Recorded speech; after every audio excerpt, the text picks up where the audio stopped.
So just to help you manage your time, I'm going to set the 5 minutes for all of you, but when it gets to 1 minute to go, I'll put up my hand like that you can know that you have 1 minute to go. I'm just helping you that you can have that at the back of your mind, right? Okay, you will do it for them. Okay, I'll tell you and then you can do it. Okay.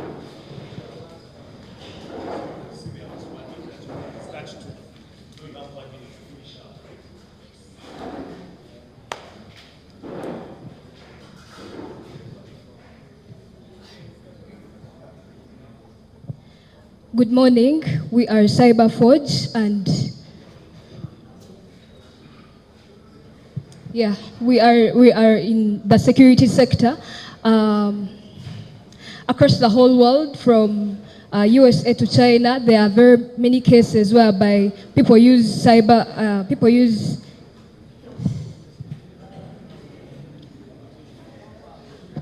breathe in and out. We are mocking, okay? So these moments are going to happen, but I know why they're happening. I'm going to disorganize this entire table. Get up, all of you. Up, I want you to sit somewhere. Do not communicate. You are actually making her nervous. Do not make these unnecessary movements. If you're not supposed to be standing, please do not stand. If you're not supposed to be sitting, do not sit where you're not supposed. Do not communicate, especially you who are in the front. Okay? And again, nervousness is a very normal feeling. Actually, that is what makes you human. Okay? So again, when you fail to control that, what do you do in the moment of awkwardness? Huh? I think she handled it well. You smile, and you say, my bad. You begin again. It's okay. Nobody's going to bite you, okay? Take a moment, look at everybody. Look at everyone again. If you feel you are not handling it well, I'm going to be at the back, especially that time. I'll be at the back going, you relax. Yes, you can present second. Please go.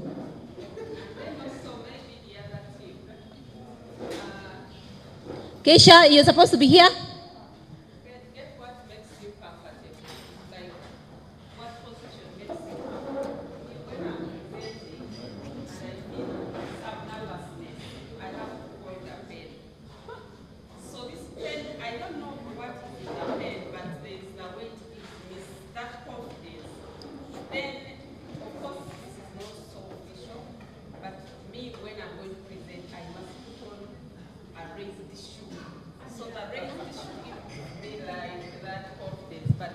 Now that's not possible. So you just have to learn yourself what gives you that confidence, okay? There are people who are shy and they will say, let me put on my specs, but not shade.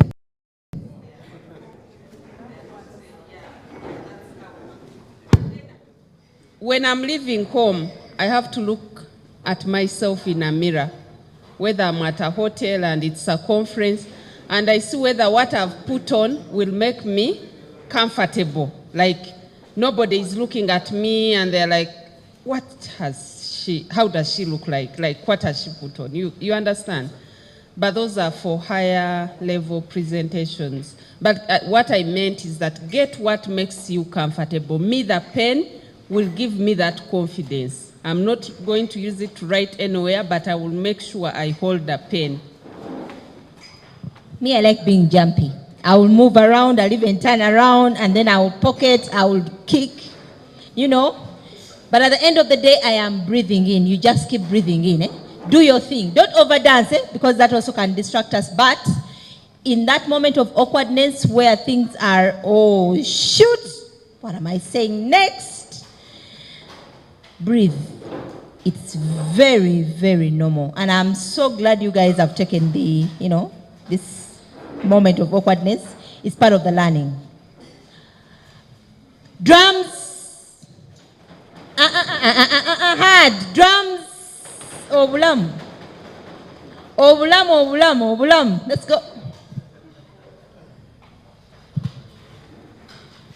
Morning, everyone. How you doing? So this is Team Oblamu Healthcare. We are presenting a missed childhood immunization and vaccination follow-up system. So I'll start with a small adage. Let us imagine a small town outside Mbale. A young mother, Amina, wakes up before dawn and carries her 8-month-old child, Maria, on her back and starts a 7-kilometer journey to the nearest health center, obviously on foot. She remembers that she was informed that Maria was due for her next vaccine, but she didn't know when or what vaccine she was supposed to take. So another problem, her vaccination card got wet from a recent storm, so the dates are not even legible.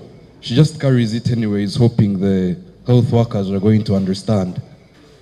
On reaching the health center, this place is packed, a lot of people, so she queues up for hours, only to be told the vaccine is out of stock. And even worse, she's told that they cannot trace the baby's health records. She's asked to return after a week. Now, from there, she's worried because she owns a small stall in the town market and she has other kids to take care of, so coming back in 1 week will be very hard for her because she has to manage finances, look after other kids, so she's scared she won't return soon. Now, Amina's story, Amina is not alone.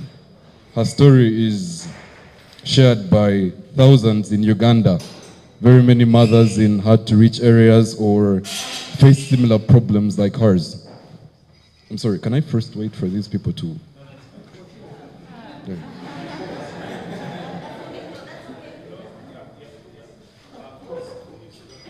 Okay. So, if I could present a je ne sais quoi, a solution, a deus ex machina. Let's imagine Amina received SMSs daily reminding her of her child's immunization, or she had reassurance that these health workers had a digital system where they could track her child's immunization records, or the health workers themselves had a backup system, because we used the traditional file-based system. Now imagine they had a digital system database where even though she did not carry this card, which is prone to many physical errors, like you're now taking tea, you're writing notes, tea spills on the notes, now that paper is ruined, so you'll have to redo again, right? But imagine you're taking notes on your laptop. Very hard for something to happen to it and you cannot retrieve data, because in the world right now, we are focusing about data. Data is the main importance right now. So now this is what we are trying to bring to the table. A system that can track immunization and vaccination follow-up. Ladies and gentlemen, that was our problem statement. I think we just moved through this. And we just proposed a solution.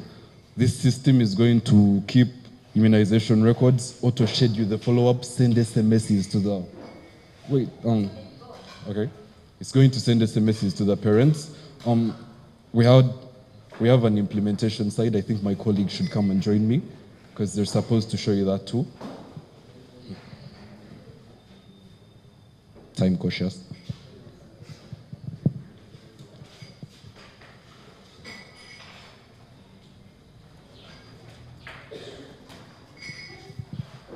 Good morning, everyone.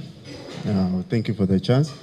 So the team of Lamu, our system is prototype and still in built up, but we shall emphasize language-based SMS reminders. So even though she's a Munyankole in Uganda, there will be a language-based system, and we are unique for that. There's no one doing that in the whole systems that we have tried to check. There is no one doing that. So yeah, that's the uniqueness. Yeah, you're done. We thank you for the time. Okay, you are, do not run. Both of you are there, you're on the spotlight. So the, Rennie, how are they doing? Okay, in terms of time, you did 4 minutes and 30, which is good, you are within the time. You talked about the problem. Yes, I understood the problem, but I think you spent so much time on it. Maybe we can break it down to like 3 minutes. Of course, I know the problem is the key thing that you're trying to tell us. You're trying to say we're going to solve this and everything. But you have left out other things which I feel are also important for us to know. Is it only 2 of you? Do you have a team? In the 5 minutes we're giving you, we want you to, of course, tell us a problem, tell us your innovation, which is good, but tell us, okay, first of all, I didn't see your business model. I don't know if I want to go deep into that. Do we allow them to do that? Yeah, so at least you flash it and talk about it in 30 seconds, something, there. So I would expect you to like quickly, don't spend too much time on these things. You know, the key things are the problem, innovation, right? But you can have 30 seconds of breaking down those things quickly. Someone can come, either the person you choose who can do it, but you need to tell us about that. And then also you need to tell us about your team, because we need to know that you people can pull off the innovation that you're talking about. Is it only both of you? If you're 5 people, where are the rest? That kind of thing. So a lot of that is missing. Exactly. So like this should be your concluding when you're saying that to do all this that we're talking about, this is the team going to put it together and that kind of thing. That's how you should be concluding, yeah? Okay. Thank you. Thank you, team of Lamu. Just a few comments. It's a pitch. You have very little time. I like the composure. However, I need the energy. I like the composure in the first presenter, but I need the energy. We're also going to align our English and try to avoid slang. Because slang may be misunderstood. E.g., the place is packed. With cars, with people, but maybe you could tell us what it is exactly. Then, if you intend to present multiple presenters, then make sure the switch is smooth. If we are going to have multiple presenters, then make sure the switch is smooth. Let's not waste a second doing that. People should be ready.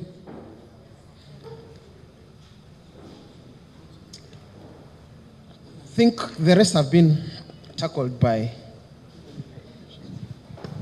Okay, before Nuriat comes in, yes, I'm also going to emphasize, let us not drag, because we do not have time for this switch.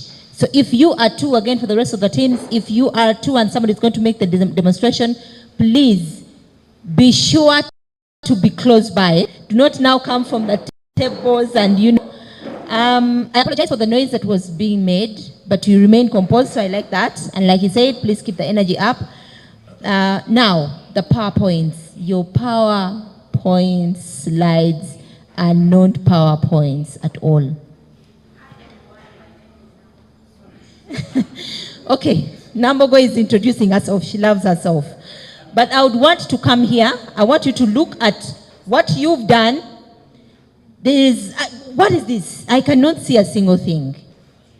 What is the use of you having that? And I can't even see. I know what the business model canvas is supposed to be. The early adopters, I can see the... But what is in there, I don't know if... Even you yourself may actually not see it. Now, I went to this. This looks not so bad, but there was one that was crowded. This is a no-go area. This is a problem statement. I would rather you keep a big picture and then keep the information a little, you know. And you also dragged a lot on the problem statement, and we missed every slide. Now, if you are standing here, I'm seeing your hands fine, but please make sure you take a moment. Are you seeing my hand? You are going to get comfortable. Click into the next, okay? It's like you told the entire story and you're like, why did you have the PowerPoints in the first place? Can I get Nuriat with your comments? Okay, thank you, Team of Ram. Being the first one on the hot seat is not easy. Can we clap for them? So, the energy to come as first team, that's good. However, I have a few comments. First of all, the energy was not energizing. Like our presenter, you're lacking that energy. But also the story you told, it did not, like you left out what I mentioned yesterday about an opening story. It's a supplement to your statistics, to the problem statement. But you did not tell us anything about the problem statement. You just talked about this lady, Amina, and how she did, and then you dragged so much on it and left out the most important facts that we needed to hear. I emphasized yesterday the crowding of, I don't know whether you were in class when I was talking about that we need bullets and a photo, that is better. So I was training actually to read and not concentrating on you, because what is here you did not even mention. Then the main important parts, which I think they have already mentioned, you have not touched based on them. You have not mentioned, because we say the problem statement, the innovation, the demonstration, you can choose to do the demonstration later, but that innovation slide should come with at least your screenshots of the app or the database. Have some screenshots and say, this is our innovation, this is how it will work, quickly. And then the other guy will just do a demonstration in 1 minute. You can plan for that. When it comes to the business model canvas or the canvas, pick out those most important things that you want to mention. You're not going to go through everything, but it was also too faint, like Dr. Sarah mentioned. So we were struggling to read. You can pick out, pick out those important things that you want to tell us about. Key things, value, I think also the customers, partners, cost of production, how much will it cost you to produce, how much will you be charging, who is going to pay, like those things you can quickly summarize them, then your team. And then the other guy, you can choose to bring him last to demonstrate how it works. Quickly, he takes us through if you're still within your time. But you have told us the most important things that we needed to know, okay? Okay, Penny. Thank you. One of the things you should not miss is the prototype. We need to look at that sample. If you're sure you can't have a laptop, at least have screenshots just after your presentation, right? Tell us this, they will do this, this will do this. And then team members, please rolls in seconds. And then your innovation must come up very strong. What new uniqueness are you giving us? Oh, Bulam, can we give them some flowers? Cyberforge, you know you said you want to be the second. You get up. Drums.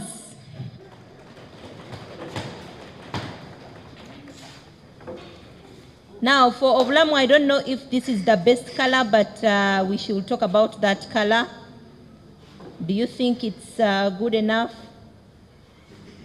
Okay, you have 5 minutes. Good morning. We are Cyberforge and we are dealing with security.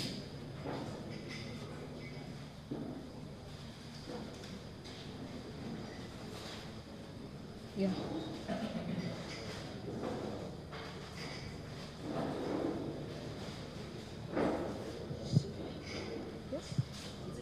Yeah, it's not okay.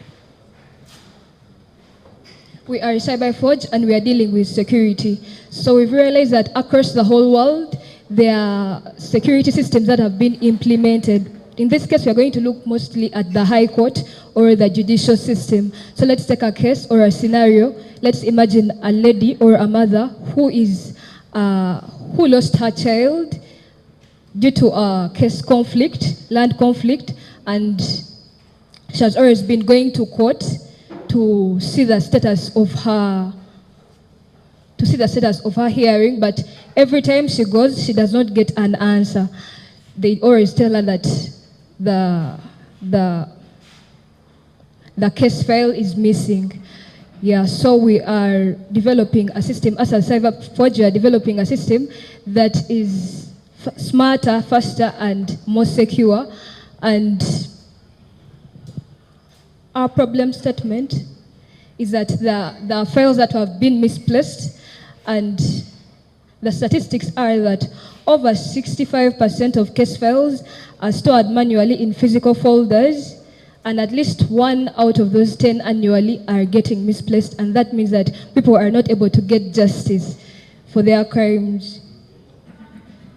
So we've decided to come up with a solution that is a digital database system that is going to be able to integrate AI in it, whereby you can use natural language processing. You can search for, let me say, matters that happened in 2020, and they come instead of just words.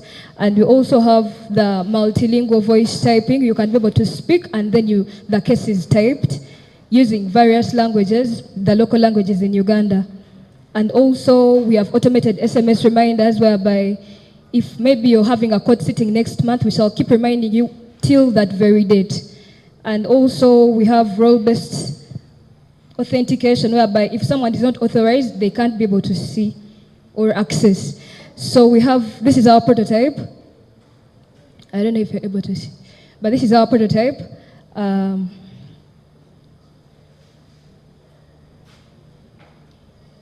What makes us unique is that there is no one that has integrated AI, local languages, and also SMS reminders into these systems. Yeah. And we are going to be partnering mostly with the Judiciary ICT department. And that's our team.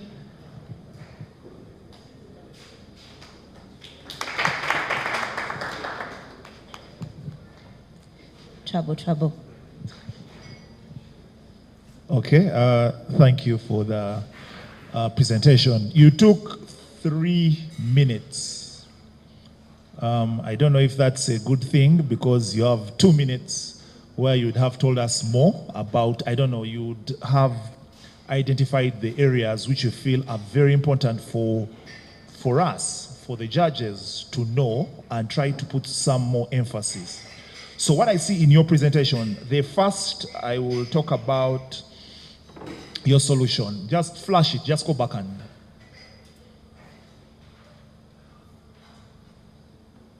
Now, you see, when we were trying to build and tell you about prototyping, tell you about these innovations you're supposed to come up with, this solution at this point, it's better if you have some kind of pictorial about, like a picture or something of that innovation, okay?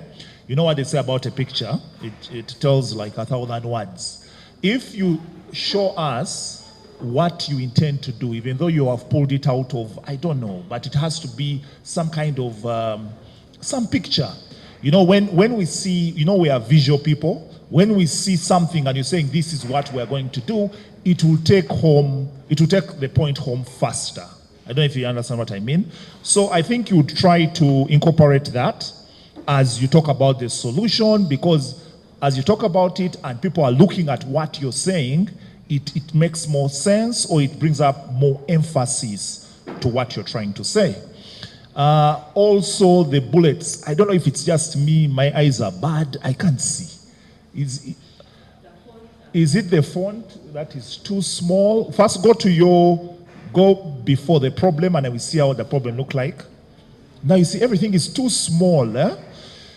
I think, you know, it's not about what you are putting there so much. It's about like statistics, but as long as they are big enough, you're telling us 20% of something is missing in this, but you know, you just put that 20%, then you explain. It's fine. But we need to see something. Like at this point, I can't see anything. I don't know if it's only me. Can you guys see? Can everyone else see? Anyway, just one of the feedback we're giving you is try to make this bigger, because you know you have a lot of space, but I can't see anything. So just try to make it bigger as you improve on your slides. Huh? But otherwise, thank you. Well done. Thank you so much, Team CyberForge. I think for your case, maybe some sort of system architecture, visual, would tell us what you're doing, okay? A simple prototype, right? Now, you showed us wireframes, okay? Which we also couldn't see. However, sometimes you need to be creative, okay? So for example, you had a set of equipment and you say, this maybe will be our server, it will communicate with this and it will protect our data like this. That can save you a lot of questions, all right? We call that a system architecture. You depended too much on that laptop. And we don't want that. You are peeping all the time, back to the laptop, back to the laptop, back to the laptop, and you're stuck. Then there were a lot of hesitations in your speech. It was as if you were unsure of what you're going to say next. And also, we don't want that. The slides already commented about. Then, time usage. 2 minutes is too much time to waste just to leave there. Yet, people still wanted to hear more. Okay. Thank you. You're smart. Yes. So we talked about the font and the size of the font, but it looks like you did not put that into consideration. So look for a better font that can bring out, and also the size, that can be more visible. But also there are some slides that were left plain. Go to the next slide. Why do we, yeah, it's too plain. And this goes to every team. The reason as to why we gave you 5 minutes is that you must include a demonstration of your prototype. Because the 5 days you've been here, it shouldn't go to waste without a prototype. Please demonstrate, otherwise we would have given you only 3 minutes, but we added that 2 for you to demonstrate. So please come back with an innovation, a prototype of your app or whatever you have developed. Then this PowerPoint, this slide of solution, take screenshots and put them there. You can use a two-in-one slide. Then you put a screenshots of your prototype, which I think you have. We have looked at it. Yeah, thank you. Thank you, mentors. Maybe one last thing, just for emphasis. There's incoherence in this story. Before you first of all had your story, and then you went into the solution. That's why we want to come up with this. And then you're like, now the problem statement is, there's a lack of composure, okay? And I think you can do it. So from now to that time, you're going to compose the story so that there is that logical flow. It should flow organically. Do not usually say mechanically. You're trying to force the words. Kenneth was trying to bring out the fact that you don't know what is coming in next, and then you would run to the computer. I understand what you're doing. We've all been there, okay? Been there, done that. Well done, but you can do better, right? Okay. Yeah, your transition from the story to the problem statement was lacking. You didn't have to tell us our problem statement goes, and you mentioned that. Our problem statement goes, so that transition should be swift. You can maybe say, from after the story and you say 90% of case files get missing. You understand? So it should be a swift transition, and also your story is not coming out well. I don't know whether you asked like ChatGPT to help you, but the story is not touching. If you feel your story is not touching, please leave out the story. The story should bring out people's like emotions, for them to look at this woman suffering from home. She lost her child, she filed a case, her file is missing, she's not able to follow up for justice. But the two of you who presented, your stories were not touching really. If you feel it has failed, just leave it out, go straight to your problem statement. Just to re-echo that, where is this little girl? Did you see that girl when she was telling the story of what they had told them, and she was telling the story? Now she was the people were having problems. I would feel the voice, the empathy. Okay, so if you are telling this story, you're supposed to be emotional for us to connect. If you can't and you cannot dramatize, the problem is supposed to be dramatized. If you cannot dramatize, it's still okay. Leave it out. Go straight to the problem statement. 80% of these are having this challenge. 20% of these people who have the challenge actually end up dying or, keep it to that. Leave out the emotions if you're not a drama queen. Huh? If you don't know what to do and you cannot bring out that in us, you cannot evoke that in the audience, leave it out. It actually will end up looking very weird. Yeah? And for the both of you, it was a little off, eh? If you think you can go with it, please put feelings in it. Can we clap for her? She has a question for the mentors. Yeah, how about if my prototype cannot be downloaded? It's on a site. Okay. Now, we will have another member of your team. The moment you start presenting and it's coming to that slide of this is our prototype, this person can actually move forward to the judges and do a little, not distract them so bad, but in that moment, show them what it is that you are actually working on. For those of you who have something like this, the presenter continues to make the presentation, but the silent presenter, who is actually showing off the prototype, can start making the demonstrations. Okay, and move the hands to not distract the presenter, but let the judges know this is what is actually happening and this is what he's talking about. Okay? Drums. Number 3 is, let's go, the trade uplift.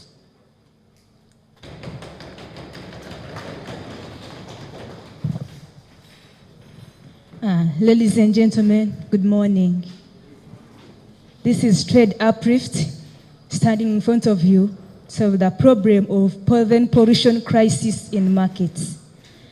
You see pollen here, pollen there, pollen in the banana plantations, pollen in the streets, pollen is pollen everywhere.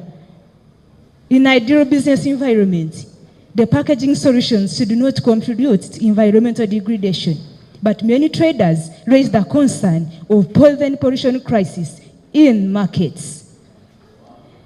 Nationwide, 6 metric tons of pollen are being produced, yet only 40% is corrected. When we come in Barra, as we were making analysis, it's only 1.4% that is produced, but nothing is corrected. This is pollution crisis in the world. This pollen is not only polluting the markets, but also traders, agriculturists. Imagine in your footsteps, you are going in the garden to plant and you find a pollen, and you start saying, kids, come and collect with me these pollens. Even after correcting those pollens, they want to decompose. You still have another burden? Come and we ban these pollens? No. Pollen pollution has been a very big concern. This is not only the main concern that we have got, it's not only dramatized by us. We can see, according to NEMA, NEMA, the new vision of 2023, says that, okay, we see that this challenge have already been identified by many people and they need help. See, NEMA, the new vision of 2023, studies show that Uganda contributes face widespread non-compliance with the plastic ban, new vision of this. So there was even a ban of these things, but there have been nothing in vain to overcome it. This present pollution is also leading to water pollution, waste accumulation, recycling challenges. This is a very big concern that Trade Uplift is trying to innovate around. Guess what? Listen, don't worry. Trade Uplift has come up with a solution.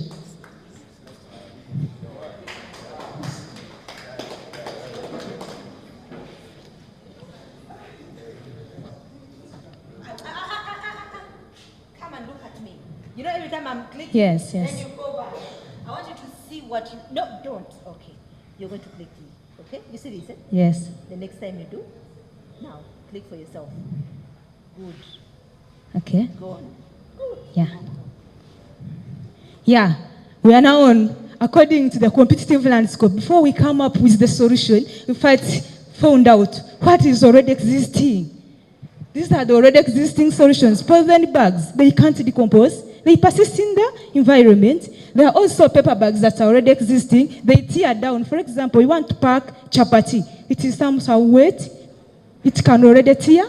There is metal packaging, which is a little bit expensive. And all are those the failures, like there has been resistance, persistence, waste accumulation, drainage is affected. In other words, this challenge, if it is not solved, there is a hindrance in entrepreneurship growth. Wait a minute. Trade Uplift has a solution for this. Kashaho is a solution. Designing and implementing a biodegradable waterproof packaging bag is a solution for polyethylene pollution crisis. Trade Uplifters have a solution for you. Before we start, like these are our samples of prototypes. But then someone can ask, what is your uniqueness? Like, what is your uniqueness? We have made it for you. Kashaho is a waterproof packaging bag that has an inner coating of wax. In other words, it can't tear down, but it is decomposable. In other words, this is a viable solution to curb up polyethylene pollution. Let's go. Then, we are in a tech environment. Like modernity, technology is coming in. Then they can ask, how is technology coming in your Kashaho innovation? It is already made. We are using data-driven insights from data analysis to understand customer sentiments based on feedback. We are using this technology already to implement our Kashaho. Ladies and gentlemen, this is the viable solution. This is our financial overview. We can read in this. This is our business canvas model. We have channels and key partners. And this is our team. We have secretary. You see the pic. We have the chairperson. He's a business person. We have a member. We have the timekeeper. Then we have the treasurer from the campus of finance. We have the developers, software engineers. And we invite all of you to join Team Uplift. We innovate. We cover polyethylene, grow entrepreneurship, grow Uganda. Thank you. Okay, let's meet the team. I like the visual. I like the color in the background. I think I like the color. But you have almost taken a full minute to tell us, there is this, there is that, there is that. And you forgot the business model canvas. I would rather just flash this and take the other minutes on the business model canvas. Now, I also saw that you got so excited, which was very infectious, and I think I loved it. And you took more time on the problem statement rather than now come to the solution. The solution, yeah, is something, but I also noted the neighbor came in a weird way. So I would rather the both of you should be here from beginning, okay? As you were excitedly presenting, she was coming in, you almost bumped into her. That was a little weird, eh? So can we plan better that when we are standing here, you know exactly where you're supposed to be doing? I like the movement, and I love the energy. I think we talked about energy. But please make sure you do not get distracted. Nobody's going to come to save you. No, come and familiarize yourself with this computer. All of us are going to be using this computer, the presenters. Please know what to do, how to do it, and how to move, okay? Maybe the other little thing is that there was, you have a check for the competitive landscape, and I'm hoping for the teams there is something we can benchmark or something we can copy. When we have an innovation, when you have a problem, there is usually a question of, are you the first person in the market? What is your innovation? Yes, you're coming up with the innovation, but is it already there? So what they've presented, what the other two individuals did not present, is the fact that they've done an analysis and they've taken time to bring out the available alternatives. And they're pointing out to what these available alternatives have actually failed to do. And so, bang, here they come, and they're bringing something like this. The moment she begins to say, this is what we have, or this is our innovation, the silent presenter, that is when you make the most noise, okay? You are a silent presenter, but I would want in this moment to distract the judges. You can move around and flash it, smile. Take her. You don't have to overly do it and walk like you're modeling. No. Did you see what I did? It was just assuming they are here, just know where exactly they will be. Take a moment, 1, 2, 3. Flash, flash. Take it back. And if there is another one, you bring it back and flash, flash. Don't distract her. Let her continue the presentation, but you also need a moment of presenting, speaking, not verbally, but, you know, with your presentation. I also saw something that was a little overcrowded. Move your slides to the problem statement. I think that is a no-go area. That is no. It's going to disorganize our presentation, okay? We're going to have about 4 lines, and every 4 lines should have about 3-5 words. They should be very good fonts. What are you trying to say? It's like when you're presenting, you didn't even look there. So why should you have it so crowded like that? Present the statistics. Let them be highlighted. Nemash is saying Uganda has a whole generation, 600 generates. You know, why don't you just keep it to 600 metric tons of polythenes, okay, per day or something like that, so that then you can speak off head. Okay, thank you so much. The energy, I like the energy, though at some point it was too much. I felt like it was too much. So there are places where you get and then you have to normalize the drama. I don't know whether you get it. That photo, I didn't like it.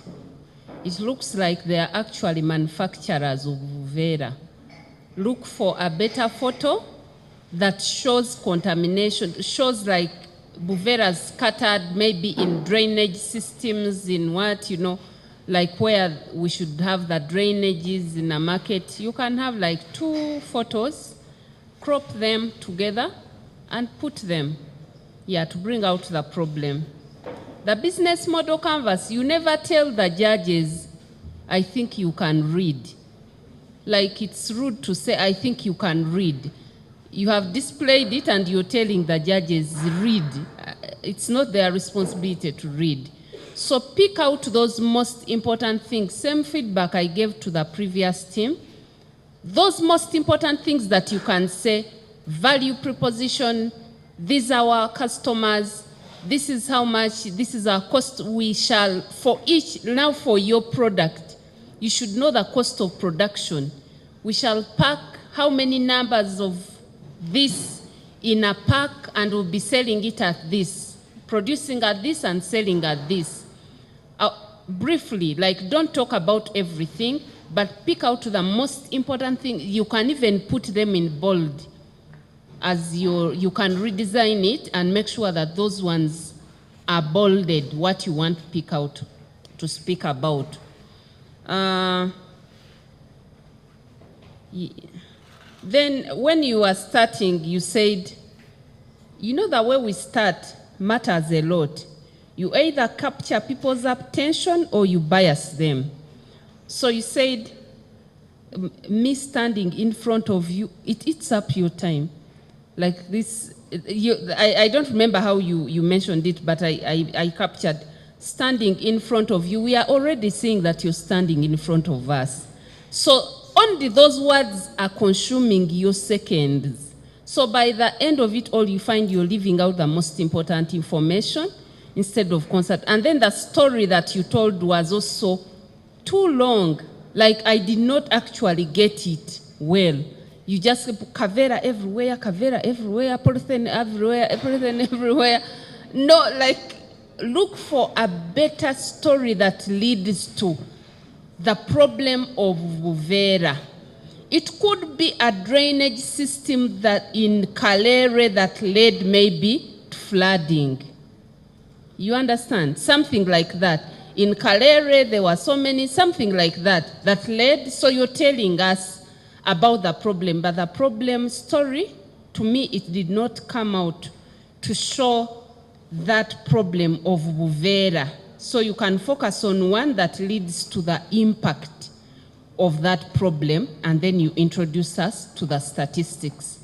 Like I mentioned to the first team, have a better, like a swift connection to the numbers, to the problem statement. So you should try to connect that, and you're going to have time to re-work on your PowerPoint. Otherwise, thank you. All right, please wait for your feedback. Trade uplift, well done. I like the energy, I like the confidence, I like the seriousness. However, just as I was about to understand your problem, you went back. Meaning, you are repeating what you already said quite a number of times. And so you overstayed on trying to make us understand your problem and ate up time for your business model. I don't know if you noticed that. And then there was what we call coarse repetitive words that actually waste time. Just wait a minute. We have a solution. I don't know how many times you said those phrases, but there were quite a number, all right? And they're not necessary. They actually waste your time and spoil the appetite of the listener. Tech innovation, all right? I didn't understand how you used tech apart from saying data, okay, data fine, but then I want to hear that technology in your solution. Please. I don't know how you're going to embed it, but think about it. It may not be now, it may not be today, but think about how technology can be part of your solution.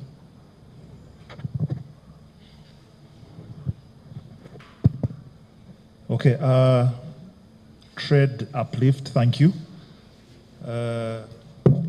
As the previous speakers have said, the energy was good. The confidence was good. I like that. Please keep it up. If I talk about your time, the timing, I'm not going to repeat. I had some comments, but they have said them. So I'm jumping into 1-2 things and we finish. So firstly, about the time, you did not manage it well. They have told you the reasons why. I think you spent a lot of time on the story, the problem, the innovation, which are the biggest things, yes, but you had seconds to talk about the model canvas, to talk about the last one. The team. But because you didn't have time, you are just saying you can see this, because you spent so much time in the first section. So my advice would be try to balance it out. Even though you spend good time on the problem and innovation, leave some good time to talk about your model canvas. It's very important for us to know those aspects in you. And as she said, you can't tell us you can read, because you're running out of time. You can read 10 seconds, you take it off. That is not acceptable. Leave good time for it. Even though it's 1 minute, but at least you can go through it quickly. So try to balance your time as you speak. And then lastly, there was another issue for, yes, the laptop. You see, she was helping you do that laptop thing. No one is going to help you. So this goes to all teams. Maybe you should begin to understand how the laptop you're going to use. Maybe before presentations at lunchtime, come and make sure you know how to move to the next slide. Because during the actual presentations, no one is going to help you move those slides. You have to know how to do it. So yeah, that is it for me. But thank you very much for your presentation. Okay, ladies, please. Drums.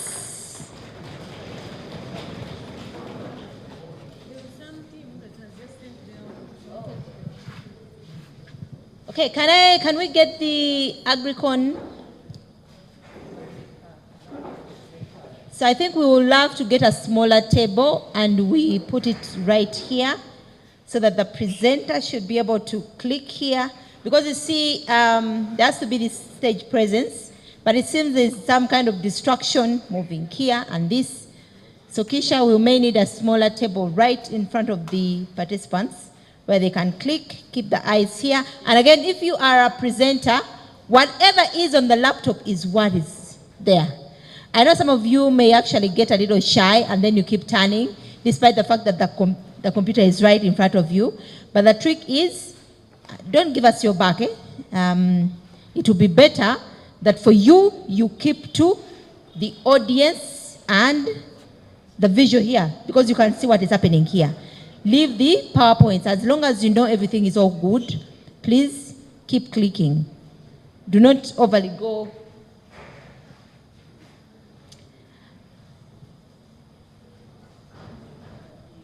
Oh.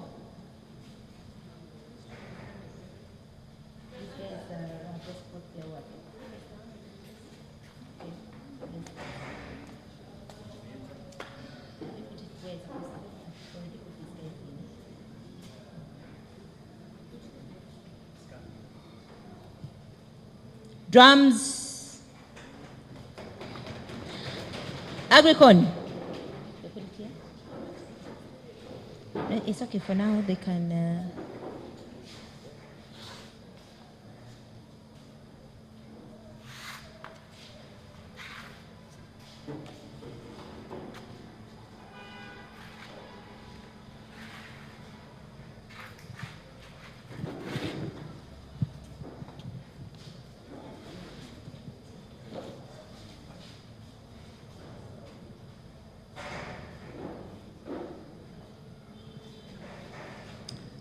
Good morning. We are Team Agricon. Yeah.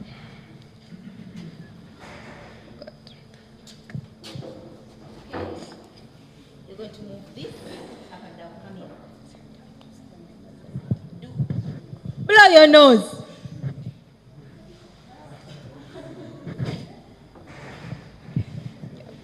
Move right here to here. Can you do that? Yeah.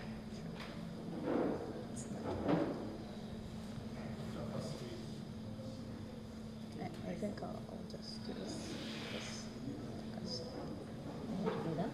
Yeah, guys. Okay. This one. Okay.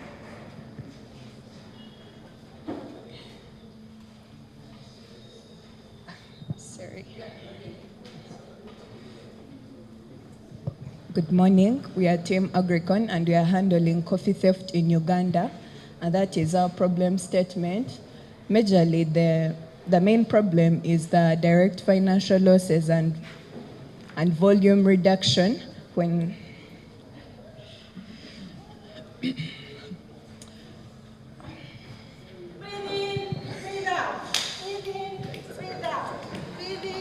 Breathe out. It's okay. Okay. Can you breathe? Now, as she breathes, I want you to go and have a seat where I'm seated. Just have a moment. Sit there and you see what I see. I want you to look at the screen. Do you see the colors you've used? I want you to look there. Okay. I want you to have empathy for the people who are online. They are seeing you right now, and these are the colors you're using. And I think majority of you have actually used this color, but the challenge with those colors is that there is contrast between that color and this African map. You see that? There's some kind of trouble. So again, we are also on computer. When you're looking at your computer, it looks amazing.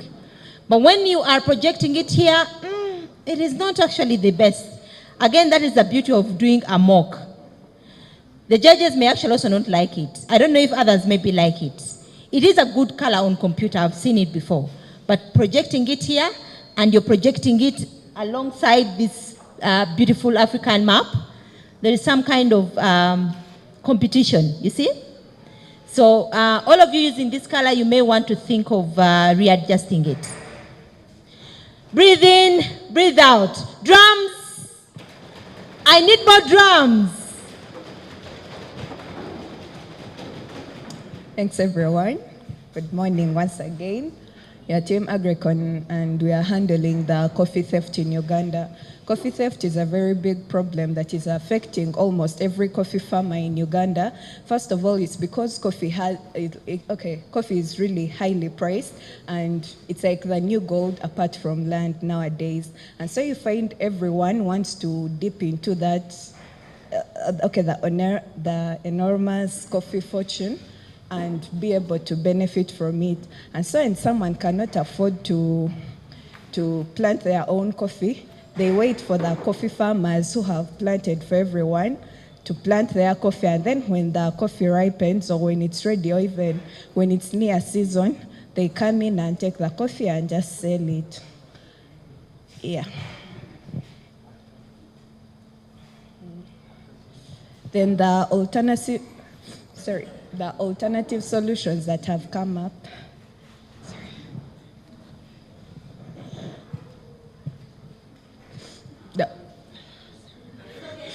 The alternative solutions that have been adopted to handle this, they always organize farmers in associations so that every farmer knows the other, and when someone tries to sell coffee outside the association, they can know that that person has not gotten the coffee through the right means.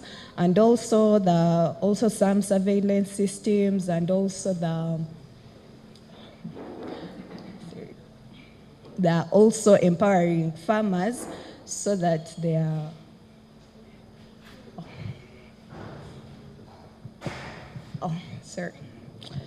That first point I mentioned of the farmers being in associations, it it works in two ways, whereby you find, since they're in organizations, somehow you're being your brother's keeper, and also the farmers themselves are being vigilant. But these alternative solutions have not yielded, they are not perfect solutions, and they're not good. So this is how they failed, especially where the farmers have to be able to protect the coffee farms themselves. Even though they use security guards, you find at a point the farmers get tired and they face burnout, and even the security guards, we are all human, might find them dozing off, and then the thief comes and takes the coffee. And also the limited reach and capitalization of cooperatives. Yes, they encourage the coffee farmers to go in those cooperatives, but they are not ready to fund them, and you find people are not even seeing the whole point of being there. So us as Agricon, that's where we come in to provide a better solution for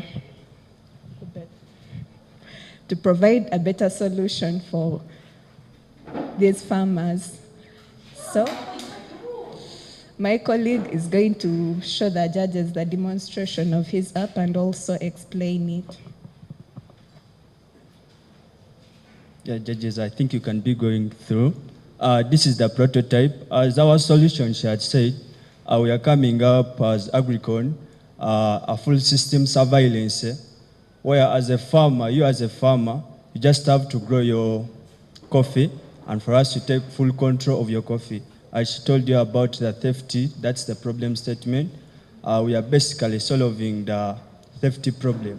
So if you can really take care of your coffee, and for you have to just sell, I think that you are really in the business. So our system is going also to help us, the app that is moving around the judges.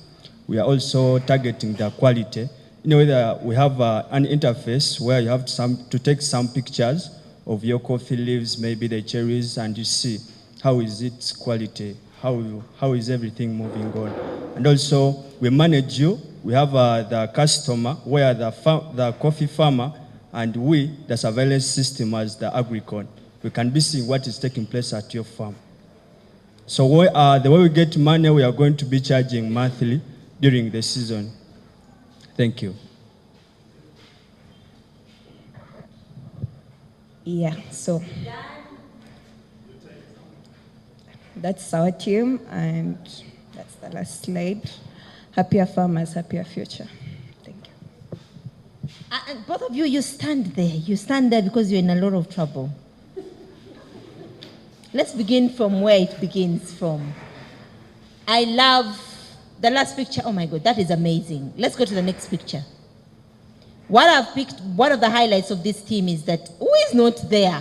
That one who is not there should not be there. Sir, madam, whoever it is, you are a fluker. Can you take that empty picture out there? And I think the pictures are coming out also very well. Get to the next. The highlight of your presentation are, I love the pictures. Go to the next one. That is a very empty, that one, that picture. Now, this picture evokes emotions, and I think all of us can relate. I come from Entebbe. You're a thief, we kill you. That is where I grew, and as I grew up, actually, it was very rampant. We were always screaming, oh, Mupia, and we get you, we ban you. So most of us can actually relate. Yes, from where I come from, we ban you. So yes, people are tired of thieves, and so we can relate with that. But the challenge with it is that you made it a little smaller, and then you made a lot of noise in the, how have they failed? This is a competitive analysis, right? It's like, these are the solutions, but where they failed. Nobody would want to have their son killed. Again, we don't want to kill our boys. We don't want them to steal. So maybe this solution you're providing is also going to help the thieves. It's going to nudge them not to steal. So it's also very good for community. But you're going to make it a little bigger, make it at the same size as the words you put in there. Have mastery of what you have to say. Another thing, I don't know, young lady. The moment you came, you started with your dress. And I saw you pulling it and holding it tight. Now, like Nuriat said, you can always hold a pen, okay? But I think holding your dress, that was a little weird. I almost thought, oh my God, this skirt is almost, So can we get something, and this is also not going to work, the holding of the hands like this. So we're going to get what works for us while we're still here. Actually, for those of you who are still coming here, enjoy this stage because this is where you're going to stand. You're not going to stand anywhere else. Take a moment, walk around, and I hope by lunchtime when you go, you can always come back here to the same spot, walk around, breathe, okay? The presentation was a little weird because you were very, very nervous, okay? I don't know where the nervousness came in, and then the volume was also very low, okay? What I feel is that there's still mastery, a lack of mastery of what you have to say. But remember, you guys went into the community, you saw the farmers.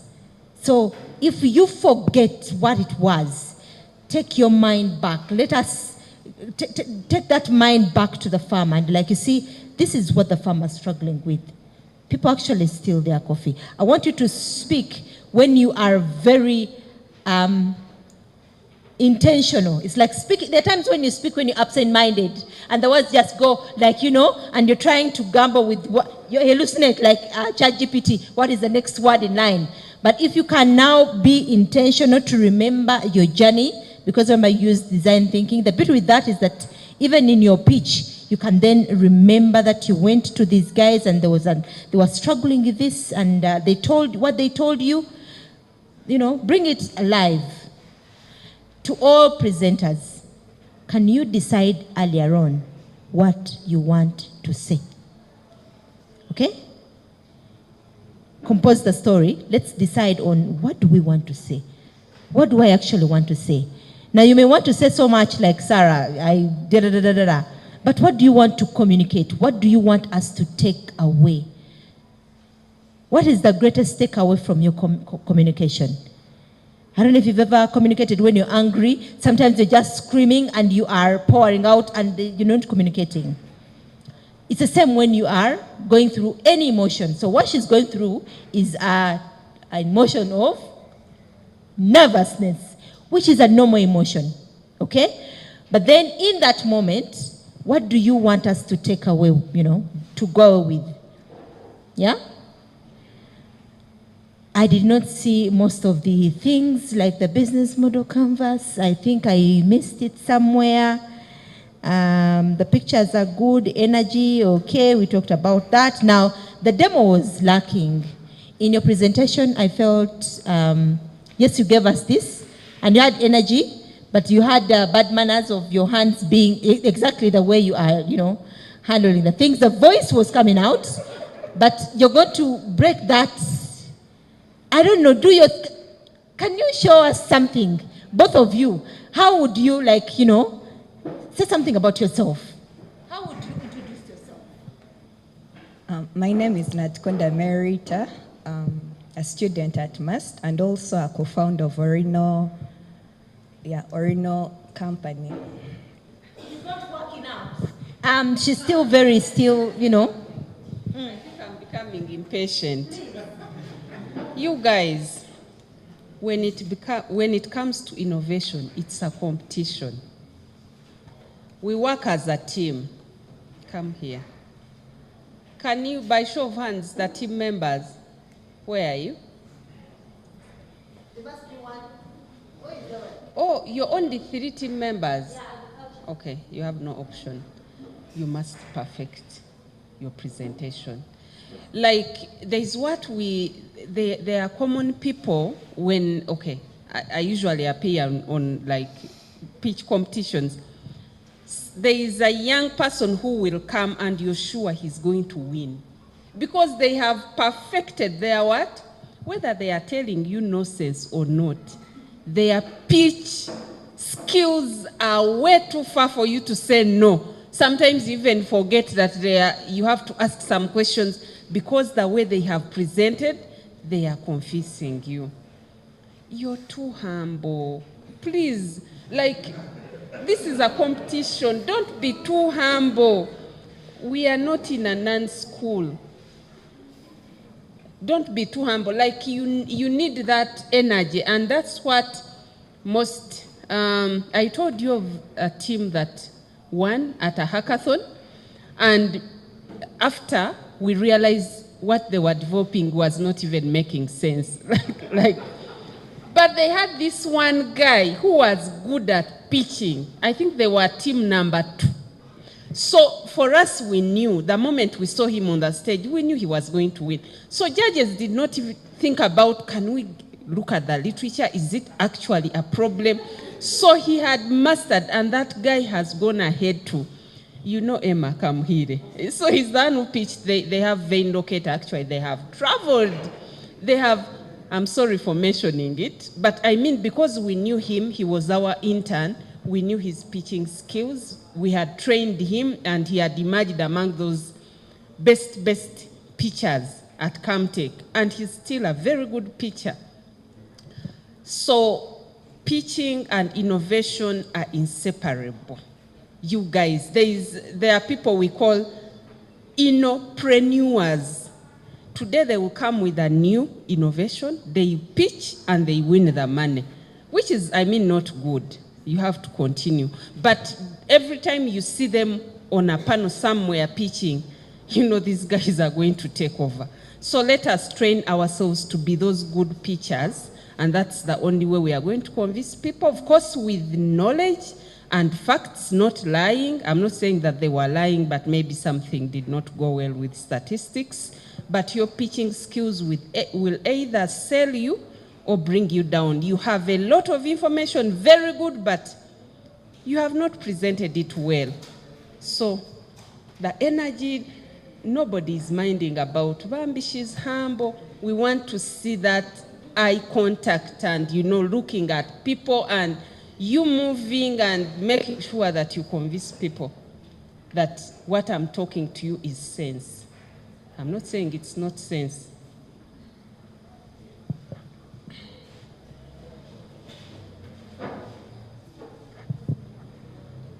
Okay, Agricon, thank you for your presentation. Nuriat has brought out everything I was going to say about confidence, so I'm not going to go back into that. You need to find a way of bringing some energy, okay? That nervousness there's nothing wrong with it. If you're doing it for the first time, do not worry. But you need to, I don't know how you're going to find a way, because we have, I think, 2 hours. There needs to be some kind of energy level coming up for for the judges to even know that, yes, you're doing this thing. That confidence thing is very key. So try to, I don't know what you do, but as a team, you need to lift the energy. So if I talk about time, you didn't manage it well as well. You talked about your problem and your solution for the 5 minutes. You flashed your business model for about 3 seconds. You flashed the team for about 2 seconds. There was nothing there. So balance that out. And you're only 3. Why isn't her picture there? Who is the 3rd one? Where is she? Is it the 4th or you're 4? Oh, you're 3. Where is the other person? Okay. First, flash your team there. I want to see the last. I didn't see a picture of the. Oh, you're 3, right? Okay, you're 3. Why is that there? This last one here. Oh, so you're now. So you delete that, of course, just to be clear. So yeah, that is it for me.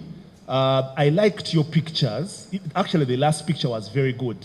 I wanted to show it, but it was very good, but you flashed it for 1 second at the end. Those are the kind of things you need to put there, because you see, as I was telling the other presenters, a picture is very good. When people say a good picture, they get drawn into what you're doing. And this goes to the rest of the teams. Pick up some good pictorial evidence of either your innovation, either your prototype, and put it there as you explain. You know these things I am seeing, you're putting a lot of wording. Like when you talk about the problem, you put too much word. No one reads those things. You rather put bullets. Because for you, when you look at the bullet, you know what you want to talk about. You understand? It's better. Now look, for example, at that. See all that wording? Oh, it's another one, huh? Okay, but I was just trying to tell them that as we move forward, as you clean up your presentations, less wording, more pictures. Thank you. Thank you so much for the attempt. Okay. Because of the low tone and the lack of energy, you could hear the noise. People switched off. Now, we don't want to see that, right? You need to be sure. Again, just be certain of what you want to say, when you want to say it, and let it flow. Lastly, no one is going to beat you up. I don't know who you're fearing. Huh? All of these guys know nothing about your work apart from you. You are the expert here. Teach us. Thank you very much. Drums. Can I get the real estate very fast? Now we're going to be extremely very fast because we're running out of time, eh? Oh, Fortune, please. Yes, thank you very much, the presenters. Mine was just one thing. They once told me that even if you don't know something, don't show that you don't know. Don't show that you don't know. Because by mere movement, actions, whatever you do, it will either show that you know or you don't know. So be confident and show that even whatever you're talking about, whether it's wrong and in your mind you know it's wrong, no, show that it's true. Thank you. Well done. Can we clap for them? 5 minutes. Good morning, everyone. I'm Kasmata Kraiba, presenting real estates. And our company is called Steady Properties. We found a problem where there was lack of visibility and communication of the available rental units, where one of us got a problem of finding a rental. Last year when we came at university, to find a rental where he could rent, and some of our colleagues got a rental where they found that it was expensive or it could meet their expectations. And we have found that there is a 2.4 million deficit housing in Uganda in rental market, and we found that in urban area there is 72% of people renting, where people who, on that 72, there is 48% who spend 60% of their net income on renting. So we came with a solution to create a centralized accessible platform where landlords can post their houses and tenants can easily access the available rooms for renting. And we found that the existing solutions, there were brokers and agents who were scammers who used to steal people's money. There are also property websites like Rectify and Real Estate Database, which is full of scams.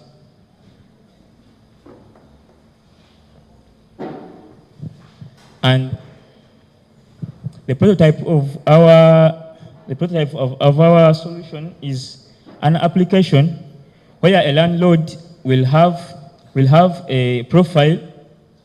He will have a profile and post his rooms, available rooms, and its conditions, and where tenants will look for available rooms, and which make our solution unique is the available solutions. They don't have where to pay from, they don't have where to book from, and they don't have where tenants and landlords can put the comments. And this is our business model canvas, where our revenue streams will be subscription from landlords and commission from tenants or from a successful deal. And our key partners will be landlords, guild offices of universities, and tenants. And this is our team. Here, Bruce is our CEO, Elijah, our marketing manager, and Alan, our software engineer. Don't run away. Where's the team? That's the team. Okay, so quick ones. I love the audibility of your voice, but everything else is very off. One, you're reading verbatim, like word per word, and it's very destructive, which gets me thinking there's a lack of mastery of what your problem is, what your solution is. You don't know exactly what you're saying. I don't know, you didn't seem nervous. Now that is where the disconnect is. You don't seem nervous, which means, I don't know what is wrong. When I go to the PowerPoint, you are going to go for gamma. Guys, you are university students. We have been in the community, like we said, we've run boot camps. This is like our 15th boot camp. And we've had boot camps in Buziwera, in Rubindi, in... these kids have amazing visuals or PowerPoints, better than you. This would be the team, the cream de la cream, because you are university students. But better still, you are engineers. If you cannot, okay. Can you go and use Gamma? Gamma is AI. You know Gamma AI? I would rather you have some Gamma there than have something like that. Okay? You can use Canva. You can design your PowerPoint presentation with Canva. You can have more appealing PowerPoint presentation than this. The green thing, that is usually where master students go use it for a presentation of our proposal. Okay? We can do better than this. And if we go to the slides, every slide is crowded. It is good that everybody has presented so that you can see the how everybody is actually presenting. So each of us should actually pick a leaf from what others have done. Pick one or two things and then do better with what you have. Can we not combine the problem statement with the solution? We have several, do the problem statement, keep it there, put your beautiful, visuals, take it out of green, and then get to the next slide. Let's start with a solution, okay? Or if it's the available solution, let us separate them. It's like you are not ready. I understand that you were not there and maybe there is, but you can do better, okay? Okay, thank you for your presentation. As she said, you have used 3 minutes and 20 seconds. What that means is you have almost another 1 minute and 40 seconds. You didn't use your time well. The business model canvas, you talked about it for about 7 seconds. Why? When you have a lot of time. The teams, you flashed the team for like another, 10 seconds. Why? You have a lot of time. So these are the things which try to maximize your time. You have 5 minutes. If you flash the business model canvas, talk to us about it. Tell us about it. Let us know what is happening there, okay? What else? Yeah, the colors you're using. It's almost the same as what we talked about. We can't see. And even the people online, it's complete. If you checked here, someone who's following your presentation online can't see at all. So, guys, this goes to all of you. The choice of colors. These things could look good on your laptops, but you have to choose appropriate colors because your presentations are going to be online. People are seeing them all over, okay? So when you're presenting here, and even me here, I can't see that green. Can everyone read those things on the green? Now, imagine someone online. It's as if it's white. So choose proper, appropriate colors for your slides, for your presentation, okay? And then lastly, yes, she actually mentioned something on those lines. You've not mastered the presentation you're giving us. You keep going back to the laptop to read, and that makes your flow is not organic. Eh? You know, when you're talking to people about something, it's better you talk to us. You just look there once, come back. But what you're doing is you go back, you read, you first stop. So your presentation it's not flowing organically. So that is a concern that the judges can use because they're going to say they do not know what they're saying and you'll be losing marks, okay? So try to master your presentation. Okay, thank you.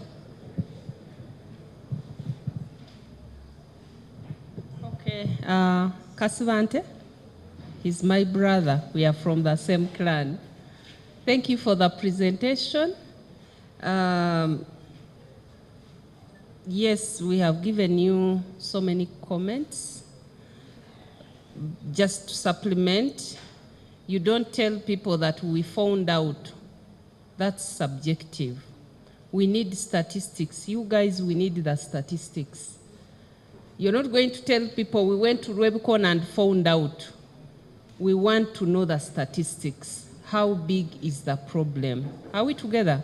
And that's what gives you value for your product that you're developing. The pictures of your prototype, there are so many and they are not clear.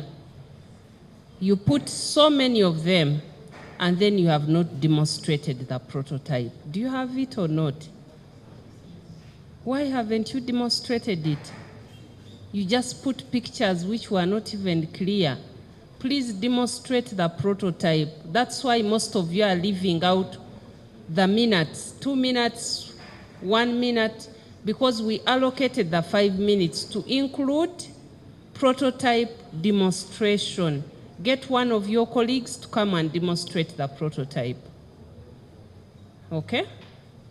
Otherwise, go and perfect your presentation, have time with your team, do the practice before them so that they can correct you, so that you don't do a lot of reading. And then revise the slides to ensure that you have bullets, not sentences, those long sentences. Yeah.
Okay, good morning, everyone. My name is Mugume Alfred, and I'm from UK. We are in the transport sector. So,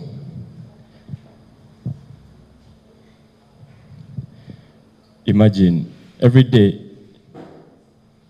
Let me talk about students, Chomro students. You want to go for a lecture. It is 7 in the morning. Your lecture is at 8. And you want to go for a lecture, but you come from town, you stay in town, that's where you reside, and you need to go to Chumro campus. So by that time, so there is a waiting time between, you have to wait for your taxi, you have to wait for a taxi, or you have to start bargaining. So they are their costs. You want to go, let me say yesterday you went for 3,000, today you want to go and they're telling you 4,000, maybe because someone was able to offer 4,000. So the costs, you find the costs are not consistent. You find you are not ready. So that is a problem. What do we want to solve there?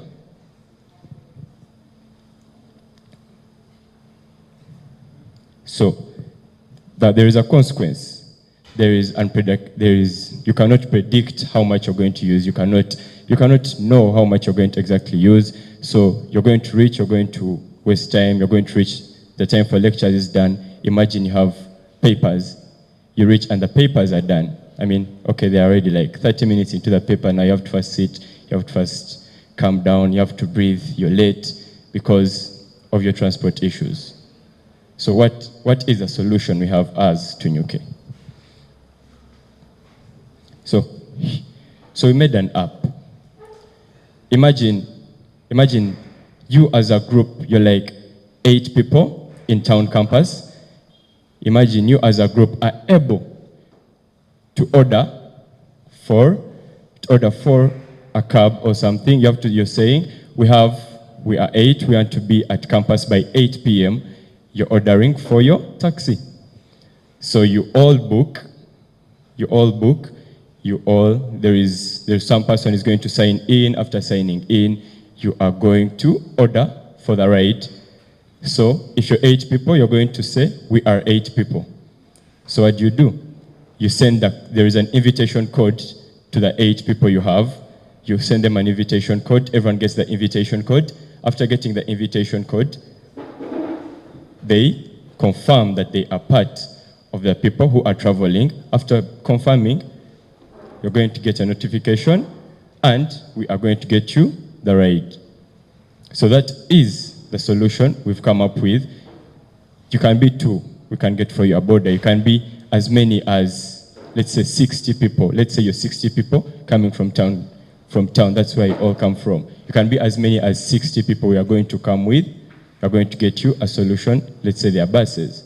We are going to connect you to a bus that is going to bring you from town to Chumro, or you're coming from Chumro, you want to go to town to, let's say, buy something. Let's say you are attending, for example, this bootcamp. Let's say you're 8 people from Chumro, you're all attending a bootcamp in Imbara. You can pre-book. But that's not only it. There are people who have, what can I say, events. There are many events that normally happen. For example, there is an upcoming tour. Let's say business students, they are going to like Kasese. They can pre-book instead of all of them first collecting the money, and now they have to think, who is going to give us the transport? How are we going to do it? What time are they going to be here? They can just pre-book and know that the transport issue is sorted by that time. So that is our solution. So our key partners are the university, the university guild, the people, let's say the Uganda Bus Association, the taxis. Those are our key partners. And then we have the customer segment. Our customer segment is mainly targeting students. Chumro students, we also have people who are going for events. Yes. So this is basically our team. This is everyone. Yeah. And that's all I have for you. Okay, thank you so much, Team Tunyuke. A quick one, the cape has to go. Alfred, you take off that cape.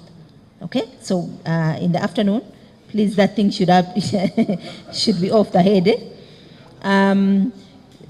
I love the PowerPoint, not the dancing one, but I like that the PowerPoint is a PowerPoint. Just click for me, maybe one thing, and I show you.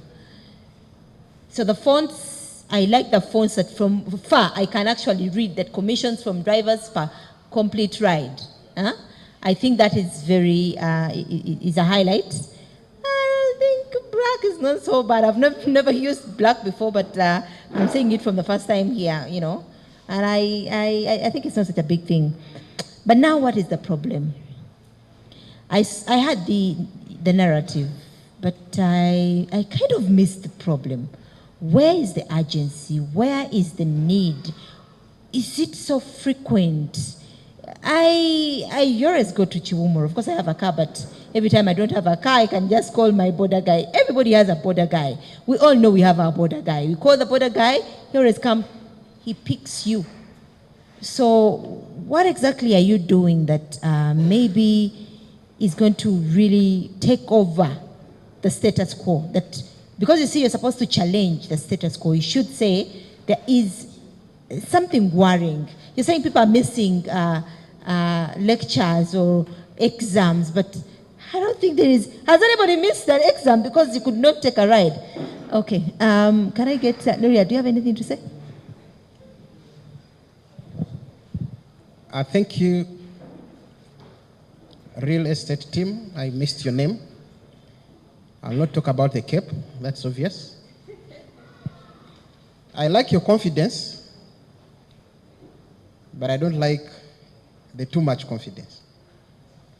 Too much confidence comes with assumption that I have all the time, I can be as slow as I want. Yet, if you put in a little more energy, maybe this would be a better presentation. Then, of course, hesitations, repeated words that don't add value. Those have to go. Please try to have a thread in your tongue. Like, have you seen a sewing machine run? That's what you're going to do. Keep us listening. Keep us busy. Let eyes be on you. With the cape off, of course.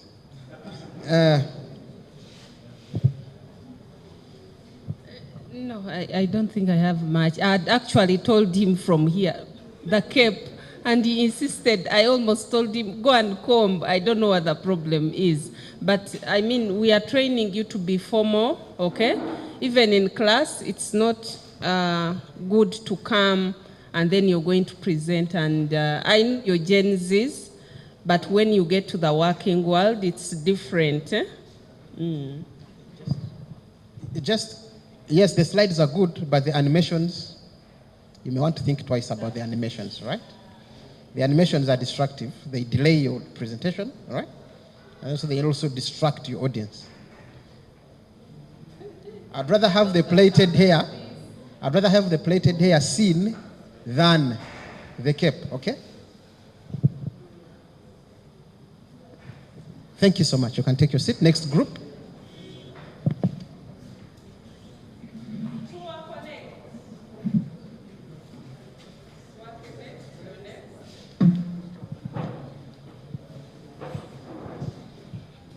Thank you so much.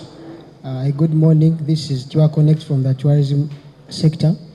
The fact here is marketing strategy and the increased market. There should be an increased market, not only limited to the local society, but also worldwide.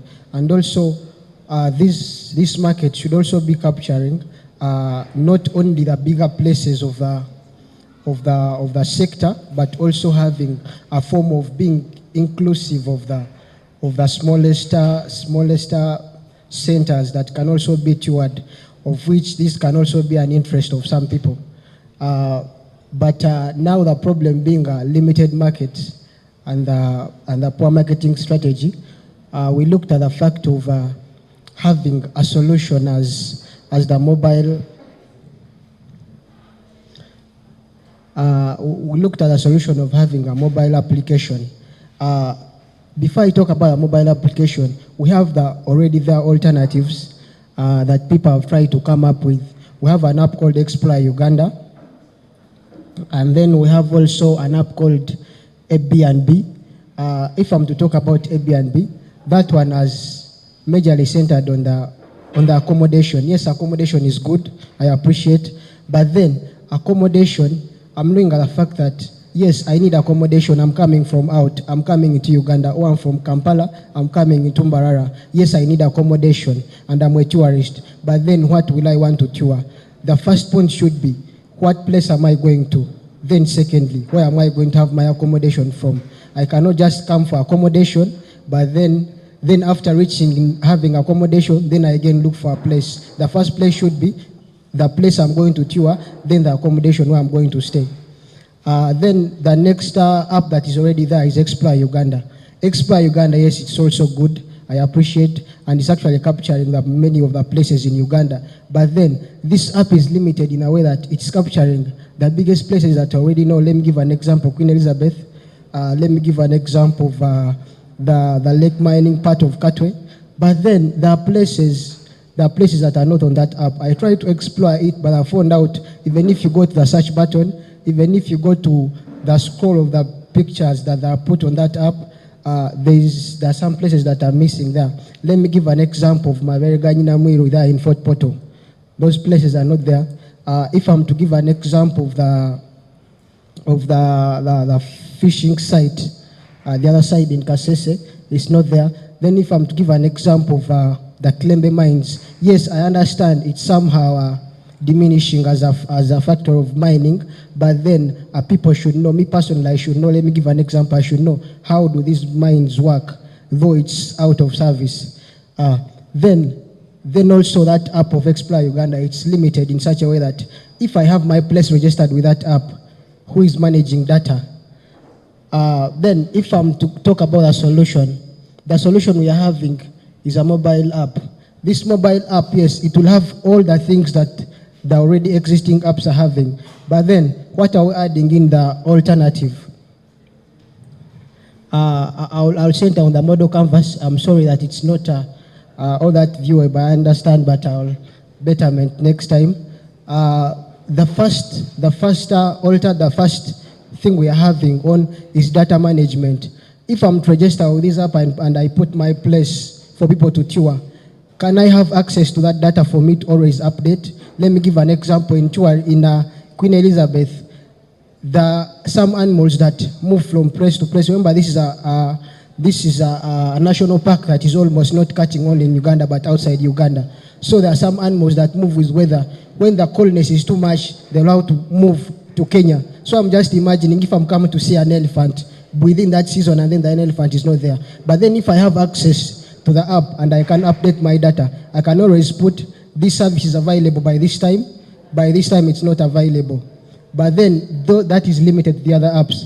Then another thing, customer tracking with a solution we are having. If a customer, a tourist, has signed up with that app and he wants to visit a place that I already signed in, if I'm interested in your place, I can always book the app. And then that data of mine is stored, and then they can always track me and give me a feedback or a thanksgiving, and always giving me an interest of coming back. That's majorly. Then the biggest part of the solution is that this solution is not only limited to only Uganda, but even someone deep in the village has a tourism site can also sign up with it for it to be viewed worldwide. That's the solution, what it's having, best that is not on the other apps. Then about my team, I thank my team for it's very innovative, and then thank you so much. Okay, this way, here. A quick one. I could hear you from outside. I had gone outside briefly, so thank you very much. You're very audible, and I think you've used the hands and the movement. The non-verbal communication is actually, I like what I'm seeing. Now, the individual is showcasing the innovation. Sir, you came to me as if I thought he was telling me something. So it was a little corny. I'm going to say, because you see you're the silent presenter, you are going to station, if these are the judges, do not come to one and say, okay, Sarah is the one who caused me trouble. Let me put it somewhere and then show them what it is, and then disappear because you don't want to distract his, his presentation. And then when he mentioned something like when you want to see lions, and I kept thinking to myself, oh my God, I've been to Queen Elizabeth, I've never seen the climbing lions, the ones that they show everybody on TV, and I was like, I wish this cup can actually show me where the lions are, where the elephants are at whatever time, but that is out of scope. Otherwise, thank you very much. Okay, Tour Connect, right? Okay, thank you for your presentation. Yes, as she said, I like the confidence as well. You are clear, very, very clear. I like the way you moved your hands and everything, which is good. Good presentational skills. Okay, I will jump into, let's talk about my guy who came with the innovation. First of all, when you're bringing the innovation, you bring it in at the point when he starts talking about the solution. You brought it when you are still talking about the problem. So by the time he started talking about the solution, you had already left. So I do not know what is happening. Like, where is this people's prototype? Where is this people's innovation? So you're supposed to come in a timely manner. When he starts talking about the solution is when you come. That is a mistake you made. Secondly, you talked about the problem and the innovation the whole of your time. 5 minutes. By the time she was stopping you, it was actually 5 minutes and 10 seconds. You hadn't talked about the business model canvas. You hadn't talked about the team. You brought that in later. But we are going to be very strict. The pitching session in the afternoon. When it's 5, it's 5. We shall tell you switch off. If you have not brought in the other things, you possibly lose marks on that. So try to balance out your presentation that you can incorporate everything in. I think that is it. Thank you. Thank you, Tiwa Connect. Again, too much confidence causes too many words, right? So about 4 minutes, you were still telling us about the problem and the solution. And then you kept repeating things that were no longer necessary because we already had picked. So we're going to sort that out. And then at some point, you asked us, what shall we add? And then I was very expectant, and boom, model canvas. It's like, okay, what now? All right? Maybe you intended to talk about what you're adding after the model canvas. I don't know. But that's what I felt. I felt lost at that point.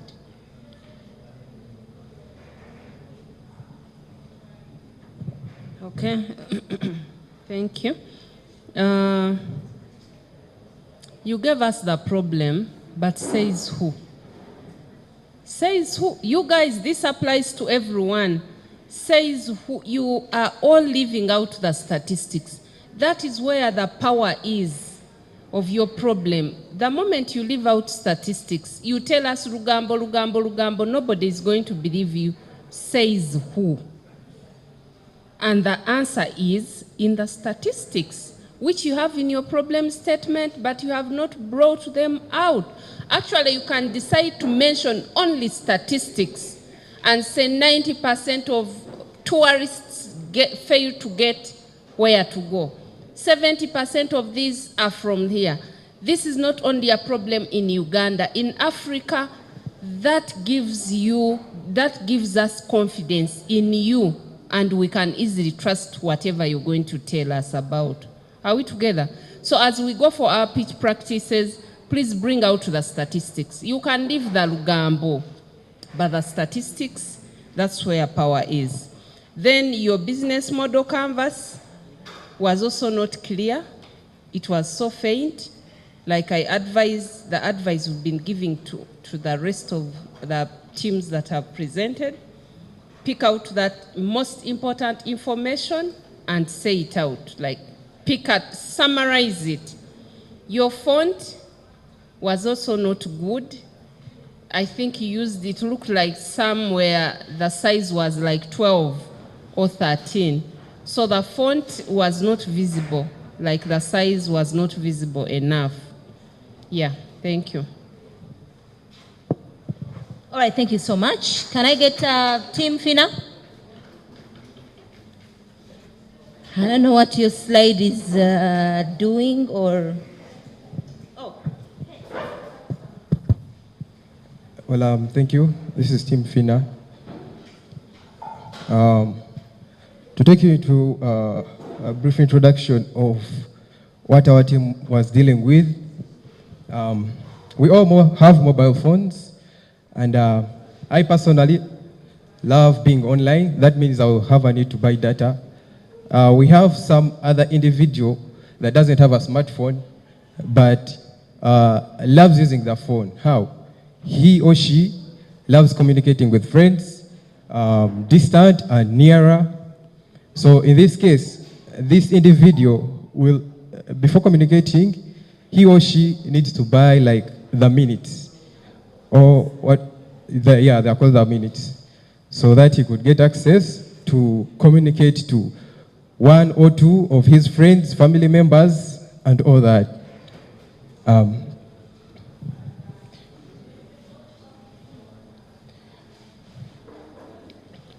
Moving on, to what we are dealing with.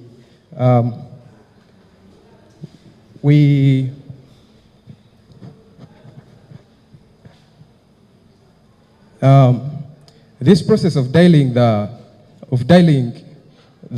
codes, like to gather data, majorly from airtime or mobile money, it's a bit lengthy. We find it a bit lengthy.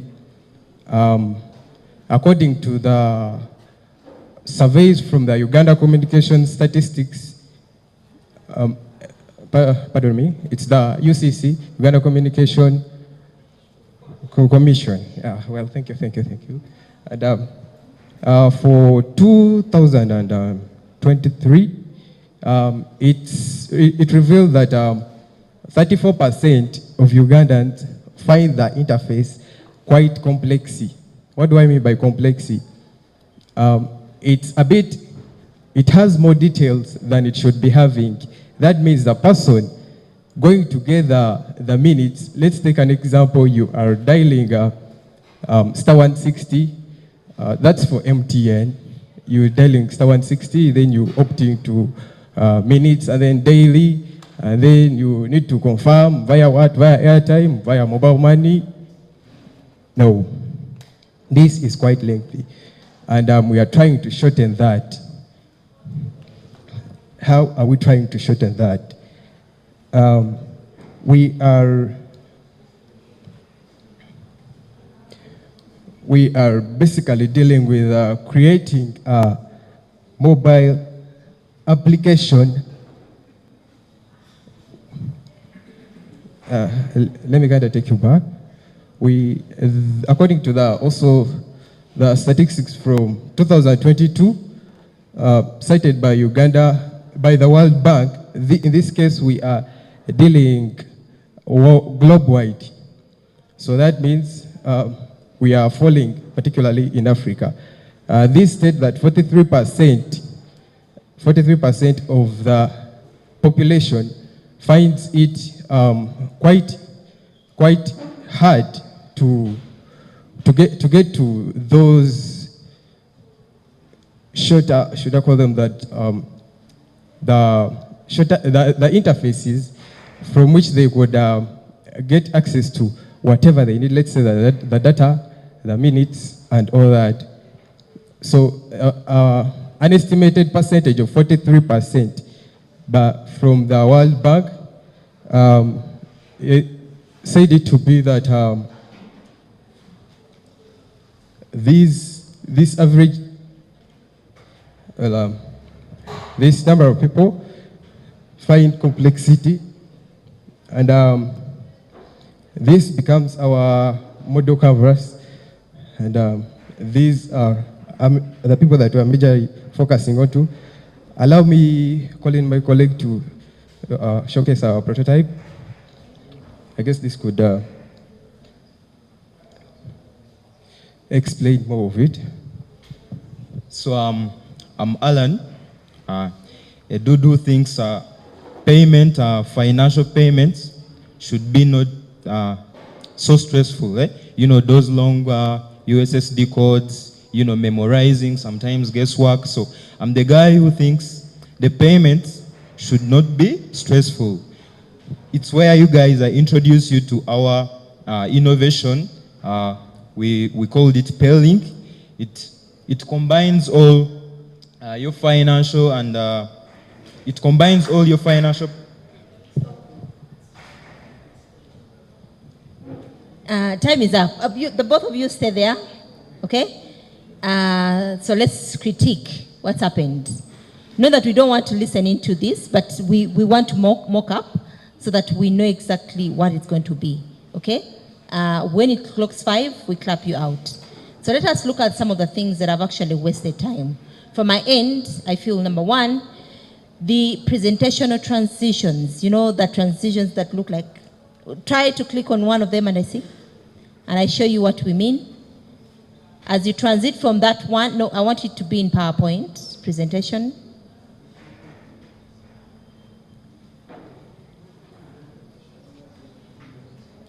Okay, there, not there. Okay, so as we get one exactly, do you know how many seconds these are? You're going to take these out. They look good when we are making, I don't know, presentation for freshers. You know the freshers who have been in schools that they've never seen a PowerPoint. And then we show them things flying and the students go, woo! But you know what? Nobody's impressed.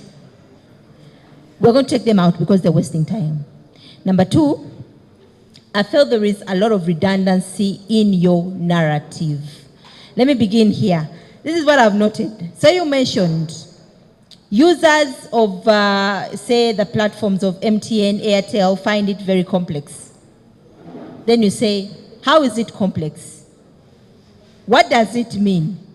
You are the one who's making the presentation and you are, I don't know, maybe you want to buy time, but these words are redundant. Then Alan comes on and the first thing he says, okay, I am Alan. Do we need to know, Alan, we don't need to know you, we're all finna. Every single word you say, the seconds are running, okay? So there was a lot of time wasted. And then I'm not so sure you have you're the last, almost the last presenter. By this time you should have gotten out of the shaking. Let me come here so that I can speak with the. Now, gentlemen, let me tell you the ugly truth. It is forgivable for women to come here and make a fool of themselves and they gamble with words. Like you see, we were feeling sorry for, where is this girl? The agriculture girl. There was the cyber forge. And they can go away with it. The girls can get away with it. You will not. Unfortunately. That is the unfortunate bit. That you know what?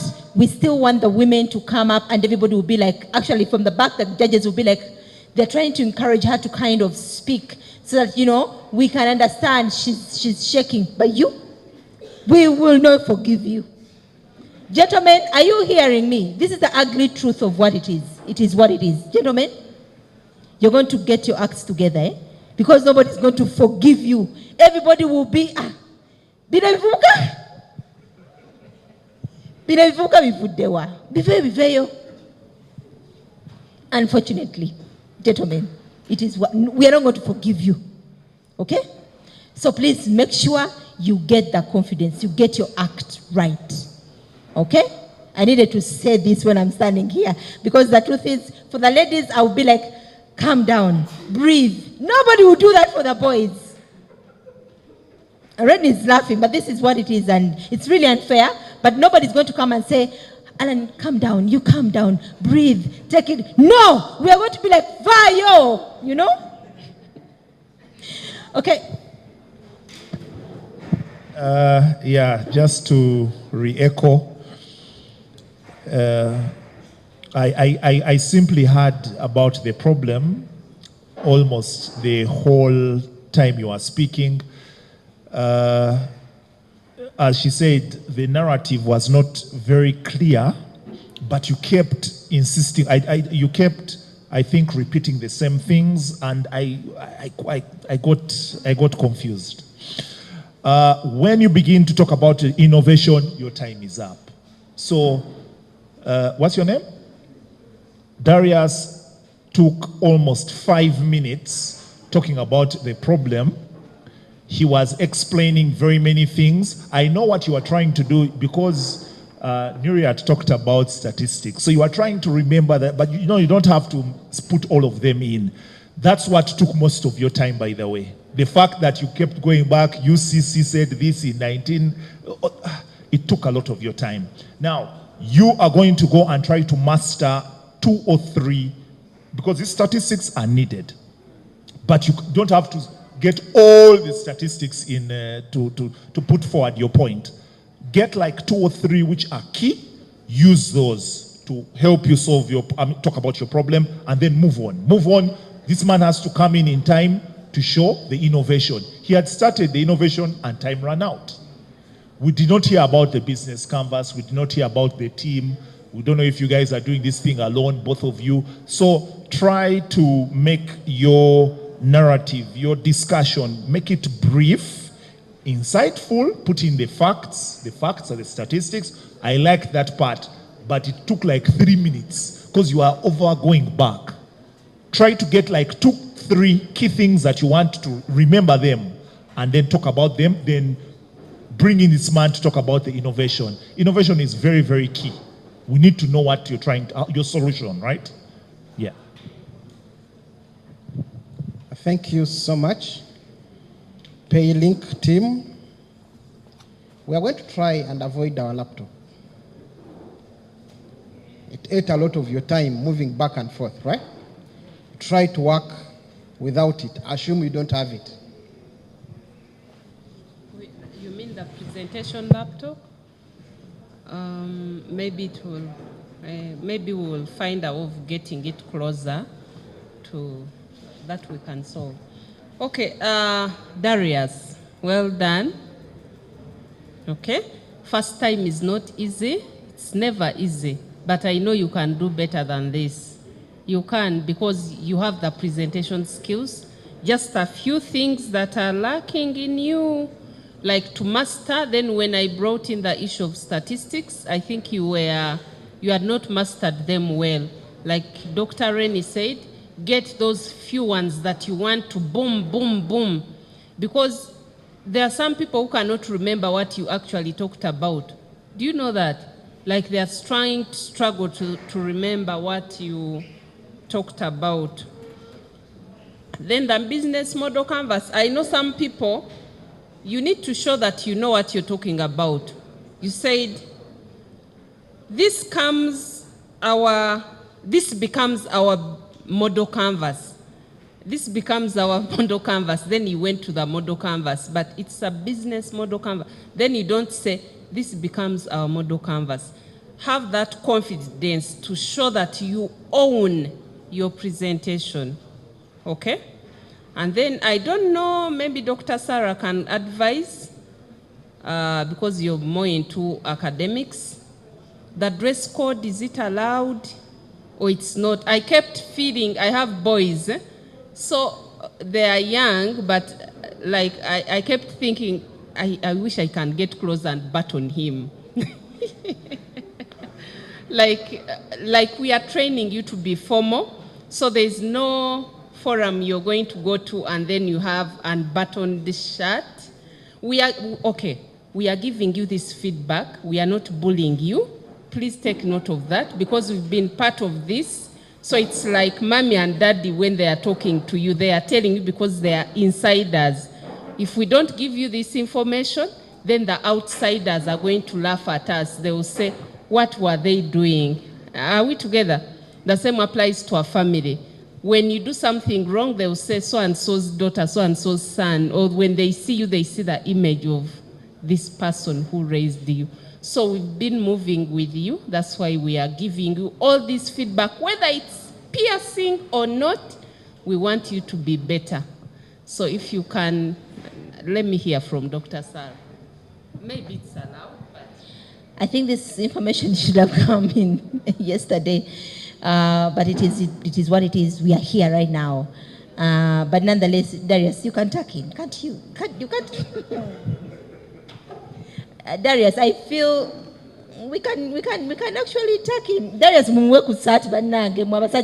you have so many of you.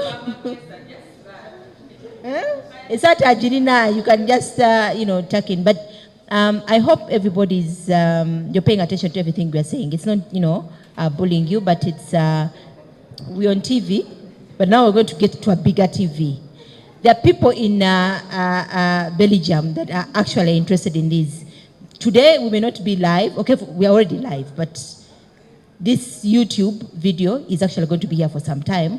But even you guys, you may take snapshots of it or clips of it when you're pitching 5 years from now, and you say, oh, I was at Innovation Village, there was this speech, and I was in this, clip. You pick it up, and you cut that point where you were making a pitch. Your son is actually going to see this on YouTube at one moment. Darius, this is for real. This is part of a CV and it's part of building your profile. You may want to actually go into a certain university and you're like, back when I was still a student at Barrow University, I used to appear in, and I used to make several innovations, and kindly look at, you pick it and you drop it. So you are building a profile. We did not say it yesterday to make you smart, but it's nonetheless, we can actually do something. Okay? I want you to be mindful. This is actually going long way. It's happening right now, but think about it in 20 years from now. You may actually want to use this, okay? Thank you so much for the presentation. You Green.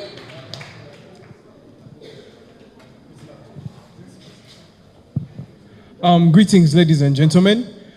This is U Green that has come here to present to you the Smart Waste Management System called Green Bean. And to start with is a problem. Well, with a problem, Barara generates up to 31.4 tons of waste daily, okay? And over 30% of this waste remains uncollected, okay? And waste is normally mixed and it's poorly sorted, okay? It's not sorted well and it's mixed. And this leads to lots of health hazards and environmental degradation and pollution. Well, garbage collectors, they lack real-time bin data. They're not able to know how full the different bins around the city, around the country are, so they don't have this information. And they spend a lot of fuel moving around to different places to collect garbage without having maybe a clear way to pass or clear route to use, and poor route planning. With a traditional system, we see that we have them planning. Monday we shall go to Kakoba, Tuesday we shall go to maybe Ruharo and all that. And this is not efficient. And then also, residents face a high disposal cost. Like they spend a lot of money on paying these garbage collectors. Maybe there might be a way to reduce that money spent. So when we come to the innovation, we have the smart bin, okay?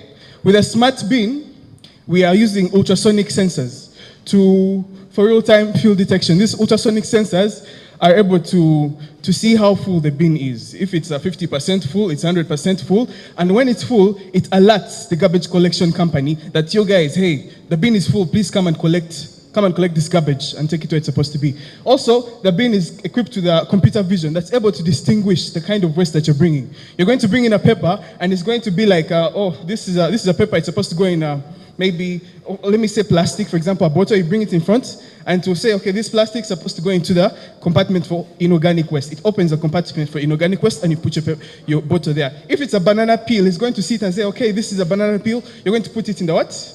In the section for organic. It opens the organic section. So your mind, you don't need to even think about where you're putting your garbage. Because ourselves as human beings, we just want simple things, straightforward, put in the bin. We realize we are mixing papers, plastic, banana peels in bins, and it's not efficient. So that's the different features for the bin. Then, this is our team. Our team, we have a team leader. That's me, Maruji Kevin. We have Godson, Shayla, and others. We are a team of 8 people, very active in this project, and involved highly in the research and gathering of all this information and data. Then, when we come to Lean Canvas, I think they have demonstrated to you the prototype there. With the bin, if I have this piece of garbage, I think the prototype is here actually. Yeah, the garbage is here, so quickly. All right. So as I said, I have my garbage here and I need to dispose it. It opens the required bin and it will close it afterwards, okay? Yeah, so the Lean Canvas, we're here. The Lean Canvas, we have a problem, which is the poor garbage handling. That's the problem. Then we have the solution, which is the smart bin that you've brought on the table here. When I look at the value proposition, we have an automated alert system and notification real-time monitoring. By the way, about the automated alert system, I almost missed to show you this. The software part of the prototype is this part here. Let me show you clearly. This is a dashboard for the company, garbage collection company. So from here, they're able to see the route they're going to use today. It's going to show them estimated time, 2 hours and 15 minutes collecting garbage. It's going to show them the route details. We're going to pass here, first check this bin, the next bin, the other bin. Those are the most full bins. Then Then we have actually this is the route, then the dashboard. Dashboard is here. We have optimized collection route. It optimizes the route for the route for the garbage collectors to use. Okay, we're going to pass like this. We're going to collect the most garbage if we use this route at the shortest time possible. Then the bin status, they're able to see which bin is full. This one's 50% full, 100% full. Then urgent collection. Those bins which need urgent collection. Maybe the bin has been full for very long, 100% for like 2 days, and like it needs to be emptied. So they'll be able to know all that information from there. Then you also have the client end. The client end, he's able to register his bin after he has bought it. He's able to register the bin and register the bin and do all that. So let me go back to the idea lean canvas. Our key partners, we have the garbage producers. We have like the hotels, the restaurants, the institutions, universities, and all that. We have the garbage collecting companies. Those are also one of our partners. Then you have recycling companies. You know, we're going to be able to separate the waste, organic, inorganic. Recycling companies will want to use the what? The inorganic waste. Key activities, maintaining and programming sensors and all that. We have many channels, we have early adopters, we have all these different details on our lean canvas. And the cost structure and all that. So that's all we have. Thank you.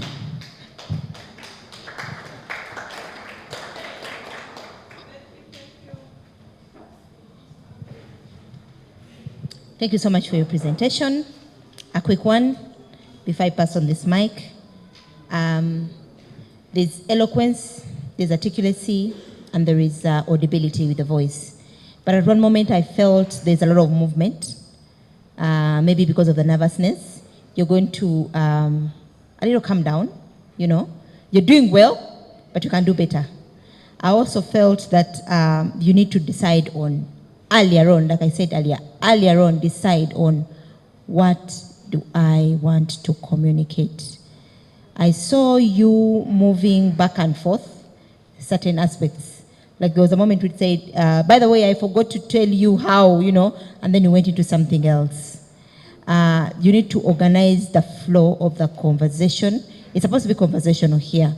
I decide what should I say first, what shouldn't I say, as opposed to, oh, by the way, let me first take you back a little bit, you know. It may disorganize the listener. There was distraction with the presentation when the silent team came to showcase what they have. It's an amazing prototype. I was thinking that maybe you can pause for 30 seconds.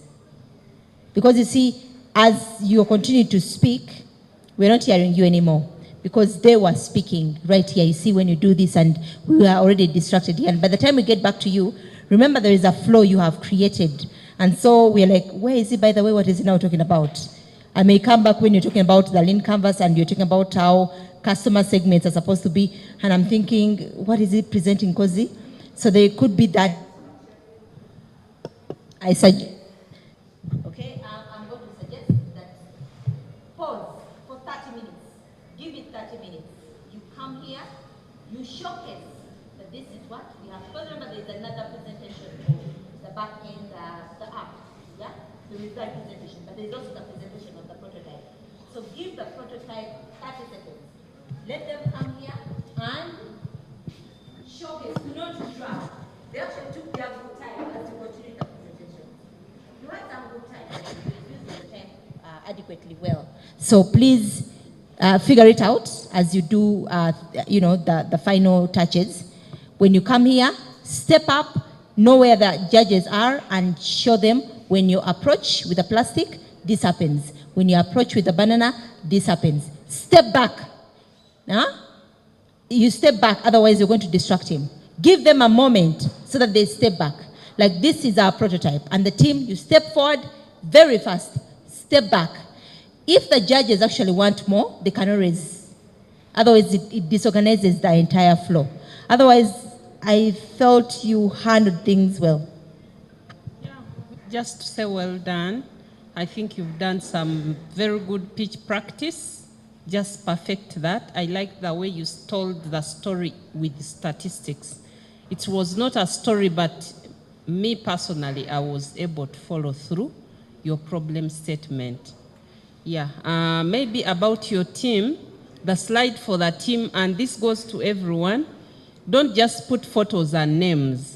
You can add their specialty, like what are they doing? Because we want to know that multidisciplinarism. And you can say we have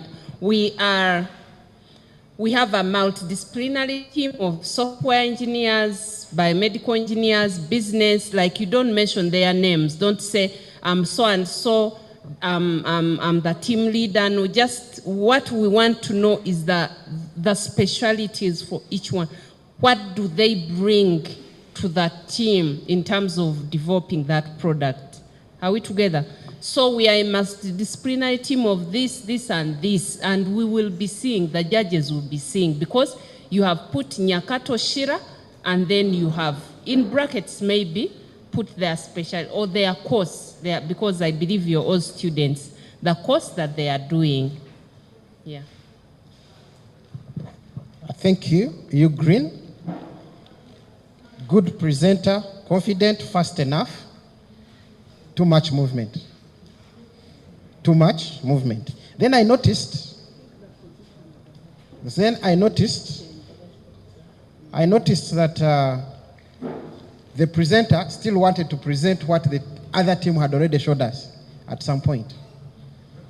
When you came with the paper and then you were saying when you put a paper, we had already seen that from your team. And therefore, I'll suggest that you intentionally create time for the demo. All right? Intentionally create time for the demo, and we just listen to the demo. Yeah, and also. So I think that will be a nice one. Then the good presenter might make us forget the slides. They need improvement. They are also still too wordy at some point. Yeah. I just wanted to add that.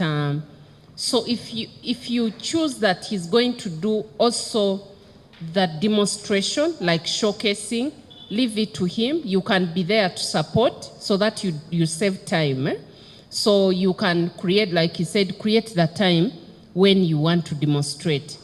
Sometimes, I don't know, think about it where you want it to come and how best you want to do it. Otherwise, well done. Can we clap for each? All of us? Yeah? Yes, if you are to give general comments, please. You guys have done amazingly well. We would want you to actually improve whatever you have right now. The pictures, you will be the first one to go to have our lunch, because the moment we say lunch is done, we are going to begin the presentations. We want to make sure that by at least 1:30, almost everyone is done. The pictures, if you need some help with any judge, mentors, you can go to them and rehearse, okay? There is no shame in rehearsing 3 or 4 times, okay? Don't feel shame to say, if I call Sarah, what is she going to say? Call me if you need me, and then we do some rehearsing. Otherwise, all of you are doing amazingly well. There is always a first time. We've been there, okay? What you see here is not confidence. For me, what you see here is tons and tons of experience. So you cannot say, oh, I want to be like Sarah. Yes, you'll be here. When you reach 50 at my age, right now, you are at you are at that level. You're not experienced. So take a moment. Don't beat yourself so hard. It is what it is. We learn by doing. And for those who are actually doing the actual presentation, you're doing amazingly well. For the supporting team, the ones who are making demos or showcasing whatever they have to showcase, if you're to bring a paper, do not come from the back and then you're like, and then when it comes to the presentation, we will try to maintain a moment of silence so that the presenters can actually shine. If you really have to move out, move when we are done with the presentations. I know some of you will be getting up and getting water. You distract the presenters. I want you to try to have empathy. Try to fit in their shoes. They are nervous, okay? But most importantly, the camera is rolling and they may need to actually take a pic or take a clip. Like I said, you may want to take a clip at one moment and send it. Actually, for graduate schools in some universities, like I've recommended a couple of students for Oxford.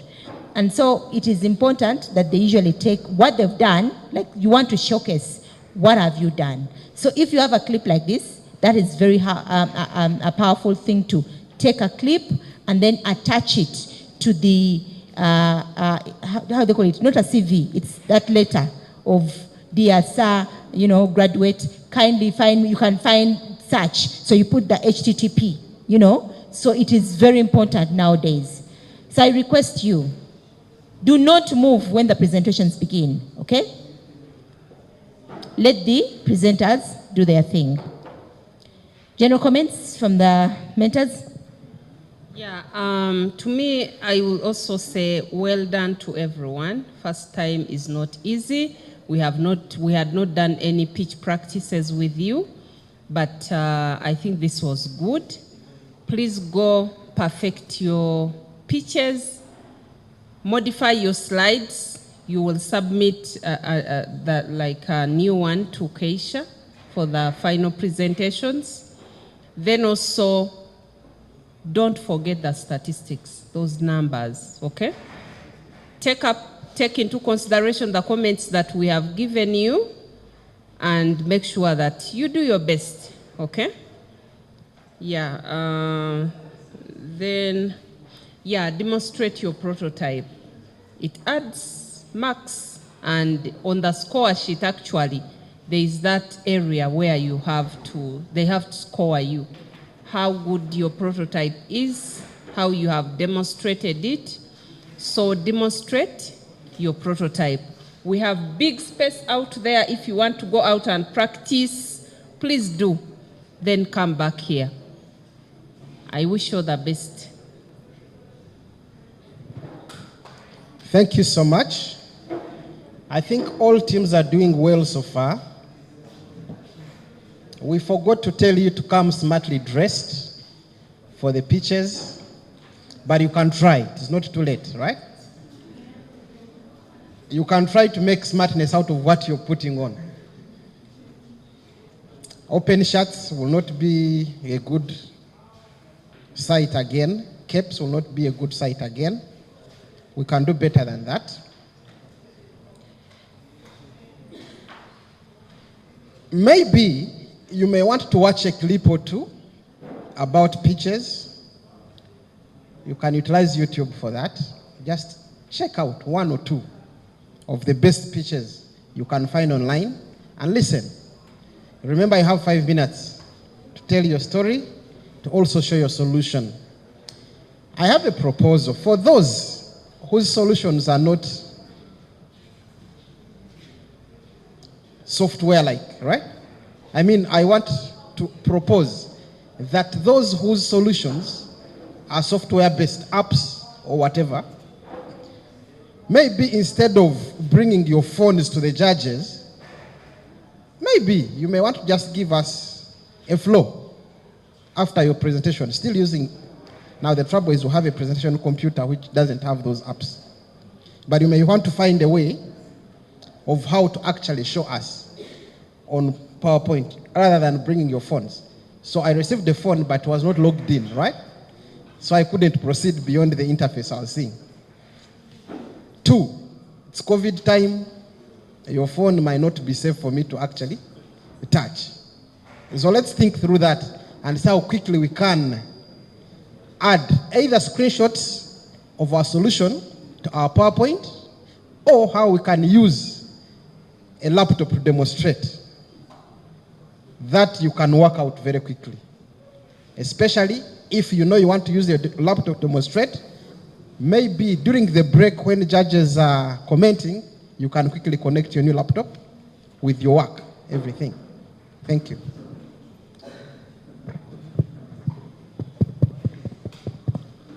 So innovators, you have done well. All we can say right now is we want to wish you good luck in what you're going to do. Please take these comments in good faith, right? We are going to give you some time because we're going to start after lunch, which is about 2. We are hoping in this time you can make your final presentations and you shall send them to Keisha, because we are still going to use the same laptop. If you have any challenges in understanding how you move to the next slide, now we're not going to help you anymore. We can't help you. Go to the laptop, try to practice, because I want to use one laptop for all your work. So this is the time you can use to clean up the presentations. Remember, we were talking about those colors that you are using, which can look good on the laptop, but when we are looking at them, when the judges are looking, they might be destructive, they might not be clear. So try to choose the right colors, and most importantly, try to work within the 5 minutes. At least now you have seen that 5 minutes is actually enough time for you to do everything, but you have to manage the 5 minutes, okay? So try it. If you want to practice, you can use this time to practice. We have about what? Let's see, what's the time? We have about 1.5 hours. In this 1.5 hours, we are hoping that you can clean up your presentations. We're hoping you can include everything that you have not to improve your presentations. We're going to also have lunch, and then we shall follow up at 2 p.m. So all the best and good luck.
Digital media.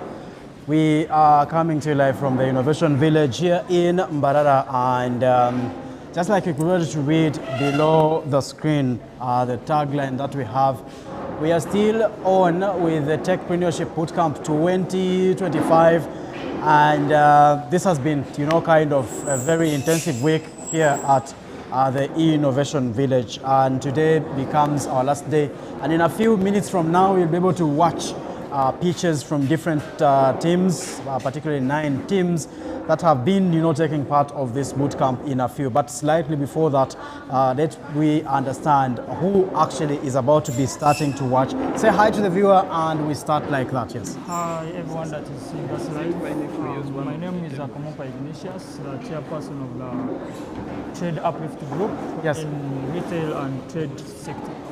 Okay. So briefly, go ahead and describe what actually that is meant to solve, and how you're about to actually just run about that. Yes. Yeah, trade uplift, as we are carrying out our survey in our study, Yes. in our field, naturally we focused on trade, and we focused on the area of the market vendors. This is the market, mostly the market area. So we found out that they had a problem of polythene papers, polythene bags, whereby they are poorly disposed everywhere.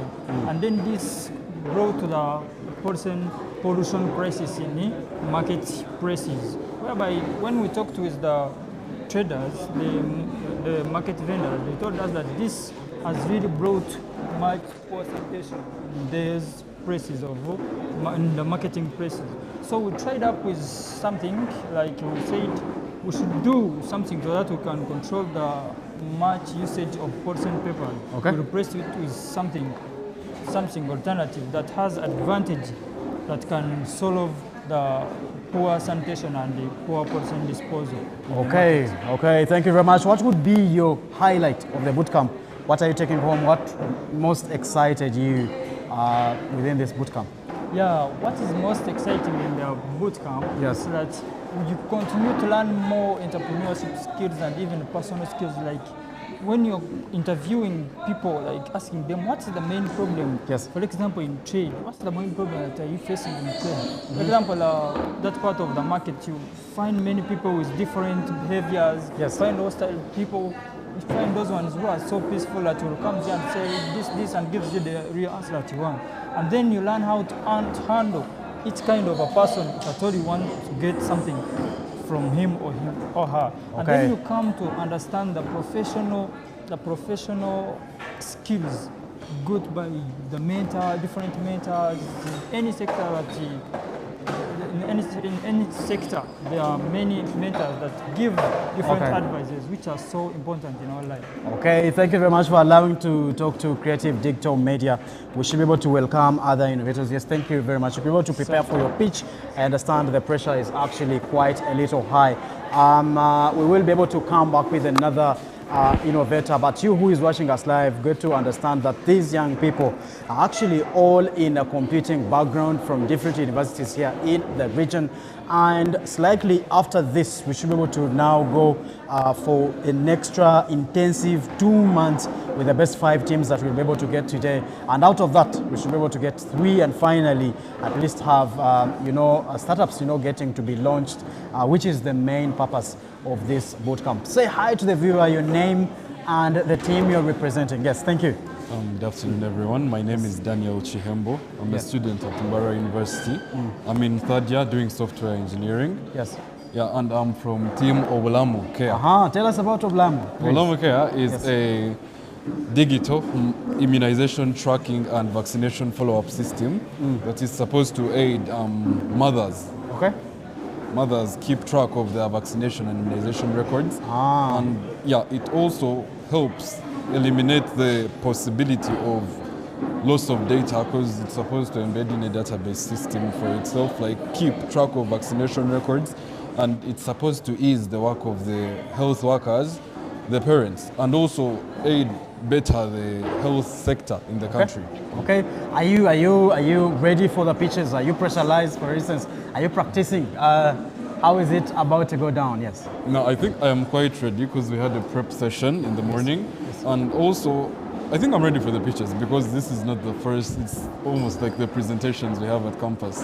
Okay. Quite simple. So hope for the best. Okay, thank you very much, Chihembo. We wish you all the best. Thank you very much for allowing to talk to Creative Digital Media. Please, you could be able to have an opportunity. Go prepare for your pitch, and we should be able to watch them once again later in the afternoon. Yes, you who's watching us live, we are still continuing with the bootcamp. Today is the last day. We are about to receive, the best of the best ideas that we think these should be able to be the solutions that actually come to the market. And after that, we will be able to, kind of listen from the RCC, who we have our chief guest later in this afternoon, to be able to hear out on the government side when it comes to these innovations, how are they prepared? Mbarara is a city. How are we prepared to actually get there? For the first time and this afternoon, we listen from a female innovator that actually spent here a week. Say hi to the viewer, tell us your names, and also the team you come from. Hi everyone. Yes. My name is Monique Nahawe, and we are working on Tour Connect, tourism sector. Okay. Yeah. Okay, tourism sector is what they are working on. Let's first start with what you actually, how you're doing that, the problem and the solution. Yes. We did a survey and we found out that we have a problem of poor marketing strategies, and that's the problem we are working on. And the solution, we came up with a mobile app that will handle that. Ah, so basically, what would you comment about the bootcamp? How did it go? What is the highlight? What did you like most about the bootcamp? The bootcamp went so well. Of course, as you know, university students, where there is food, we are good to go. Okay. Yeah, please. The food was okay, and of course, the facilitators treated us well. Okay. Yeah, there was a little bit of pressure, but yeah, as innovators, of course, we move with pressure. It's an intensive week, basically. Yeah, it was an intensive week. That we should be able to move on. Are you willing? Are you ready to win, for instance? Yeah. Okay, please. You can have your time. Go practice your pitch. All right. We should be able to come with these and more innovators, telling us about what actually they are working on later in this, afternoon. You who is watching us live, you could be able to ask yourself why we are actually doing this. Now, every good year, say competing students will be able to graduate with, nice researched projects, I would say, or even prototypes. But how many of these actually get to the market? And that is actually the reason we are doing this, to be able to be sure that we influence them, kind of transforming from just mere ideas or prototypes to, commercializable solutions or startups finally on the market. Please say hi to the viewer. Tell us your name and the team that you come from. My name is Naison Agumia, and I'm representing the Tunyuke team. Okay. We are working on the transport sector. That's what Nice on there. Tunyuke. What is all about Tunyuke? Well, Tunyuke is trying to solve the problem that Chihumro students are facing, the transport problem. Okay. Because the fact that the campus is a bit isolated from the small towns we have in Mbarara and from the main city. So there are problems of having to transport yourself either to town to buy something. Yes. Or maybe going to campus to attend lectures, because the campus can only accommodate around 200 students on campus. Yes. So meaning the rest of the students are actually staying outside. Okay. But they still have to come and attend lectures, so the transport becomes a little bit tricky for them. Are you looking at later scaling, for instance, because we understand in your bootcamp they must have told you about the target market. Now, when you say Chihumro students, it looks like you have actually minimized your target market or something. But we could understand that it can actually start from there and it broadens. We've seen global innovations that have actually started like that. Is it part of your, plan, for instance? Well, our main plan, as you said, is to first concentrate on the Chihumro thing. The way Mark Zuckerberg and his friends, did Facebook to talk to each other. For the university, yes. But at the end, the whole world is using it. I was looking for that. Thank you very much for giving us that. Exactly. Now, what would you comment about the bootcamp? What does it do different? Well, the bootcamp has been really productive. Yes. Because now the problem with us software people or IT people, we think too much of technical. Yes. I'm thinking maybe of Python, JavaScript, but we don't actually think to solve problems. Yes. We think to create solutions to maybe problems that may not even be there. So we are too much of technical, and we forget that our technical expertise can actually help the real world. Yeah, we are too much of technical, and it has really helped us to try to balance the two. What will be your takeaway from the bootcamp? Yes. Takeaway from the bootcamp is to find a problem and actually find a solution that fits that problem, something that I didn't have before. Okay, thank you very much, Naison, for accepting to talk to us. We could be able to allow you go prepare for your pitch, and yes, should be able to see Most of these coming up in a very, very few minutes, particularly not more than 5 minutes. We should be able to go for pitches. You who is watching us live on Creative Digital Media. I was still telling you that at the end of the day, we need at least computing students who are actually doing research. For instance, you have researched about the solution, whatever that you want to provide, you go ahead and do a prototype. Why must you do it just, to grab a degree and go away? And so this synergy between UCoBS Project 5 and 6, we are looking at exactly that. Can you, in your second year, as you think of as you think of a solution, as you think of a project you just want to present for a degree, can you look at it in the perspective of actually I could graduate with a startup on the market? Now, with me, joining me is, well, one would say, giant. I don't know, that is not too, well, it's fine. So you're welcome, Dr. Rennie. He is from UCoBS Master IUC project, Project 5 to be specific, and he's been a mentor, facilitator all through. What would you actually say about the bootcamp, please? No, thank you, viewers. I'm happy to be here. This bootcamp has been very, very exciting for us. Yes. We have been taking different teams through the design thinking process. It has been very good. We are down to, of 0 down to 9 teams, and we are going through the, they're going to take us through their presentations of what they have learned in the last 5 days. So we are going to judge them. There are some judges that we have invited and everything. So we're going to go through their processes and we're going to see what they have learned. This has been very exciting for us as mentors. And we are hoping at the end of the day, these teams can build on these experiences that they have had to start up these businesses. That's what we're hoping for today. So we're just going to pick the best 3 out of the 9, but we're hoping that it can continue. Anything else? Yes, Doctor, we believe that this bootcamp and many of these interventions, just like this one, would change the narrative that a computing student just graduates or submits, research work at the end of the day to just graduate or earn a degree. Yes. Is it something you believe actually will change the narrative? Yes, it will definitely change the narrative.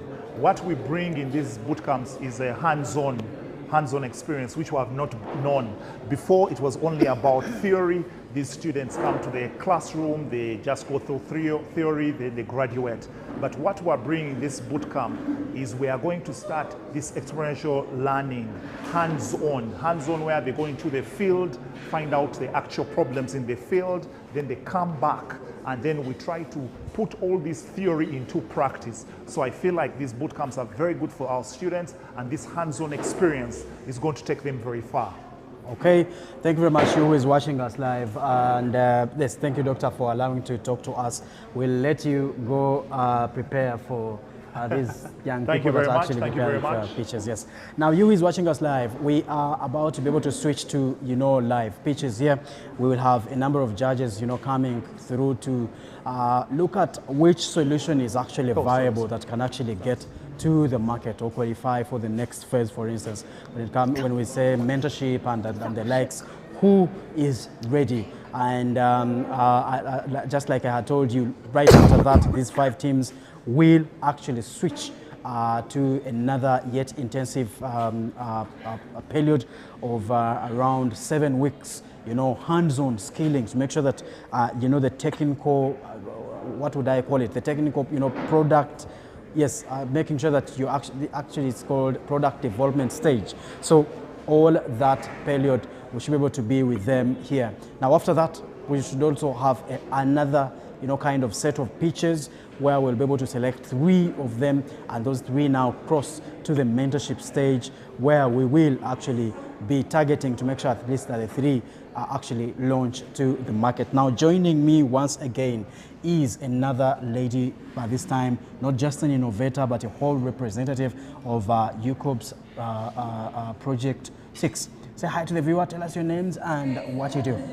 Okay, thank you very much, viewers. Yeah. My name is Fortunate Kamushaba. I act as a Sub-Project 6 assistant, and Sub-Project 6 mainly focuses on ICT implementation and capacity building, then also at infrastructure development for the university. Okay, Yeah. so Project 6 comes in a synergy with Project 5 to ensure that ICT students get to, grasp some entrepreneurial concepts. What would you make of this? What do you have to say about that? Yeah, this bootcamp in general has been of great impact, Yes. whereby we were starting, of course, with the young youths, young university students who have no idea totally on how best to start up a business, on how to identify a problem in market, on how to ideate and how to come up with the different prototypes so that they can apply these challenges and the problems they are meeting on market, and they try to embed them with technology. With the technology, they learned on how to use the different AI or artificial methodologies and platforms on solving some problems they were having, for example, like ChatGPT, Gemini, the Lean Canvas, which was used for coming up with a business model. They were having different platforms that were taken through so that they can be able to build up their prototypes and come up with technical problems solved using technology. Okay, one would have a very big question for us in the comments. Yes. The question is, what next? Because we understand this is actually the last day of the bootcamp. Project 6, in a synergy with Project 5, came in to support this whole week. But what next? In the side of a project, what actually comes after this? Yes. Okay, thank you very much for such an insightful question. What comes next is, now that they've finished the startup, the phase 1 training and the ideation part, prototyping, now we have to pick out the 5 good teams that have emerged as the best. We continue with them on another level of mentorship, and we have to get into mind that all this we are doing is under the gender and ICT event. We are trying to see how best we can bring gender into the picture and how best we can mentor them so that we don't leave out the young girls, the females who feel that technology is only for the men. When we mentor them from the ideation level that they are in, the startup level, the level 1, now they'll go to the mentorship stage, and from the mentorship stage we assign them to different groups, different mentors who will take them all through, make a follow-up and see how best they can make their ideas into reality. And then at the end of it all, our main goal, our core, is to see how best we can make money out of the solutions that we already have. Okay, thank you very much. Fortunate for allowing to talk to us. We are still coming to you live from Innovation Village. Thank you very much. Please go prepare for these pitches here. We hope a number of innovations could be able to come through shortly. And you who is watching, you have a role. You can be able to comment in case of any question, in case you want to upload any team, anything that you might want to add to this very one, it is actually welcome. Otherwise, we are still coming to you live from Innovation Village here in Mbarara, and this has actually been week 2 of the Tech Advance program, and this week 2 has been actually the Tech-Preneurship Bootcamp, which ends today, and that means that next Monday we resume with what I call product development practicals for the teams that we will have selected here for the next 2 months, and after that we should be able to have another pitch session just like this one here, where we will be able to select 3 teams, and those actually proceed to the mentorship stage that Fortunate actually was explaining.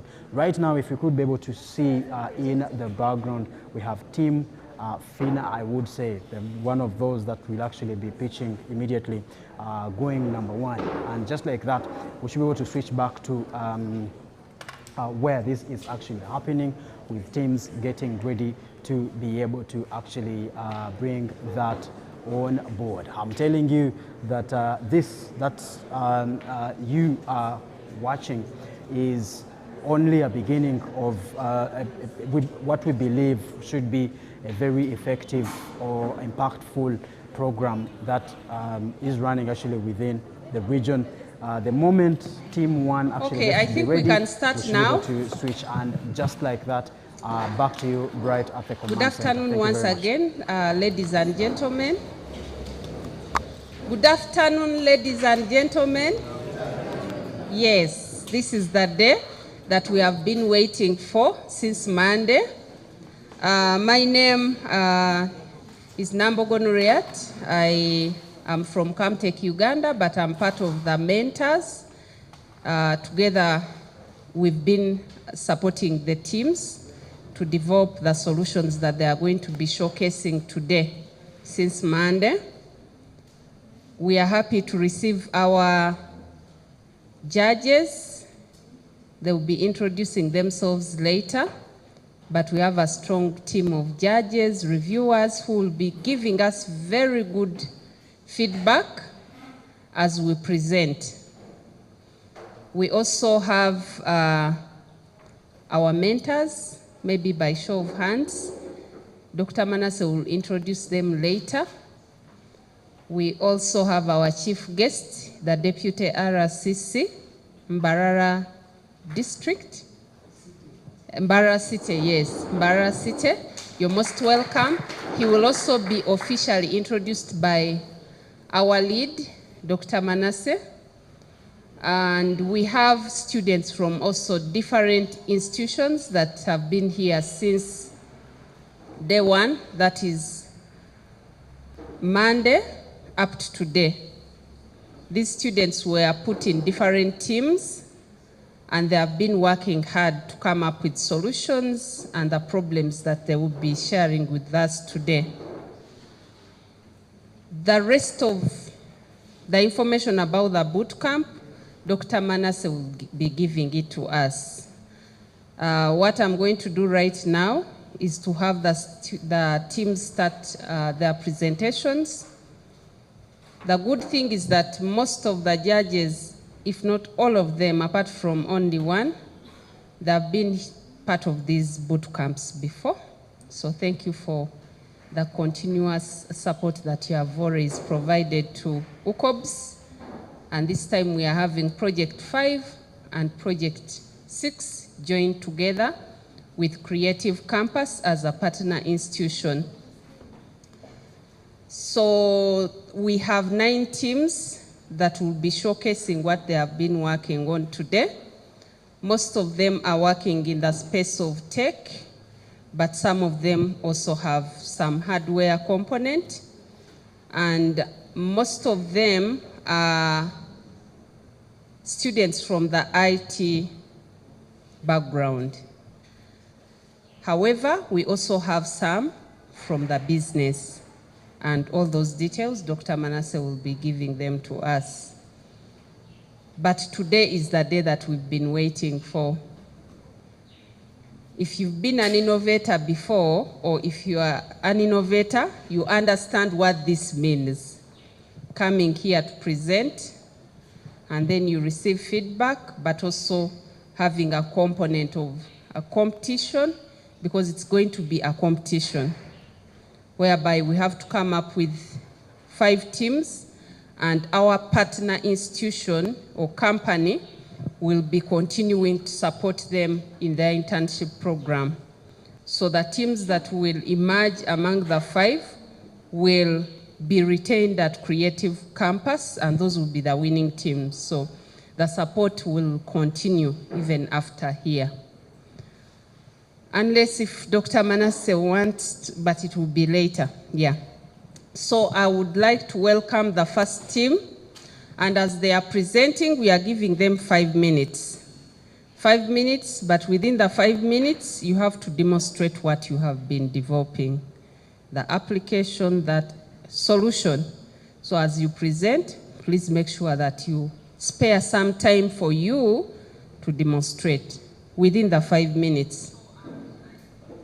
Then the judges will also have a time for you for Q&A, which will be about 3 to 5 minutes or so. We can give them feedback and then we call another team. I wish every team the best. I wish we could all be winners. Okay, thank you. So I'll need someone to help me here with the changing, maybe Keisha, loading the next presentation. But let's have the first team. Okay? As they come, let's clap for them. Team Fina. Team Fina is coming on stage. Come and show us what you have.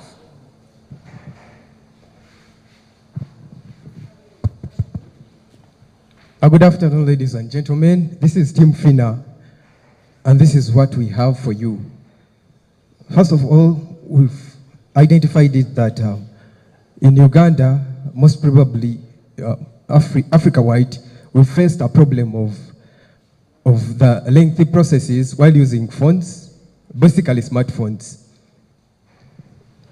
The lengthy processes, this could be a clear explanation of it. Yes, please, next.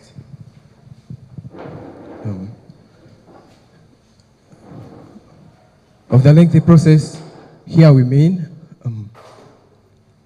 43%, we believe 43% have got smartphones, and this is what we got from the results of the statistical view of 2021 of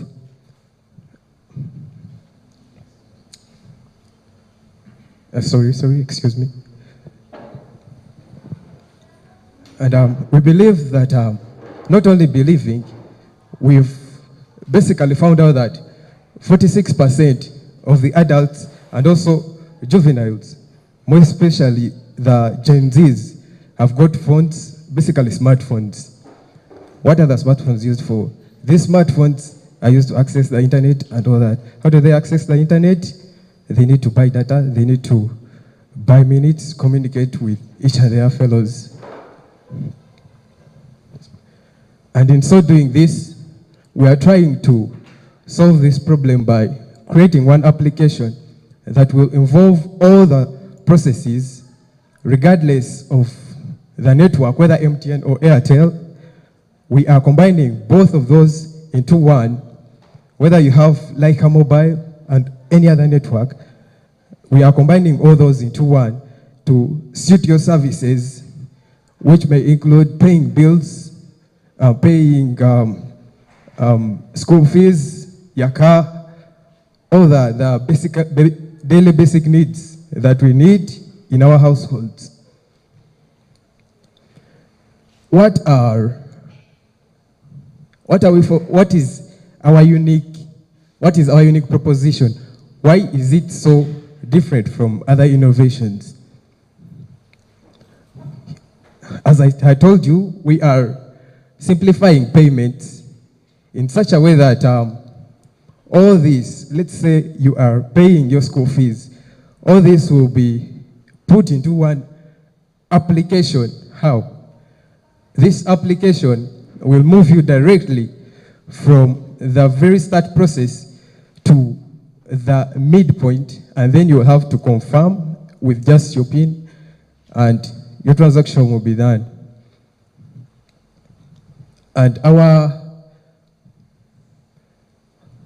other unique proposition is we are trying to involve each and every smartphone holder into this cycle.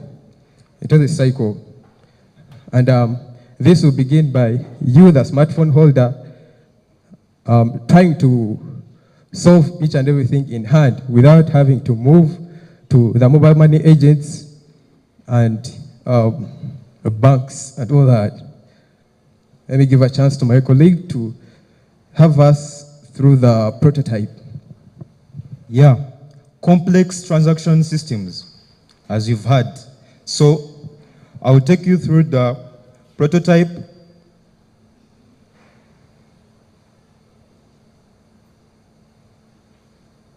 Ladies and gentlemen, I introduce you to PayLink, an application that combines and unifies every single financial transaction. I will give you a scenario. Maybe let's say a mother her kids are watching cartoon.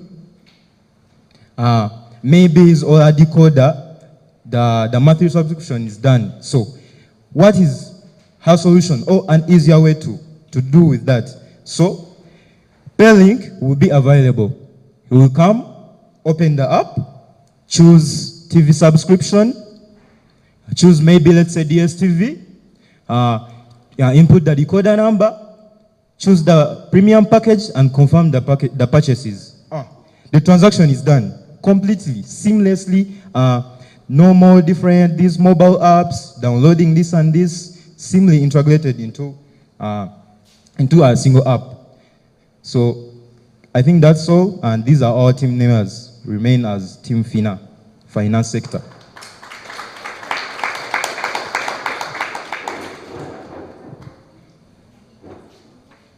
Okay, thank you so much. Over to our judges.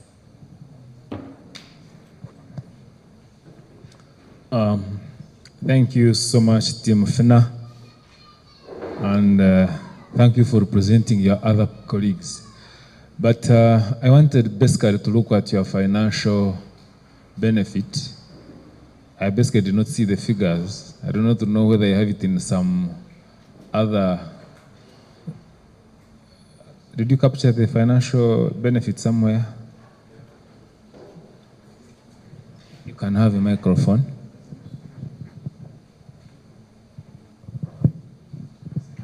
To be clear with you, I think you're meaning the revenue streams.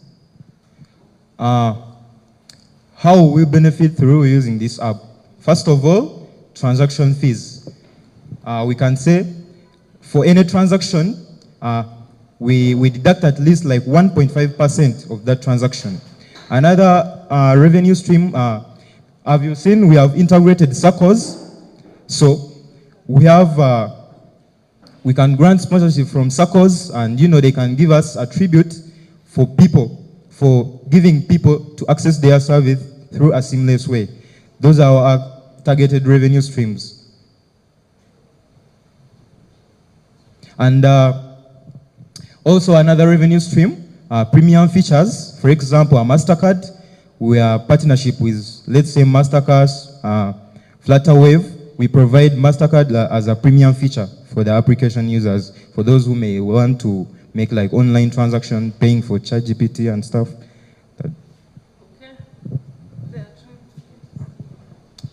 All right. Thank you for putting together that innovation. The first question I have is related to your competition, because we know that for you to make a very good innovation, you need to understand your competition. And I know that there are other apps that are doing the same. MTN has, I think, Momo. Airtel also has an application that is probably doing the same. Yeah. But for what you're doing, you're saying you're integrating all that into one, so irrespective of the network. But most people normally use a specific network. For example, my transactions on MTN. Yeah. So if I want to pay for something, I use Momo. But also, I would like to understand from a technical perspective how you're going to make everything work. Because you're connecting to SACCOs, you're connecting to DSTV. How is that process working?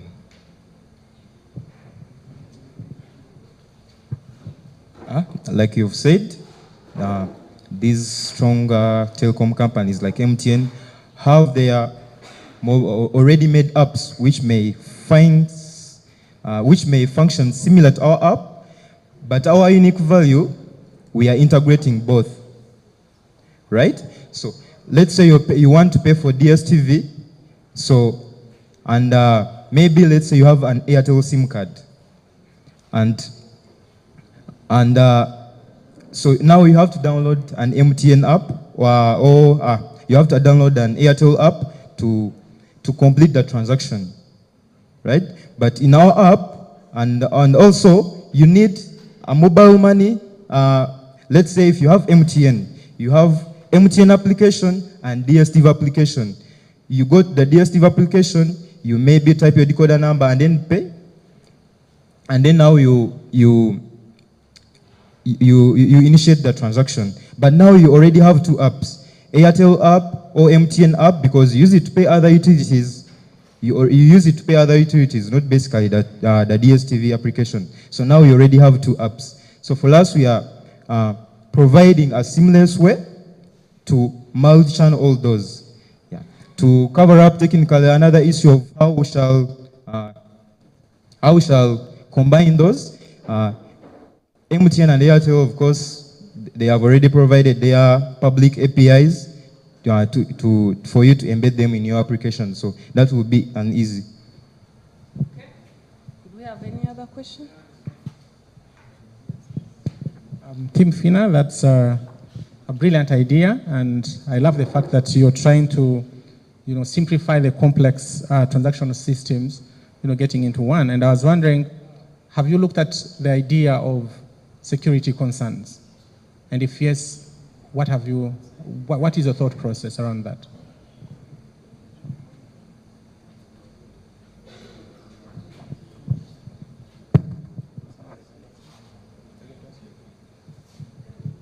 Technically, security-wise, of course, to pass through, to get partnerships with MTN or Airtel, you have to go under different guidelines and security guidelines. So I think the security concern, maybe if you're saying fraud or, so for fraud, we may add a feature for ID verification. I think you've heard of apps like Binance, So for fraud, we shall add an ID verification for the verified users to know to get your information well, to avoid fraud and money problem related things. Okay. Is that all? If you're integrating MTN and Airtel, probably don't need an ID, because if you're using those APIs, they'll still prompt you to enter your PIN. So that's already a security feature that you're integrating. So you don't need an ID. So even if you steal my phone, you'll probably not take money from my phone. Yeah. Okay. Thank you so much. Let's clap for them. Thank you, Team FINA. Let's have the next team, which is Team Steady Step Properties. Please come forward. Let's clap for them as they come forward. Team. Okay. 5 minutes. Good afternoon, everyone. We are Team Steady Step Property. We have come here. We came to.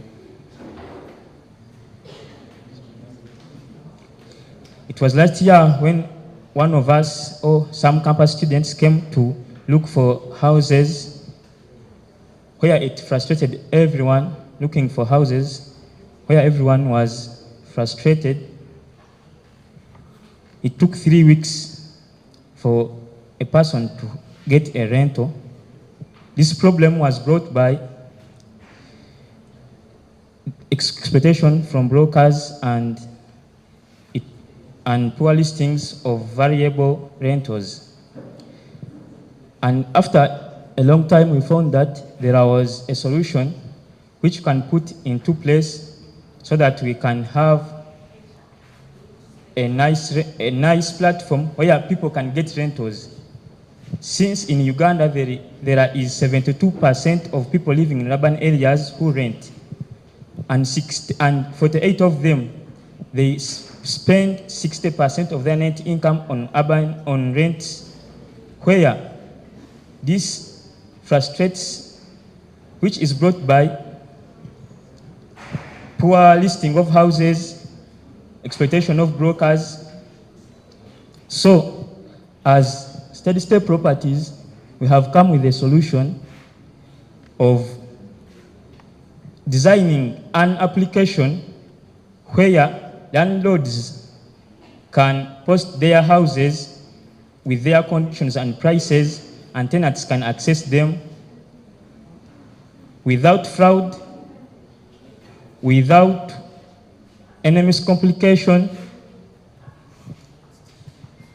And this app is called Steady Stay Property App, which is designed to help people on that problem. And our key partners in this application will be landlords and banks, mobile money networks.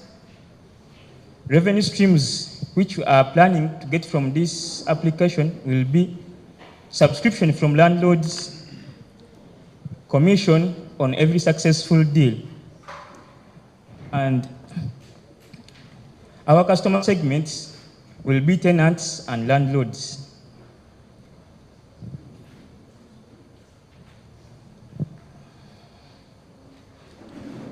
Let me call my colleague to explain on the prototype. Yes, good afternoon, everyone. Then to the prototype we developed, that is the home page where a landlord or a tenant will log in his information, like username, contact, sort of. Then the second page, it will display the rooms available, the accommodation available, either an apartment or these rentals that align the houses. Then the next part will show the events upcoming within that selected apartment. Take for example, if a tenant registers with the Rizview Estate, this app will update whether the tenant needs to renovate the house, or the tenant will be updated. He will be aware of that change. So for that update, the tenant will be able to leave for the landlord to renovate his house at the right time. Then the next part, there will be a group chat on that app. There will be a group chat where a tenant will notify in case he faces a challenge in that apartment. He will notify the landlord, and the problem will get solved. Then the next part will be an event. Take for example, you are renting somewhere, and this landlord tend to organize like parties, celebrate with their tenants.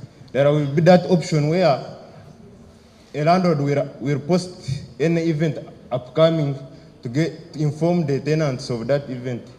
Then the next part is the payment part. The tenant will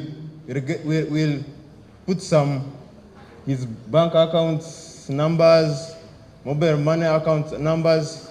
After getting interested in that particular vacant place in an apartment, you will subscribe some money that will buy our money. We, the software developers, then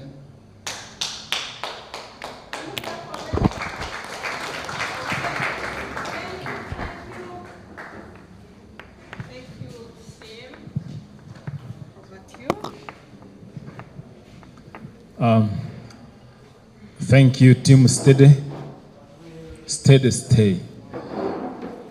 Actually, while you're explaining, I was trying to create a difference in my mind between a group on which I am, a WhatsApp group. Someone created a WhatsApp group, and this group basically has tenants, landlords, and so on.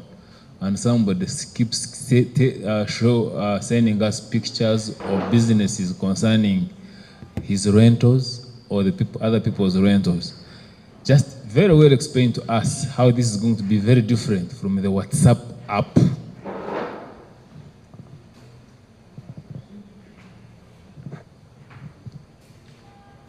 Due to comments we got from when we are making some research, those WhatsApp groups are full of brokers who exploit others, and they are full of scams, where you can book a visit and the broker can say pay me 50,000 and get close to that 50,000. So we have come with this app where we can connect a tenant directly to landlord because those WhatsApp groups are full of brokers where you can't find a landlord. Okay. Let's have all the other questions, please, for the next teams. Make sure you come with a note. Thank you so much. So team stay, that's a brilliant idea. I think my take for you is, I realize you're looking at so many things. So you're saying, I'm able to connect you to a house, and then you're putting in events, and then you're putting in, you know. My advice would be, is it possible for you at a start to simply focus on, I'm able to get, let's say, university student, I'm coming to Mbara, maybe from Soroti or Gulu or wherever. This is something new for me. I don't know where, you know, I don't know which places to go to. So one, can I search, is that like an application or a web app, whatever it is, can I search for places where I can, you know, stay? Do I know how much money this is, you know, charging?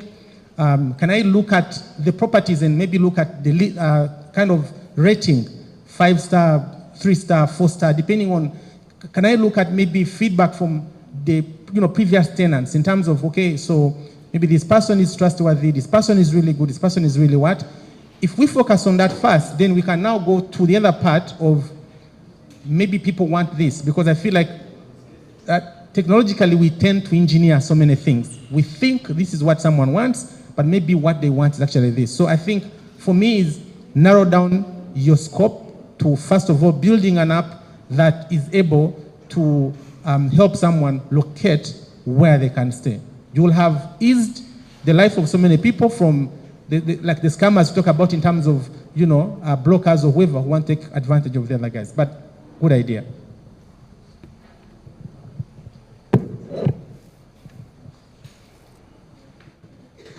No more questions? It was not a question, I think.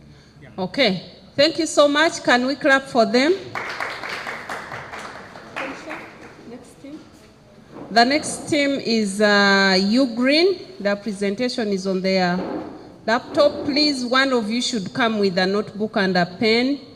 We are going to be receiving questions at a go, like all of them from the judges. Then we can, you can respond. You have 5 minutes.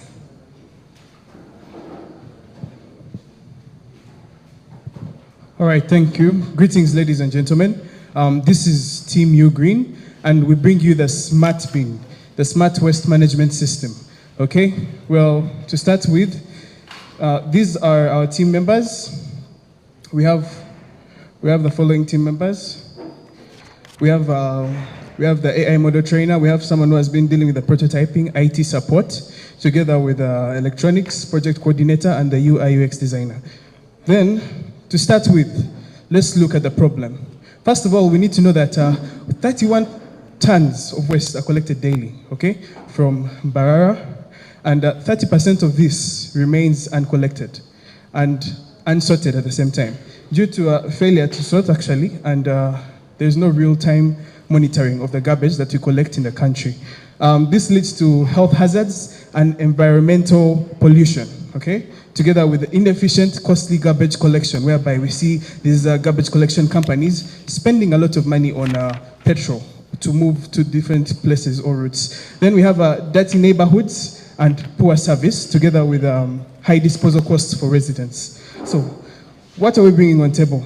We are bringing a new innovation as a team that is called the Smart Bin. We call it Green Bin. With this Smart Bin, we incorporate an ultrasonic sensor that automatically triggers the vision, computer vision, to identify, to scan the object that you've brought and identify which category of garbage does it fall in. Is it organic or inorganic? If it's organic, it opens the section of the bin which contains organic garbage, and if it's organic, it opens the section of bin that contains organic garbage. Then, when the bin is full, there's also sensors inside that detect when the bin is full, and when it's full, it sends a signal to the garbage collection company, and this company is able to know that, okay, we have this bin in Rubicona which is full, we have another bin in Kakoba, so we're going to pass through this route to collect the garbage, which is more efficient than just moving around anyhow with a traditional system where we have these different garbage collectors organizing. On Monday we shall go to Kakoba, on Tuesday we shall go here, and you find they don't even collect as much garbage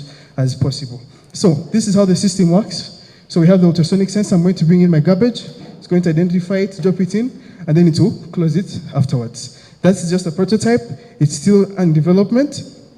Yeah, and to show you also the UI for the dashboard this is the system that actually detects. For example, if I bring, this is organic, banana peel, AI vision, the red side is for biodegradable and the orange is for non-biodegradable.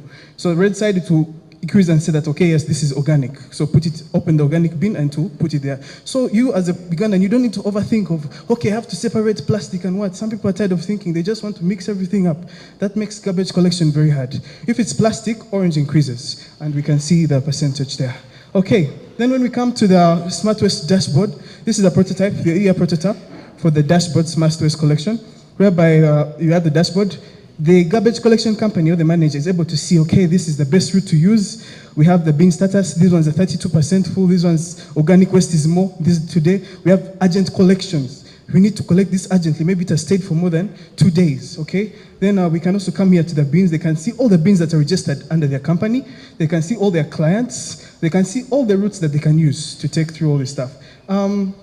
We can now go and continue to the Lean Canvas. With the Lean Canvas, we're going to look at, first of all, the revenue streams. Revenue streams, we can sell the smart bins. We can also lease them, whereby this is even more affordable. People are just going to pay rent for the bins. For us, we shall be collecting our garbage.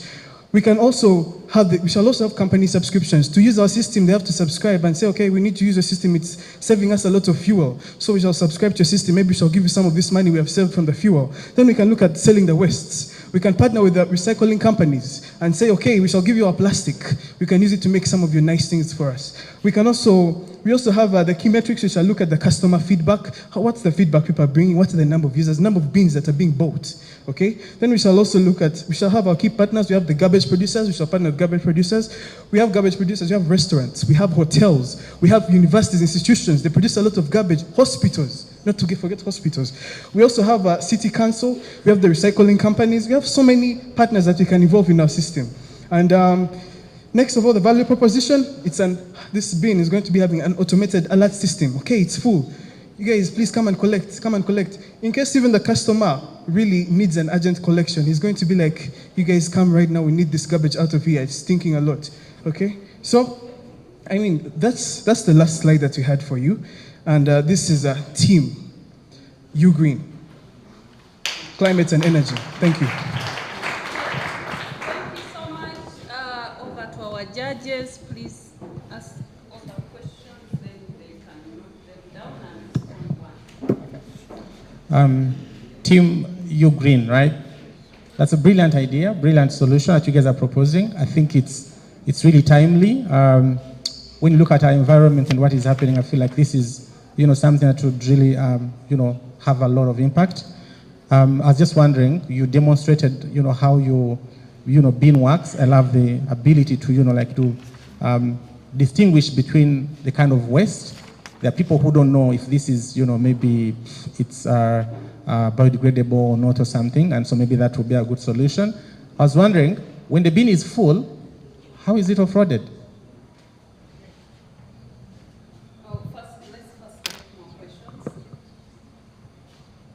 I want to be honest.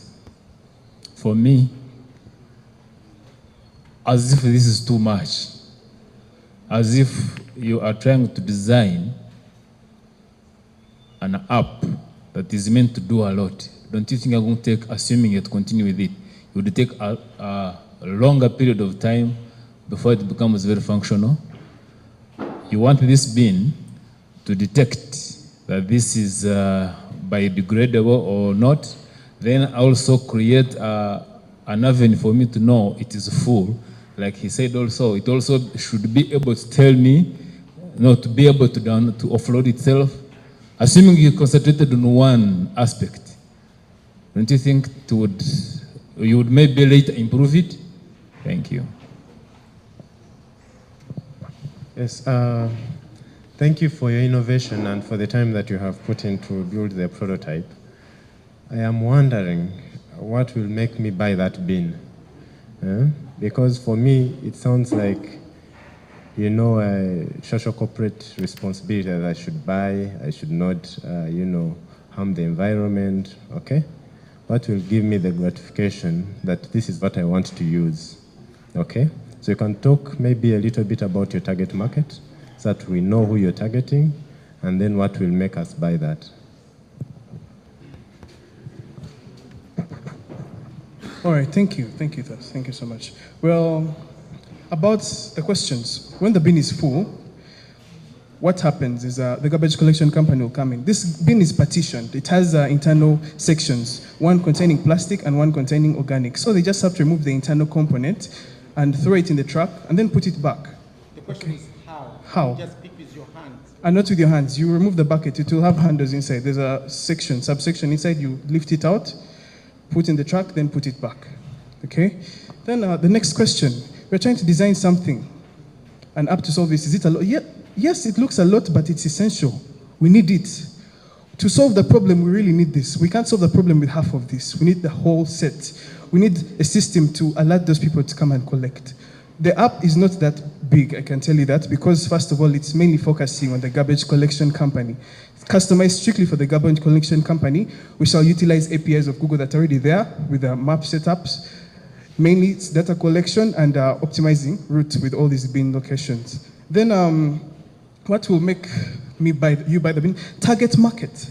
The target market, we're looking at restaurants, hotels, institutions.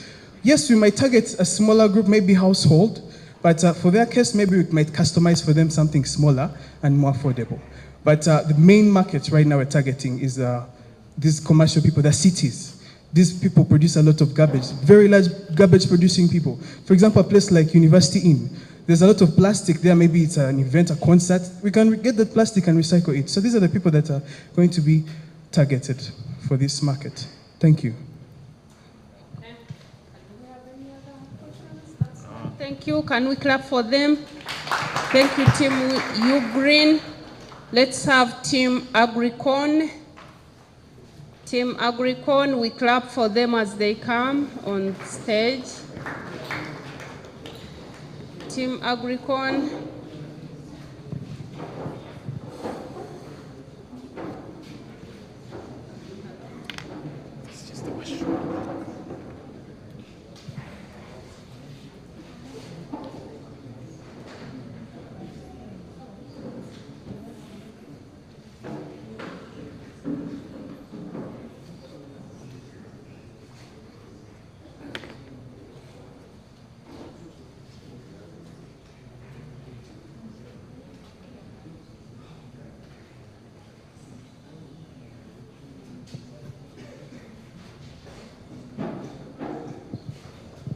Good afternoon, everyone.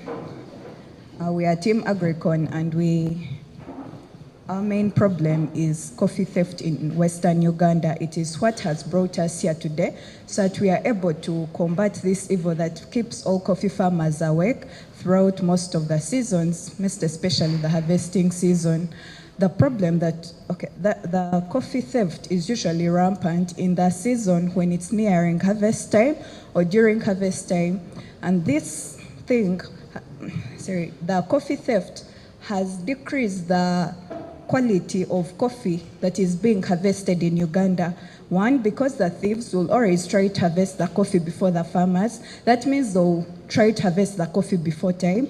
And also the coffee farmers will want to harvest the coffee before the thieves. Hence, they also harvest them before time. So now, the available alternatives are quite few. One, they usually try to convince farmers to join associations, the coffee farmers, so that every day, they know one another, and they are always able to know, like, if I got coffee from this person, then, The reason they join associations is such that they know each other, so that when they receive coffee from people that they do not know, they know that there has been prospectively a coffee theft. And also there is farm level security measures and technology adoption. That is why you find the farmers are using live wires. That's why you find that the farmers are using security cameras and yeah. And also the other one that's not included there, they use alert systems, and the common ones are usually dogs because they can be able to sniff, and they are sort of flexible. You can, as long as the dog knows the owner of the garden or the smells of the people in the garden, it's easy to spot the thieves. Then, though these measures have been brought up, they've failed to a point terribly because there is a risk of mob justice and vigilantism as those people come together in those associations, and then as they come together in those associations and they wish to, and later they realize that there is a thief that has been caught, high chances because of the anger, and at that collected anger they might end up rising and committing mob justice. And also there is limited effectiveness against organized gangs because even though you're just a group of farmers, trust me, if people come with their machines and everything, you won't be able to fight them off. Or by the time you get the means to fight them, they're already far off with your coffee. And also there is lack of widespread technological knowledge. Most people only know how to protect their farms with the usual small padlocks, the security guards, and they're not aware that there are better ways. So yeah, this is where Team Agricon comes in. Thank you. Thank you. Basically, I'll be looking at the solution. Yes, after we're seeing the theft our coffee farmers are facing. So as Agricon, we come up with the installation of CCTV cameras in a way that we are looking at integrating them with sensors. We are going to teach these cameras in a way that not that everyone will get into the farm. At least we shall make the machine to know that these are the people that are supposed to get into the farm via our system. We are having an app that we shall be viewing what the farmer is also viewing at his or her farm. So we shall have the Agricon system and also the farmer system. So we are looking at it in a way that we come to you as a farmer, we take full control. Because yes, people have come into, they have installed the cameras, but they don't put that full help. So we are coming up with as a full company, as Agricon, we are saying that we can really solve this. So that's why we are coming up with that sensor system in a way that as you enter, at least you are known. Then the way we are going to make money out of this, it is through monthly subscription. We realize that we have seasons where the cherries are not there, because in the coffee we have some season. So during the season, we shall have a certain amount that we shall be making a farmer to pay. And also we shall be providing maintenance, so they will be providing some maintenance fee. Thank you.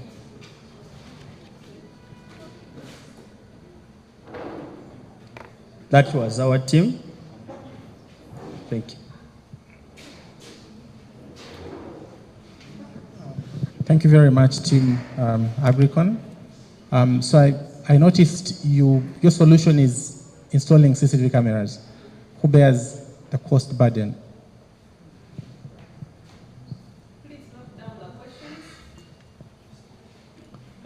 Thank you, Team Agricon. I basically want to start from where you stopped. That coffee is basically mature or ripe in a very short time. Basically, this part of Uganda, from April to June. Do you realize that the months of July up to March, the earning may not be very attractive? How do you, because you are saying subscription, why should I subscribe in a month? Why do not expect a thief? Thank you so much. Yeah, thank you for that innovation. At what point is the coffee storing? During harvest, storage, or transportation? Because I suspect from my mind is that people might not go and pick the coffee. Yeah, it will be very difficult to raise a sack. So I want to know at what point you're monitoring the coffee. Okay? And then how are your cameras different from the traditional cameras that we know? Because I could still go and buy a camera, install it, and then I can view from my phone.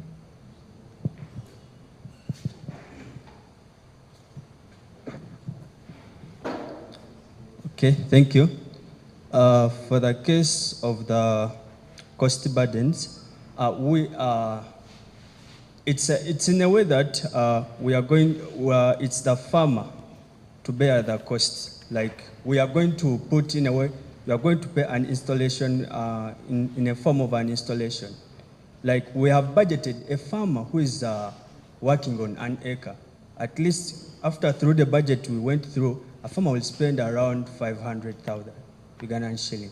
So we are looking at if a farmer can pay installments of 250, then during the season you pay, so that they can get adopted to that. But the people who bear this are the farmers, because we are providing you the service, because we believe a person who is working on 1 acre at least can pay 500 and can pay a smartphone. Then the off season. Basically, in the off season, we don't charge the same amount, because yes, believe me or not, after them getting ripe, you have to dry them, take them to store. At least if a person is working on 1 acre, I believe we'll have a store. So we want to manage that store. We don't want at the end, yes, after you gaining the harvest season, again they come and break your store and they steal the stuff. So we are looking, that's why we are going to charge a minimum. We are going to go down. We are planning to have a 50,000 per month, but during the off season, we are doing 30K. That's what we are projecting as our group, as Agricon. So that's how we went after the off season stuff. Then, when is the coffee stolen? For Doctor, the coffee is stolen basically during the harvest season. The way Doctor said, like during the April and June, when they are harvesting. So that's why we want our camera. That's where Agricon comes in. We say, yes, if you are getting to our thing, we can take care of this, because as we went into the field, they are really facing that a lot. Then the last question, my colleague can answer that. I'm also going to extend on what you just said. The coffee theft usually happens, okay, I can't say all throughout the season, but majorly where it's very dominant, it's before harvest time and during harvest time. Because before harvest time, most of the, like half of the cherries are already ripe, so they know they will still get some profit. And also during harvest time, because most of the coffee cherries are ripe. And also during transportation, but we did not want to look there because, okay, wanted to at least solve part of the problem, the main part actually. And also he was saying that how will our cameras be different?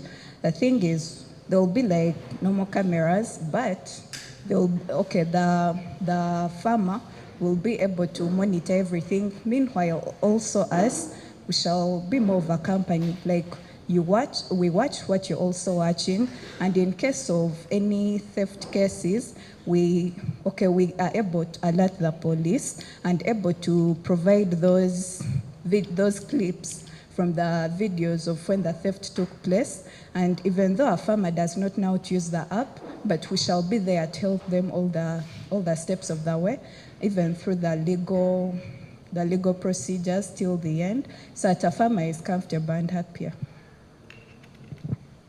Thank you.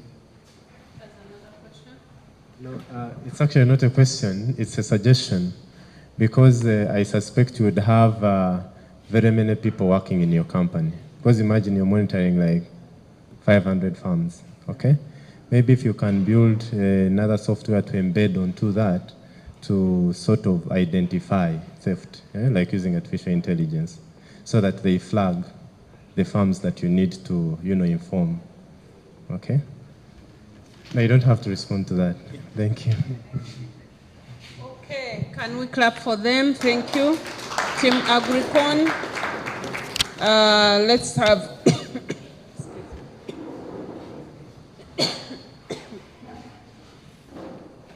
Let's have Team Tunyuke. Let's clap for them as they come.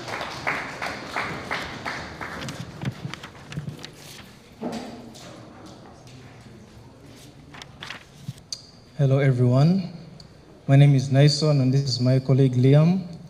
We are representing Team Tunyuke and we are dealing with the transport sector.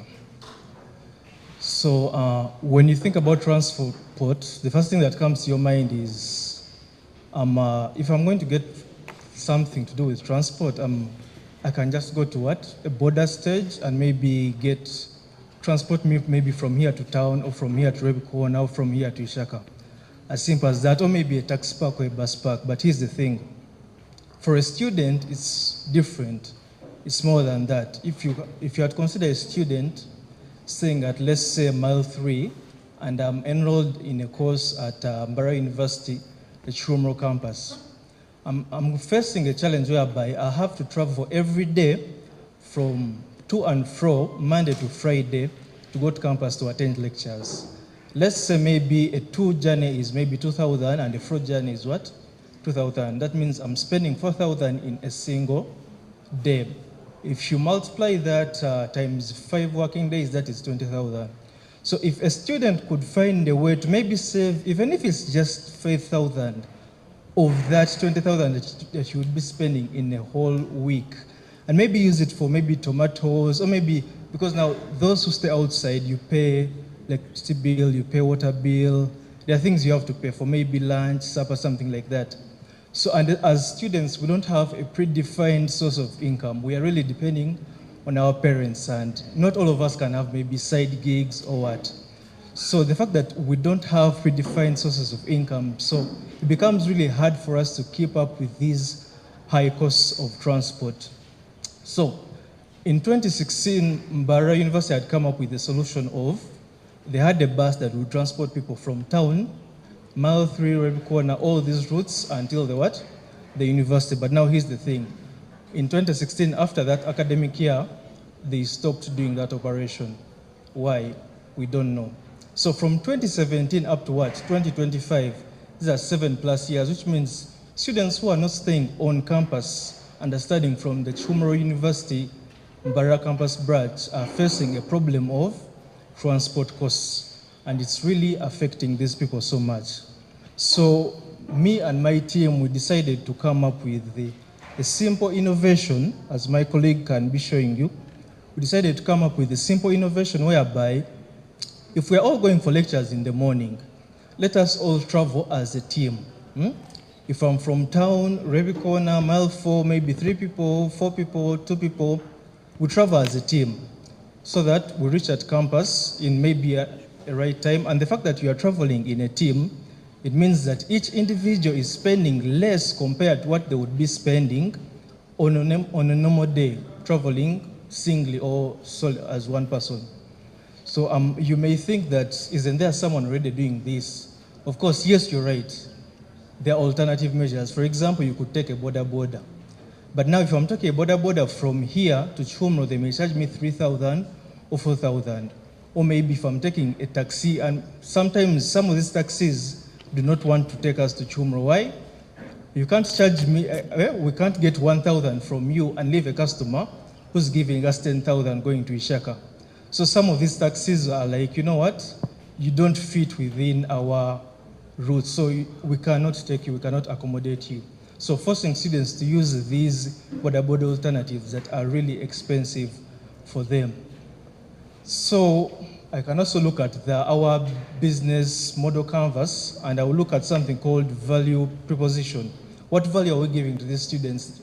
Number one, would look at the cheap transportation that we are providing for these students. If transport is cheap for me as a student and I can save maybe 2,000, 5,000 a week, that would really be something good for me, because as I had mentioned, as students, we don't have predefined sources of income. So we are really dependent on the people who send us money, or I can say our guardians or parents. Another thing I would look at is maybe the partners we'll be working with. Would partner with the student guild to encourage the students to use this application, this solution, so that they can spend less on transport. Would also partner with the service providers of the vehicles. If a taxi man is owning If a taxi person is owning a vehicle, he'll say, okay, yes, as long as I'm making money, I can help you transport these people. At the end of the day, they'll give me money, I'll get commission, something like that.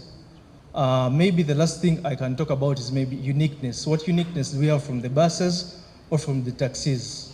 The fact that our application, our solution fits into, has a tailored, okay, it fits into the schedule of a student. That's something these people don't have. If I'm a bus, I'm going to Kasese. If I'm a taxi, I'm going to Ishaka. But for us, we know that yes, you're a student, you're coming from here, going to Shumo for lectures. So we are trying to fit into the what? To the schedule of a student. Lastly, maybe we can show you our team that we've been working with. Thank you. Thank you. Over to our judges. Thank you so much, Team Tunyuke. Sounds like a good solution. My question, one, is this a must student problem alone? Because your pitch centers around, must and then Chihumuro. Is it that before Chihumuro we didn't have that problem? And if Chihumuro's problem is sorted, you said the university used to provide a means of transport. You don't know why they stopped. As you continue to develop, I would definitely implore you to go and find out, maybe from the transport management committee or whoever manages that, why they had a transport means and why they stopped. That problem maybe might inform your solution moving forward. But if we get a solution, let's say now the university comes back again and puts up the solution of maybe the bus, transporting students, will your solution exist or it will cease to exist?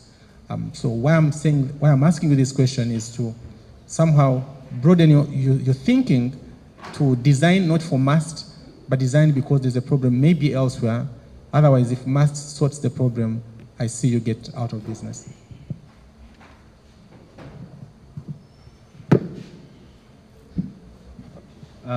Thank you for that innovation. Who provides the vehicles?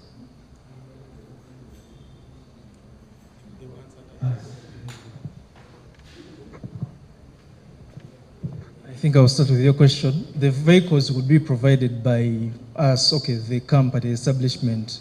The fact that, okay, we are students, we may not have cars, but we can partner with the taxis, people who have taxis, wishes, drones, and help these people make money as we also make a commission. Yeah, that's what we are looking at. Then the question he had posed of before Chumro, well, okay, this solution is more tailored to, a place being a bit remote. And I'm sure Chumro is not the only place in Uganda that has a remote setting that is maybe far away, a bit far out from the main towns, whereby I have to spend a lot of transport, actually buy things that are equivalent to the transport I'm using. And if the university comes back with that solution they had before, it can be fit into this application too, because the fact that it's also that what? You're traveling in a team. So it makes it still cheaper for the student. Something like that. Maybe to add on about the scalability, we've realized patterns of very many instances where people are traveling from the same location or relatively the same location as a team to a certain point or destination. So these reflect, or they can be echoed to places like people fellowshipping or people going for trips, people going for events, and all these are patterns that we can take advantage of to fit in our solution.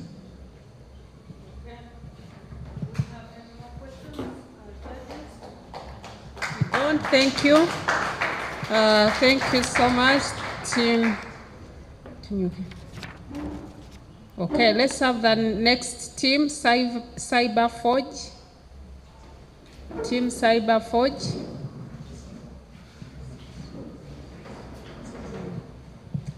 Can we clap for them as they come? CyberForge.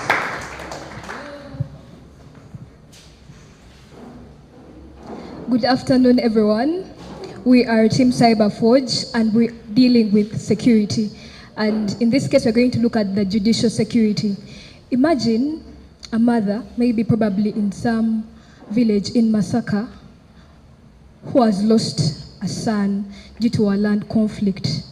And just imagine that that's the only son that the lady has, and she's always going to court to find justice for her son. So she definitely gives up all her living to be able maybe to find transportation to go to the court and find justice for the son, whereby her living is all put to waste because she wants to find justice for her son. And when she goes to the court, she always finds out that the files are actually missing, and that means that they can't hear her. So our problem is 65% of files in the judicial court are stored in physical folders, and that means that 1 out of 10 of those files are actually misplaced or delayed. And then we are coming up with a solution that is going to be able to put out this. We are integrating a digital database management system into this, and it is going to be able to use an AI that is going to use natural language processing, whereby someone can easily type in letters that they know or words that they know. For instance, murder cases that happened in 2020, and they're able to find the solution, or they're able to find the lists. Rather than the manual, the one that has been there is that you use the search keywords. But then for us, we are using the AI. And also, it's going to be able to support very many languages in Uganda. First, the local languages majorly, for instance, Luganda and Lunyankole and so many more. And also, it is going to be able to automate SMS reminders, whereby 1 month or 1 week to 1 day to the court sitting, people like lawyers or the parties involved are actually informed that they have a court sitting. And we're also going to put in the role-based authentication, whereby different people are going to have different access controls to this system. And that is like our unique value proposition, because no one else has integrated AI into SMS. And then, so our key partners are going to be the judiciary, that is the IT department, they're going to support us. And our major customers are the court registries, private law firms, the police, legal departments, and so many more. And how we're going to be able to gain from this is that we can give this solution to these, maybe the judiciary or the IT department, and then we can tell them to subscribe for this system. And also,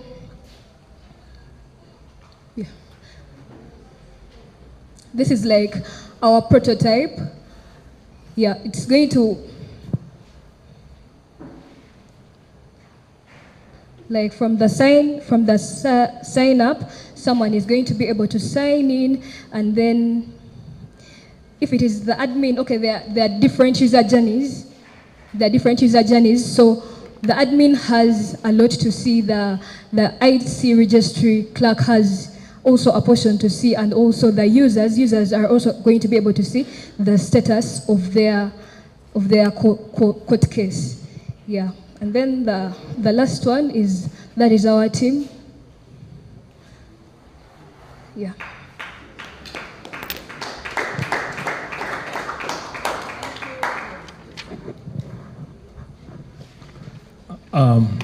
Thank you very much.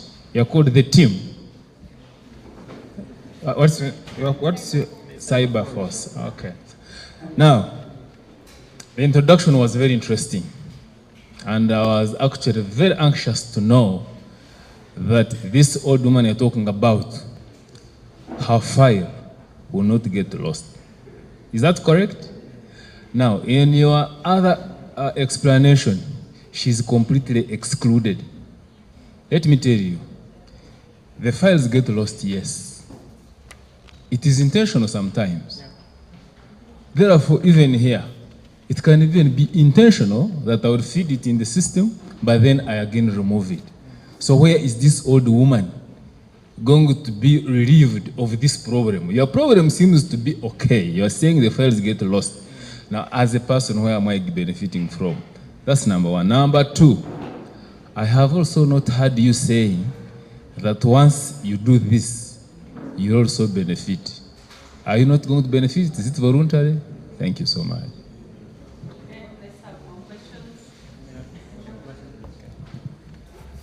Team Forge, Cyber Forge, yeah. I mean, good problem. It's a huge problem if you look at it. From your presentation, you mentioned something to do with, partnering with, individual people that, have their law firms and stuff like that. You talk about courts and everything. Some of these solutions have existed in, countries that are developed. One, I want to hear from you if you know why we don't have such solutions in a country like Uganda. And maybe that would be a very good, step to begin from. Thank you.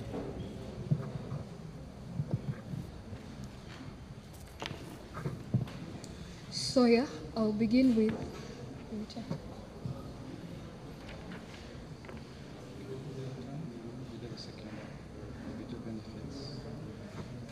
Yes, for the first question, the panelist was concerned about how the individuals are being now scraped out from the system.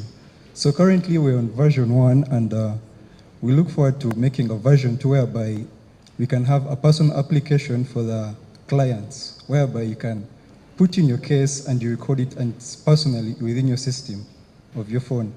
And then this will be like the main database that will have everything, not just your own copy, but for even other people, like people in Gulu, people in Kampala, and the person that is having his own case can just be having it on their phone within the version 2 of the system. Yes.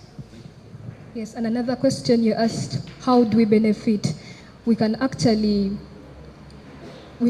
sell this idea to, let me say, the judicial IT department, and then maybe they can pay subscription, or maybe they can buy the whole application at once.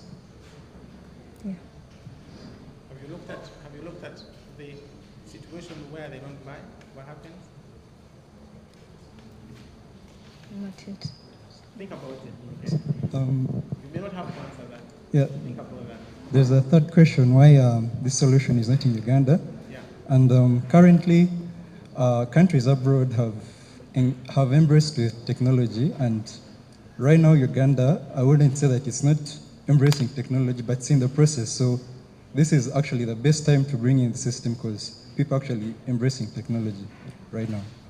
Thank you. Okay, thank you. Team Cyberforge. Let's now have Team Oblam Care. Oblam Care.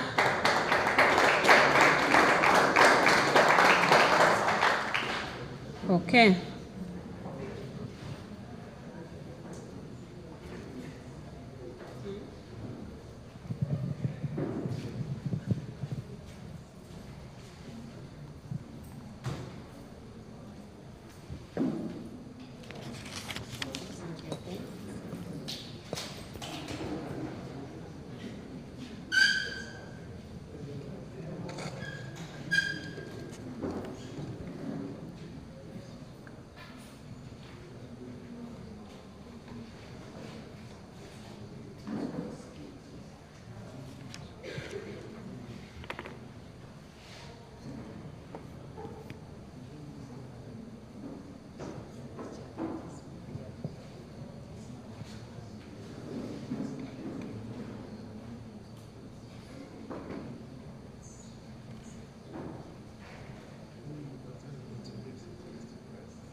Okay, good afternoon, everyone.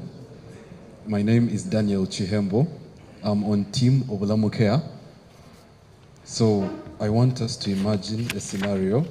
A single mother wakes up early in the morning, grabs her 8-month child on her back, and starts a journey to the nearest health center that is 7 kilometers away.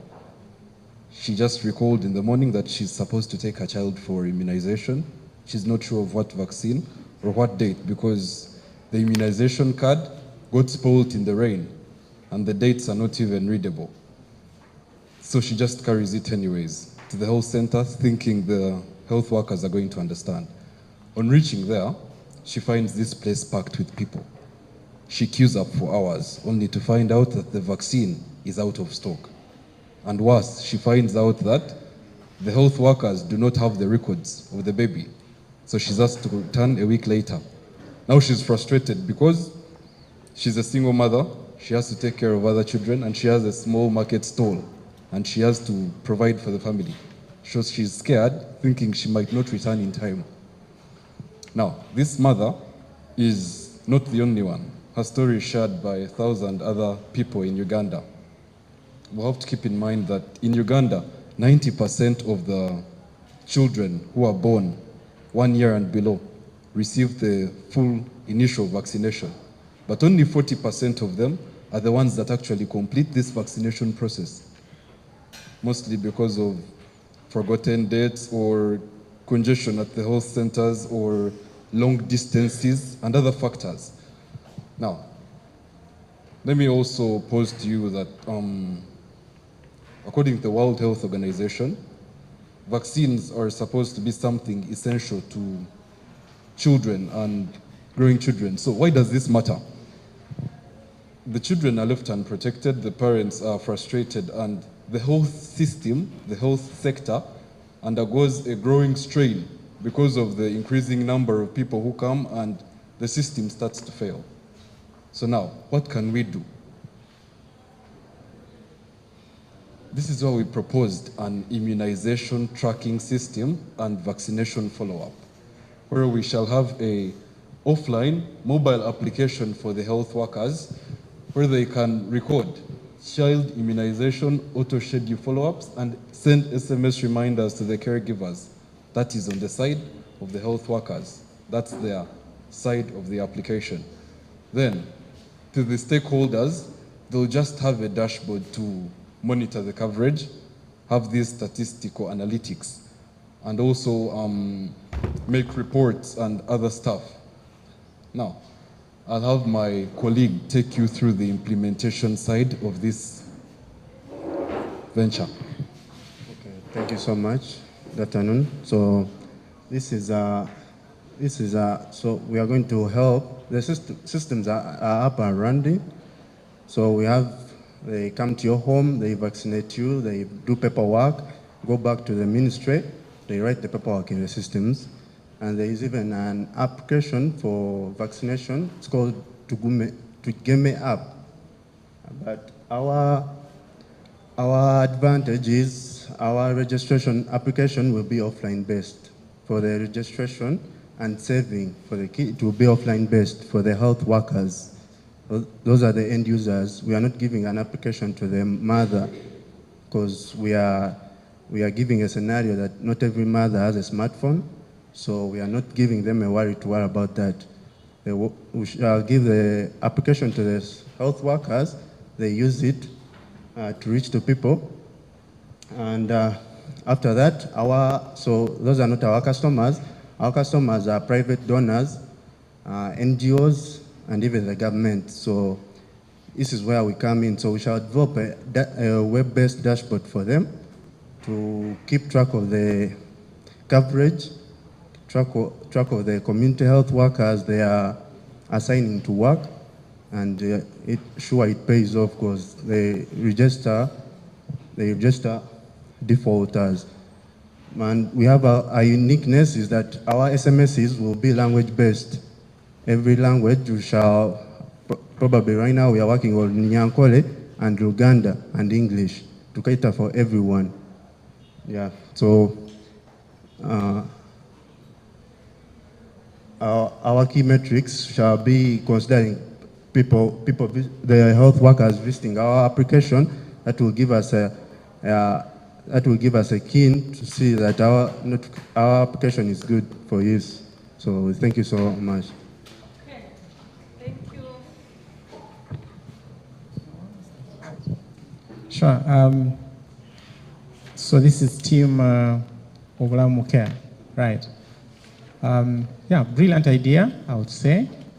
You mentioned something to do with single mothers in your presentation. You kept on mentioning that. I think it doesn't affect only single mothers. It does affect, single mothers, you meant those without husbands? Or you meant mothers who are alone? I don't know what you meant. But anyways, it does affect, it cuts across. Whether you're a single mother or not, it does affect that. Maybe one thing I want you to just people have focused. So you mentioned this mother who has to move 7 kilometers. And like in a previous conversation, our colleague mentioned, where do we see this mother again, reflecting in the journey? So 7 kilometers, and then now I'm bringing for you services close to your home, right? Okay. So what that means is you need to find out the reasons as to why sometimes we require these mothers to actually present their children to a hospital or to a clinic. So one of the reasons, and I'm just going to probably give you one, and you can find out the very many of them, is in case of vaccination and anything goes wrong, we have a team of specialists on ground to counteract that immediately. So in a village setting of 7 kilometers, probably maybe it's even too late for us to bring this child from wherever they are to the hospital. So I think if you're thinking about a solution, you want to design a solution which doesn't take away the element of this person having to interface in one or the other, at least the hospital. Because much as I don't know, maybe if you know so much about, these shots that are given, some of them are reactive, that they could actually alter one of the parameters in the body of the child, and that would require a very immediate solution. So your solution should be able to cater for this, How does that, come in from your solution? One thing I wanted to understand, so we are moving away from the issue of ambulances and stuff like that being, very few in our communities. And then you're talking about us going to the field where we have to maybe in one community, we are meeting maybe 5 mothers, or the others probably maybe will have to be next week and stuff like that. The logistical part of it, how is that going to be handled? I would really be interested in hearing that.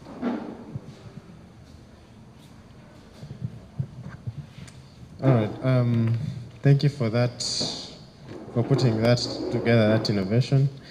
So when you were speaking, you said sometimes you can carry a baby to the health facility and then you find you don't have the immunization card. But these midwives actually know, because immunization is given to babies at a specific age.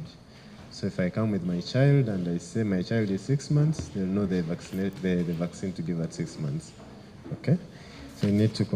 So I am thinking that maybe you do a tracing, yeah, to increase the number of people that have access to vaccination with your system. Because once you have everyone input in the system, then you can track who has not gotten the vaccine. And then you can increase the number of people that can have access to vaccines. Especially if you go, you can even, through your system, you can say people from this area came once, let's just go and do an outreach there. Okay? Yeah, that's just it. So about the follow-up, we are planning on a virtual interactions, but this will come in 2 ways, which are for people with a smartphone, that we could do a video call and they check on them, or they do a phone call to follow up. And the other thing, we are planning on implementing an AI integration to filter out and pattern out the years. If you bring your child and you are like, he's 2 years, it patterns out and we show you the vaccination available for your kid.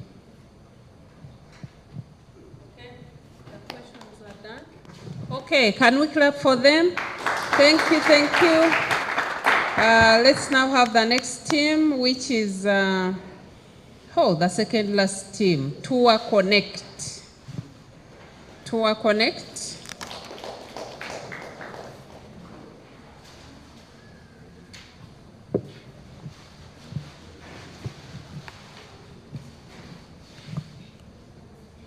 Thank you so much. Good afternoon. This is Team Tour Connect from the tourism sector. As my colleague is trying to display our slides, from the tourism sector, there is a limited market, and therefore, because of that, there is limited awareness. There is some places are not even visible, and we looked at work. That was the Uganda Wildlife Education Center, which carried out a research, and they found out that digital way of marketing tourism is a strong thing, but it is being undermined by most of the places, most of the tourist sites, most of the hotels, and most of the tour agencies. And then we looked at the fact that then if most of the people are not using it, why are they not using it? We came to realize that these people are having a personal-based way of marketing their product, having their own personal, let me say, website, something like that. But then we imagine you are in Kampala. Yes, you have your hotel or you have your tourist site, and then you're having your website. And then I'm imagining somewhere in Mbarara, he's not knowing that website, he's not knowing your place, and then your personal way of marketing is limited.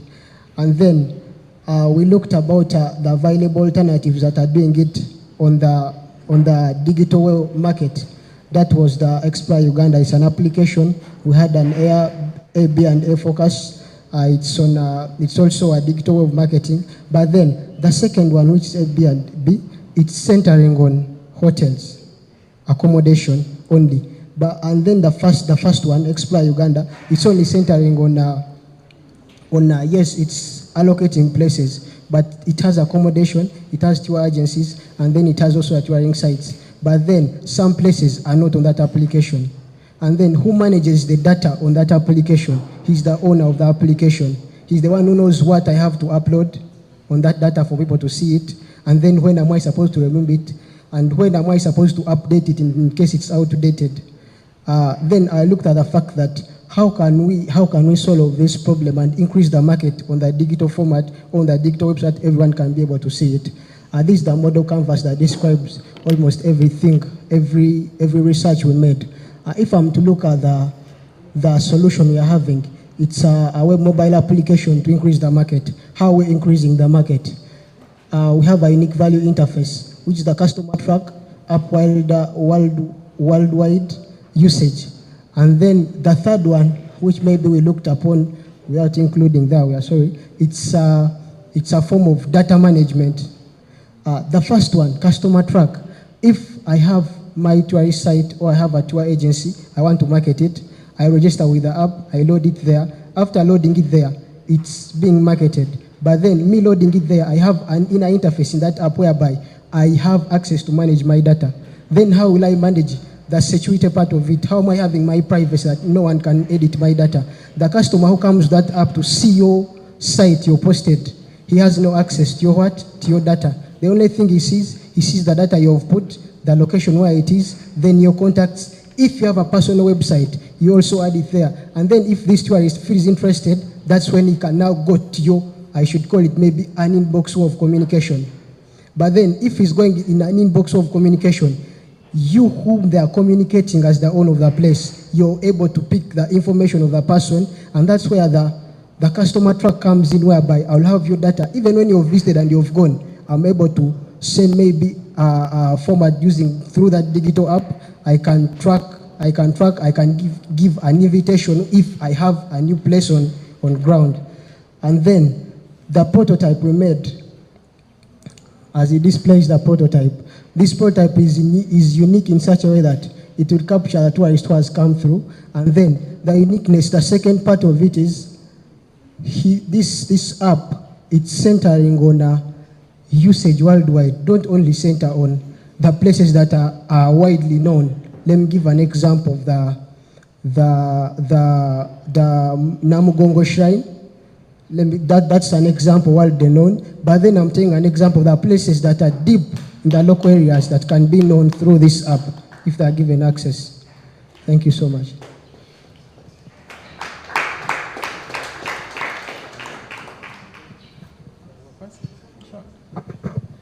Yeah, team tour guide, right? Tour Connect, yes. Tour Connect. Yeah, such a wonderful idea. One, I just wanted to find out locally, who is your competitor, right? And when you're answering that one, of course, I want to understand how you're making yourself better to the competition. And then two, things to do is travels and stuff. Someone wants to understand how secure the press is.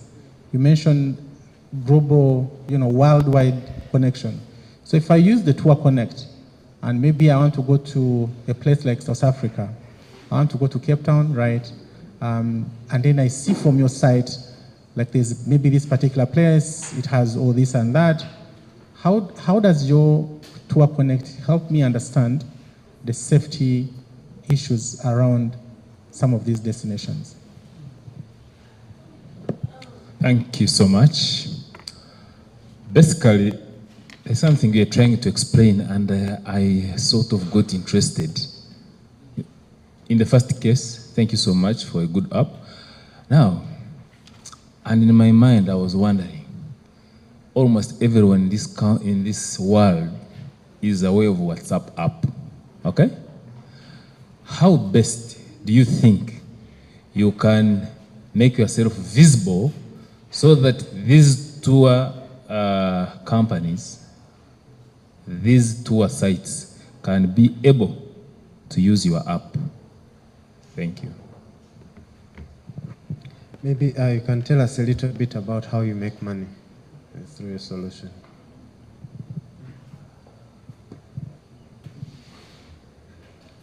Thank you so much.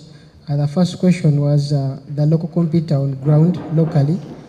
Right now, the local competitors, let me speak on the side of the hotels and the tour agencies.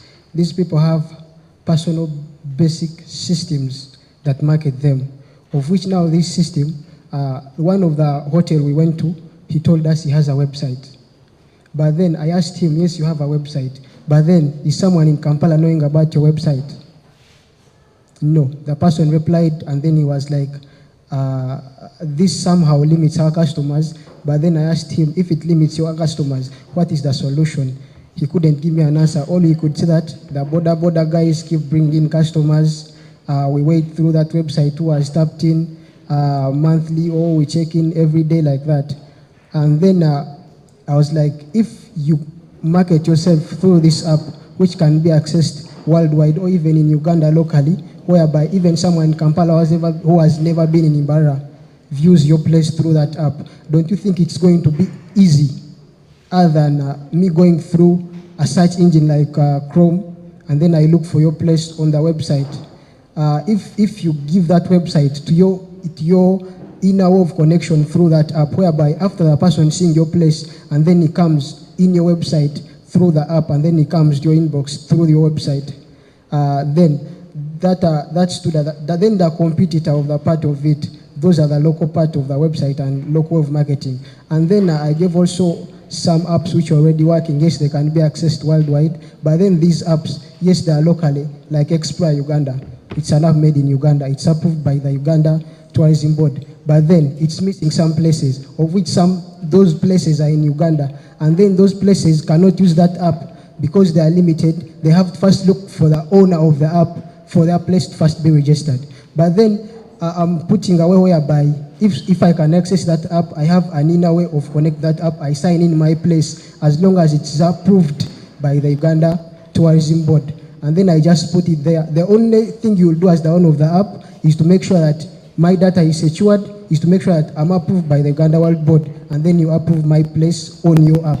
Other than me first looking for you to put my place on your app, and you to always edit for me. But through that, accessing my data, I can edit for myself, adding new events, adding new things that I'm having on ground. That's how the local computers have been doing it, and then that's the alternative I'm having that can stand as an advantage over them. And then the second question, how does Tour Connect help underrate safety in that specific place? Okay, I've accessed a certain tour agency in Imbara. I'm from Kampala. And then how am I sure that it is safe? It's safe. I will make sure that within that app, all the data you upload the owner of the app, we following the rules of the Uganda Tourism Board. I make sure that whatever you upload is safe. What kind of trucks are you using? What kind of vehicles are you using? There are some vehicles that cannot be used for tourists to tour around. I will not just allow you to put any truck for it to be used. And then I will make sure, yes, these are the trucks being used, but then how are they comfortable inside through that app, other than just the person coming? Then the last question, to make money. To make money, it's first of all, you'll partner with the tourism agencies, and then also through the Uganda Tourism Board to make sure that if I'm to market it, have these people accepted? If they have accepted, then that's a commission if using an app. And then so that tourists that they have received through that app, if he makes it there, through signing up, through using data, that's a commission as the money coming through. Thank you. And finally, we have Trade Uplift. Can we clap for them as they come forward? Trade Uplift.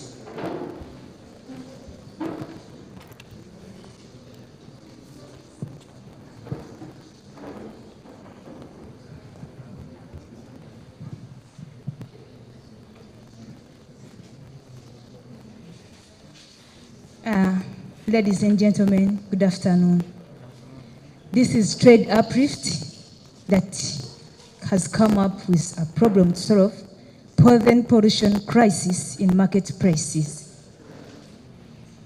In an ideal business environment, packaging solutions do not contribute to environmental degradation, but this has been in vain.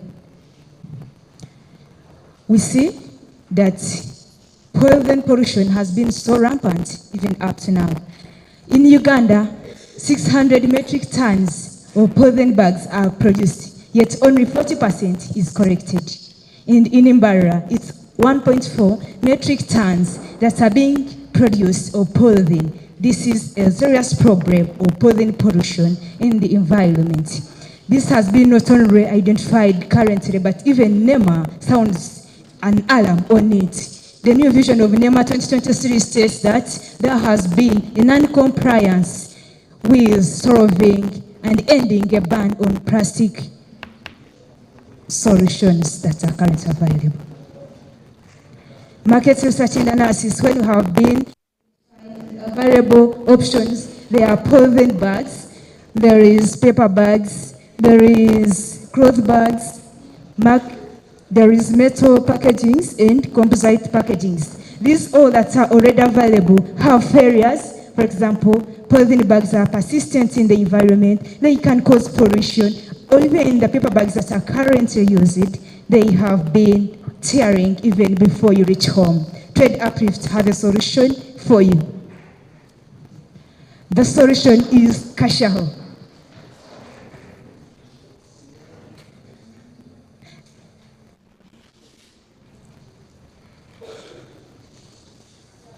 Ladies and gentlemen, designing and implementing a biodegradable, waterproof packaging bag is a viable solution to curb down pollen pollution in marketplaces. Then, our solution is designing a waterproof packaging bag. This bag that you are seeing, it will be resistant to water. It will be even biodegradable. In other words, it is something that is good. Then you can ask how tech is coming in. We are going to use technology in tracking direct sales with customers and even developing deliveries, tracking customer sentiments to make sure that this solution is a real and working on this problem of pollen pollution. We can go that we really have feasibility. In other words, our product is feasible enough. For example, from the first phase, we are seeing that 10 to 20 units, we are using 5K to 10K, meaning that our team is capable enough to produce the first real working product of this innovation. Continue. This is our canvas. Our revenue streams is direct sales to market vendors and distribution to the manufacturing industries. You see, our unique preposition, what makes us unique from any other person that is producing packaging solutions is that our solution, our packaging bag is waterproof. In other words, we are using waterproof coating like wax to make it biodecomposable, but in other words, being the fit solution for pollutions. Ladies and gentlemen, these are cost structures. We are buying raw materials like paper, like glue, cutting edges, and all the deliveries. And the partners are the community producers, manufacturing companies, and others. Can you continue? This is a mighty team that is curbing out pollution. Join that team, we make entrepreneurship grow, not only in Mbarara, but also Uganda at large. Thank you for listening. Okay, thank you. Yeah, thank you for that innovation. What material are you using for waterproofing? What material are you using for waterproofing? Okay. Yeah, I was interested in actually getting that question because the bag that you have seemed like it had a Cavera on it, and I was wondering, so maybe when you answer that one, I'll have the answer to that.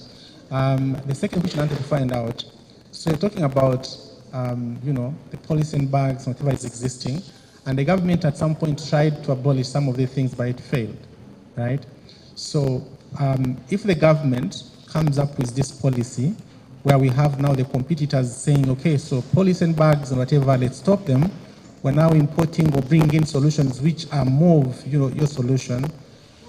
Where will that leave your company in terms of competition, right? Will you still be in the market or you will phase out? And then the last part that I wanted to find out from your solution is how much money, because you said it's more affordable, how much money are you selling some of those packages, if you have any figures?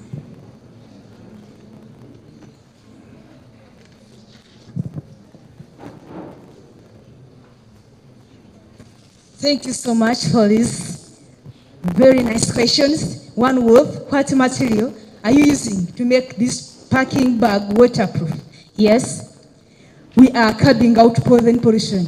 And thus, we are using wax, an inner coating of our paper bag that it can't make it tear. Even you can pour water. A sample, sorry, this one has been used as a version of what we are doing, but we are using wax to make it waterproof. Wax to make it waterproof. Another question is, if the government is fighting against and has failed, then how are you stronger that you are going to curb it?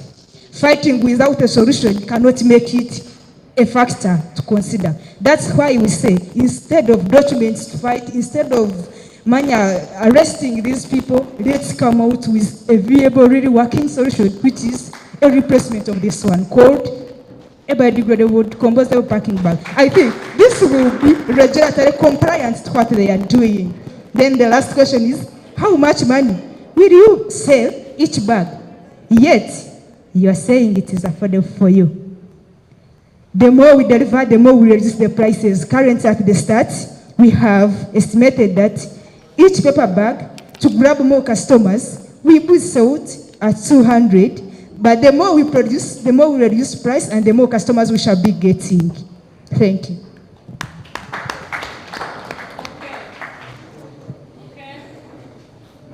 Oh, thank you so much. I think we are done with the questions. All right.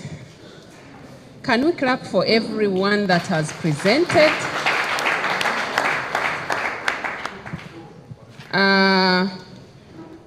Next, we are going to have our judges step aside. Dr. Sarah will help to deliberate, and then they will come back with results. As they do that,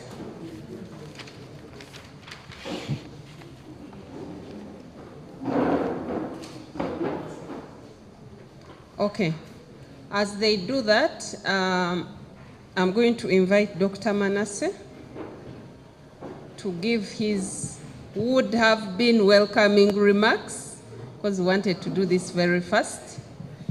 But before that, we have a team here that I would like to recognize, a team from Farm Tech, not Camtech, Farm Tech. Please stand up for recognition. I think they are also internship and what, so yeah, thank you for coming. They just wanted to see how our students are presenting and what. Maybe there could be a partnership later. He was our intern. The gentleman, I think, is the director. So thank you for being innovative and entrepreneurial to start up that company. Over to you, Dr. Manasseh. Then after your welcoming remarks, we can give certificates. Yeah. Everyone is receiving a certificate. And please keep those certificates because they will add value to your CV. So, good afternoon to you, entrepreneurs. Are you entrepreneurs or techpreneurs? I think we are using trending words these days, so we should call ourselves techpreneurs. We are going to be tech directors, tech managers. I understand it's not easy to stand here. I saw everybody struggling to really present. And that is the uphill task that UCoBS project is aiming at. That we need to change your mindset. We need to change our mindset and believe in ourselves. That like a phone connects us with people at a distance, now business is going to connect us. So you either have a product or a service. Beyond having a CV, you need to have a product or a service. And I'm happy that by the end of this bootcamp, we have achieved to have 9 different products. As I always say, this has been a courtesy of the UCoBS project at Mbarara University of Science and Technology. And this UCoBS project has several sub-projects. Therefore, in this case, project 5 had to project 6. Project 6 brought its resourcefulness in terms of technology. Project 5 brought its resourcefulness in terms of doing business. However, in this endeavor, I've not seen yet a clear business model for all the presentations. And I think this is going to be the next step during product development. I don't want to preempt the feedback from the judges, but I hope it will be one of the key thorny areas. I also noticed that we still need to scale up our pitching skills. I think the time was limited, but we are moving. And that is the journey that Project 5 set out to achieve. For your information, this is the 15th bootcamp we are conducting. And it has attracted the largest number ever before. So in a way, I have to be thankful to Creative Campus that worked jointly with the Secretariat of Project 6 and the Secretariat of Project 5 to do the mobilization. I understand we are already on holiday as a university, but because there was an activity ongoing around here, we need to use we used that opportunity to do the mobilization. However, I need to be sure how many are from each of the faculties. So I will start with the farthest and request those from the faculty of applied science at MAST or anywhere, any other faculty of applied, applied what? Sciences and technology. Maybe you can stand up for recognition. At least I know until from there. So we don't have from first? Software engineers are from FCI. Okay, so we turn to FCI. FCI, I know you are almost 60% present. So you can stand for recognition.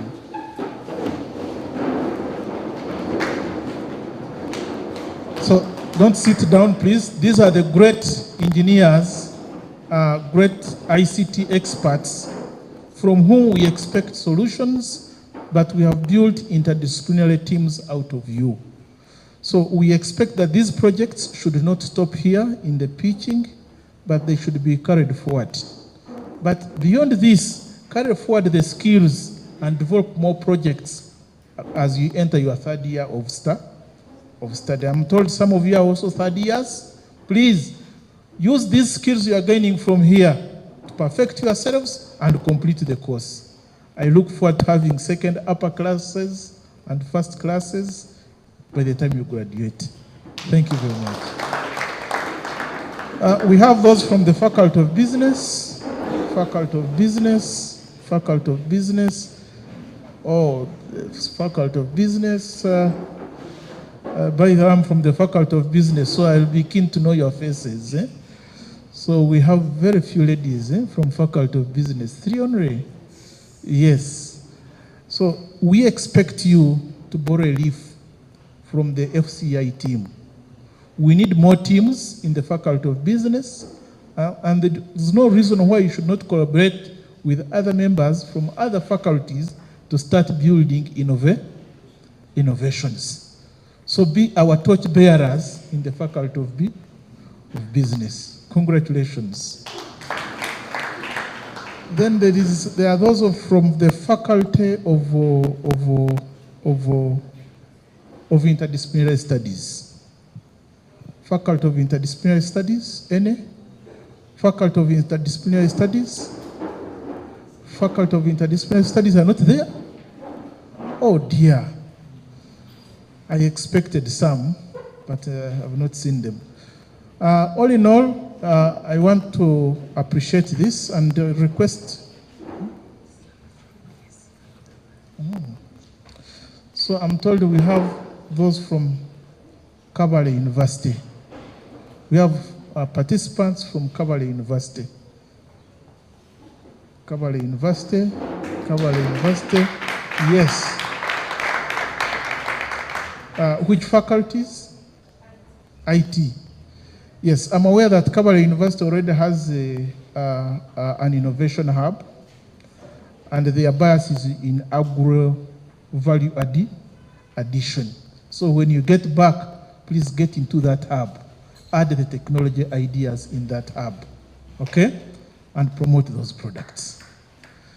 And then we have BSU. BSU, our host at the same time, to join me here to say a word and then participate in the award of certificates. You are most welcome, Dr. Fred.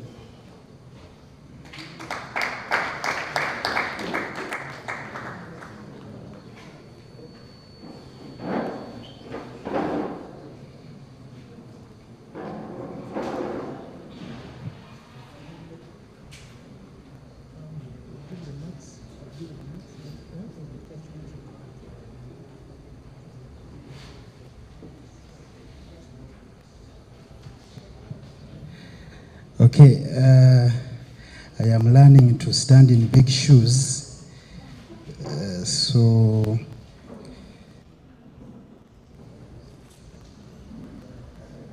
okay.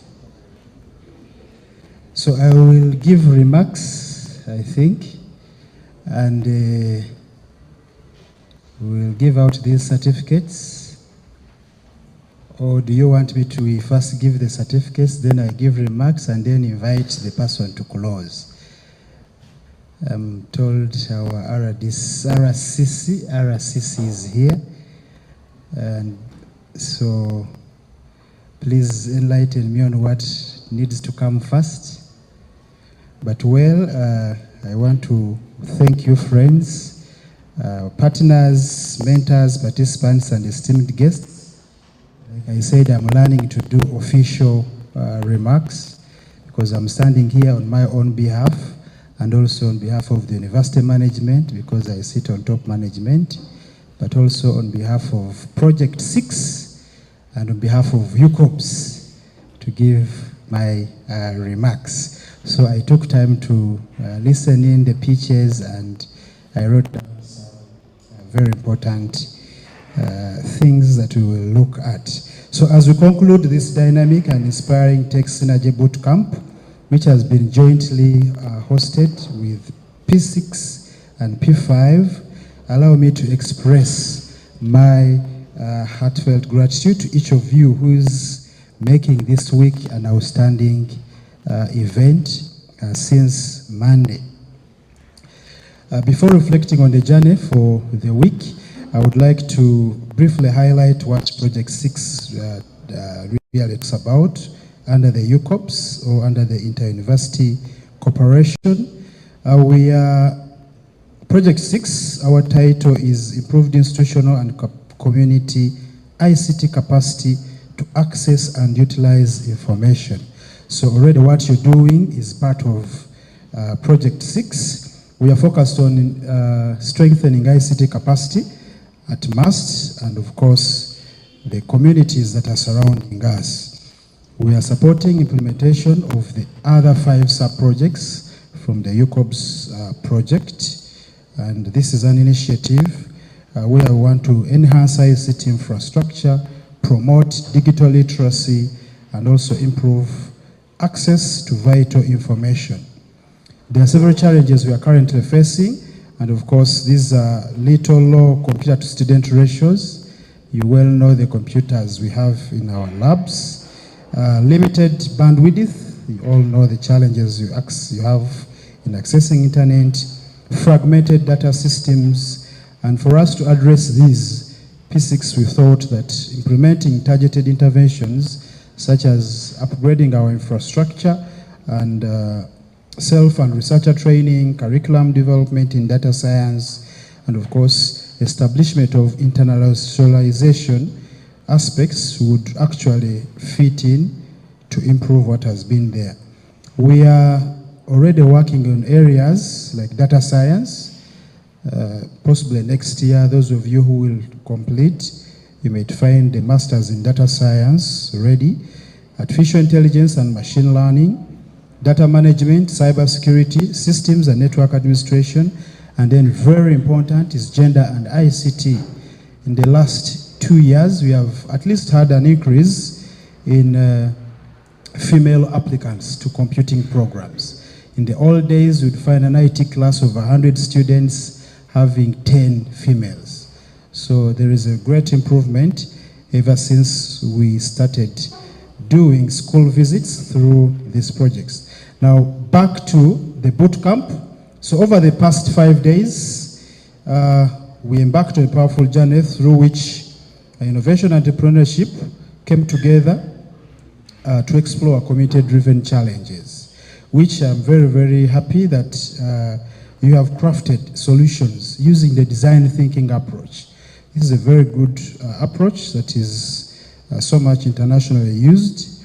You've developed some models, and of course, I have watched you showcase your inspiring ideas today. I've watched everyone team online that was presenting. The areas you're focusing on are really great: security, agriculture, healthcare, transport, real estates, tourism, trade, climate change. These are very, very super areas, and on behalf of the government, this is very, very important because you are targeting interventions that are going to improve not only Mbarara as a region, but also Uganda as Mbarara as a district, but also the region and Uganda as a country. To our mentors and facilitators, thank you for the generosity you've showed by sharing your time, insights, and energy, your guidance has really been instrumental in shaping these aspiring innovators. We want to thank Sankara, who has been speaking throughout the whole week. Yeah, your reflections have really brought realities and possibilities in entrepreneurship, where both these have been eye-opening and empowering to the participants. To all the participants, your creativity, passion, and teamwork has really brought this bootcamp to life. Once in a while, I've been watching this throughout the week from the live sessions, and the potential that you have really demonstrated gives us confidence that there is future in technological innovations within Uganda and actually beyond. Special thanks to the organizing team, Keisha and Fortunate. Those people need to be around so that you know who has organized this. The P6 and P5 leaders, us standing here, the tireless efforts, and of course coordinating to make sure that the experiences from this event are impactful. We extend our very sincere thanks to the proprietors of this place, Innovations Village, for accepting to collaborate with the Mbarara University of Science and Technology. I would request us to clap for them. Providing this workspace is not an easy aspect, and also supporting us even financially, because all the tools that are here are none of Mbarara University tools. The internet you're enjoying here is not Mbarara University internet. So such a collaboration is really, really worth appreciating. They're also doing training for our students in terms of industrial training. So as we close, remember, this is just the beginning. The ideas you have planted this week are seeds of innovation. So, and you know, when you plant a seed, you expect it to grow. Yeah.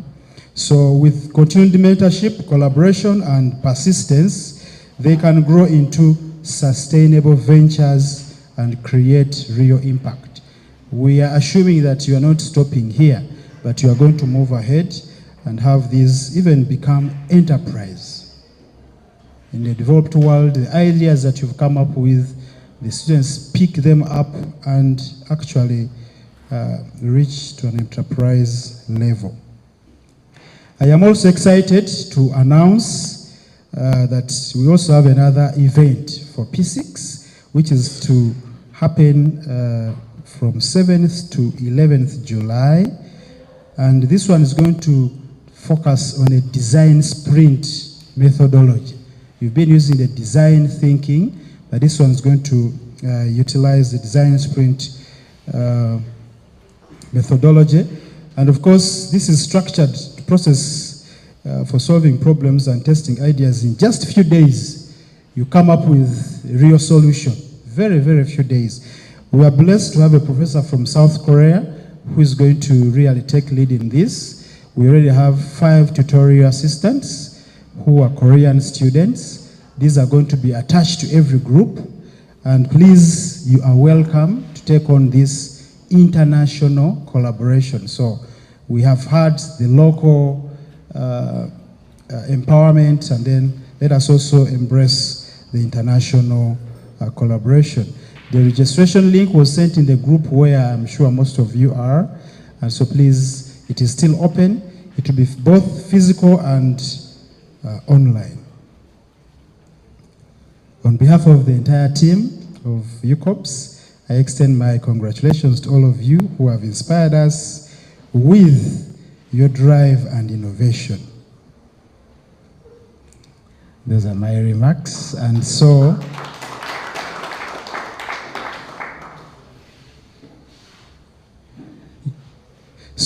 I really thank you guys for, last week I was in Thomas More, and they are really willing to collaborate with us. They have we have a program that is Digital Innovations for Development, and they are willing to take on students for masters, but also willing to collaborate with students on projects like these. So please do not give up. Be encouraged, and keep moving. So right now, I would like to invite the RCC. We are going to give these certificates, and then we shall be closing it off. Yeah, we shall wait when the judges come. They give who is the best.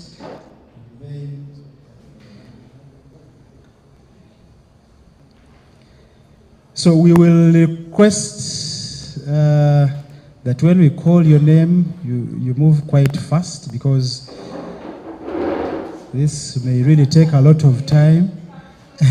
So create pathways so that we quicken the process, because these are 81, and so we don't want to use 81 minutes. That is a whole hour plus 20 minutes. So it is better that we be quick. So you're all going to come through here, and then you will see.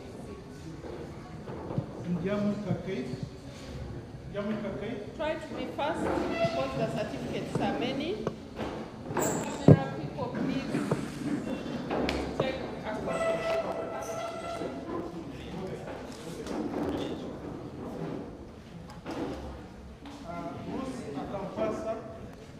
followed by Davis Samanya, Davis Samanya, Ikayo Emmanuel,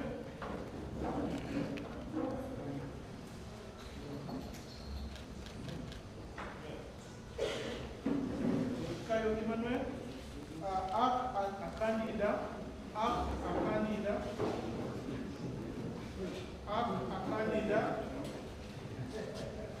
Besite Rabat,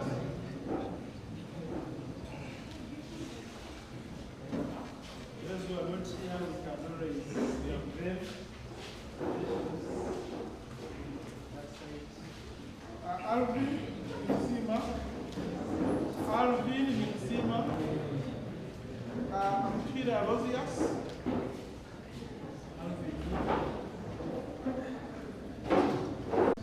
Pamela Arthur, behind, Monique Nahabwe,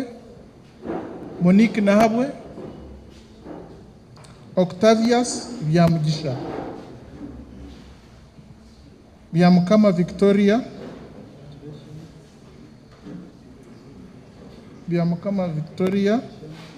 Mary Adeke, Kanyes J. Isaiah,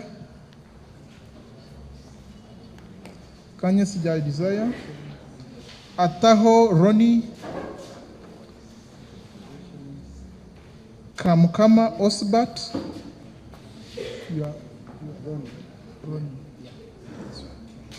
Osbat, Arganyurwa Yosia,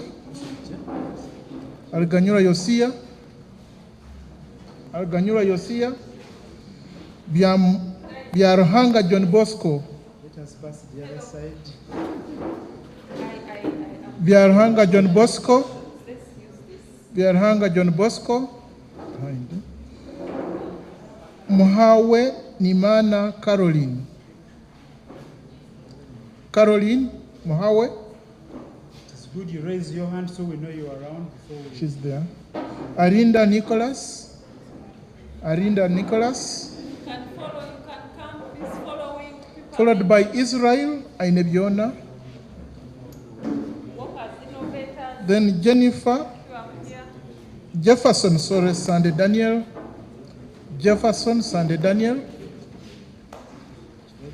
Katsabe Ann,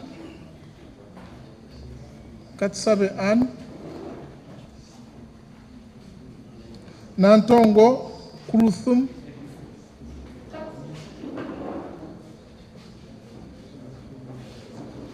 Murunji Kevin, Tumaini, Murunji Kevin,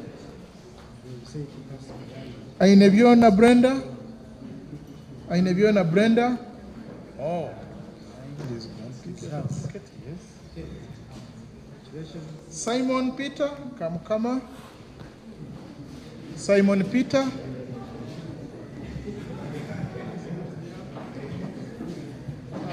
Ampire Barbara. You are Simon Peter? And Peter Barbara? Akamumpa Ignatius. Ignatius. Nyiramahoro Christine. Nyiramahoro Christine. Ninsima Irene. Arinitwe Alan.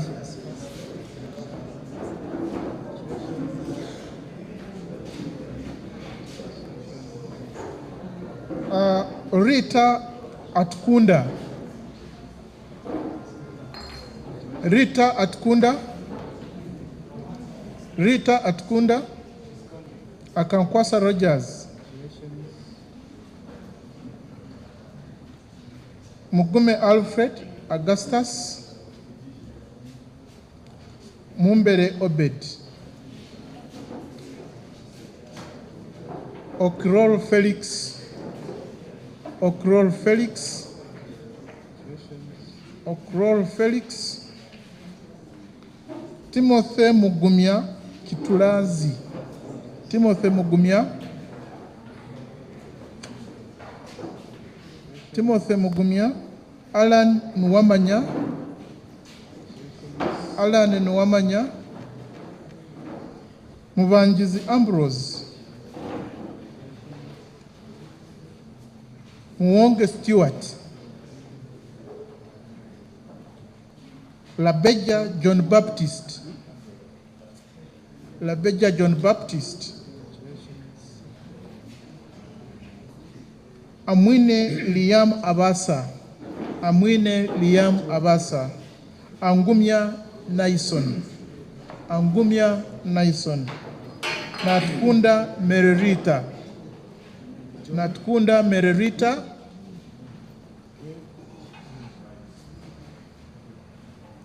Tuinomjisha Nixon. Tuinomjisha Nixon.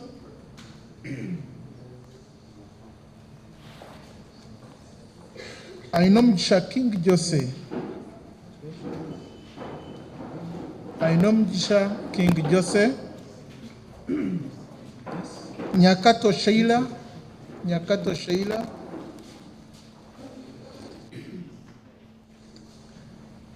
Kajezaho Edward. Eduardo. Eduardo. Charimanya Davis. Charimanya Davis.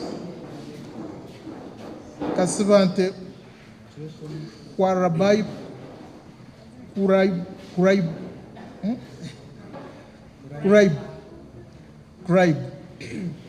Sorry about the pronunciation. Tindiebwa Ignatius.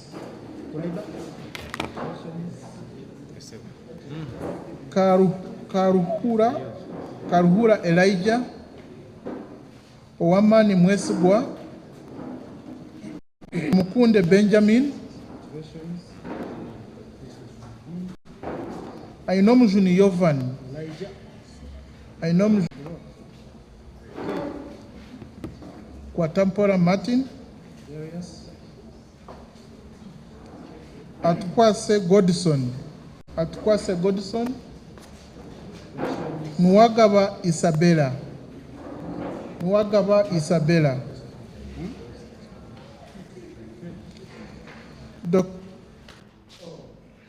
These are the mentors.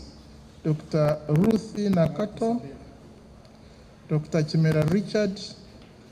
Oh, yes, sir. You can enjoy your handshake. Okay. You can enjoy a handshake and pick your certificate. I put WhatsApp on your phone.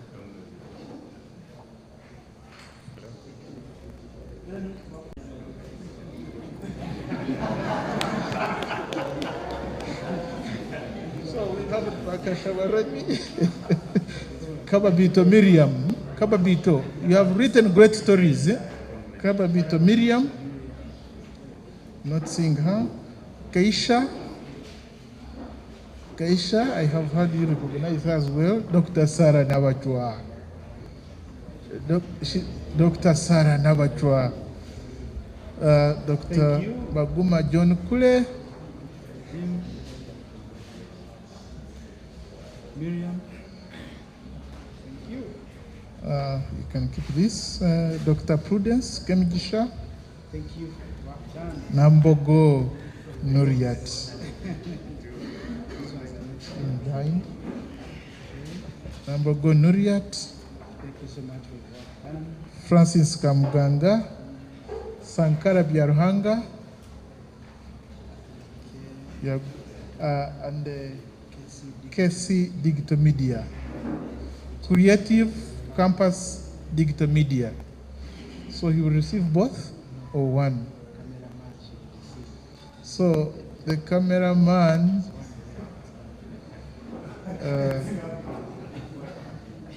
yes. Thank you Congratulations. Congratulations. Thank you very much. Don't forget your certificate.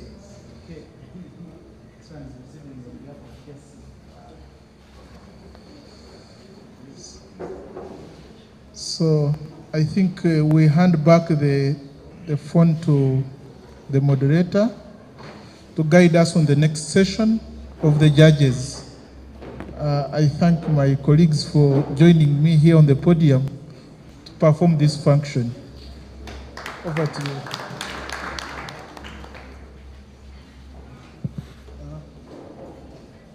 Okay, this is a quick reminder that please make sure you go to the platform and fill the end of the Tech-Preneurship survey. Okay? Please, it's a humble appeal. Make sure you do that. Okay. Thank you so much.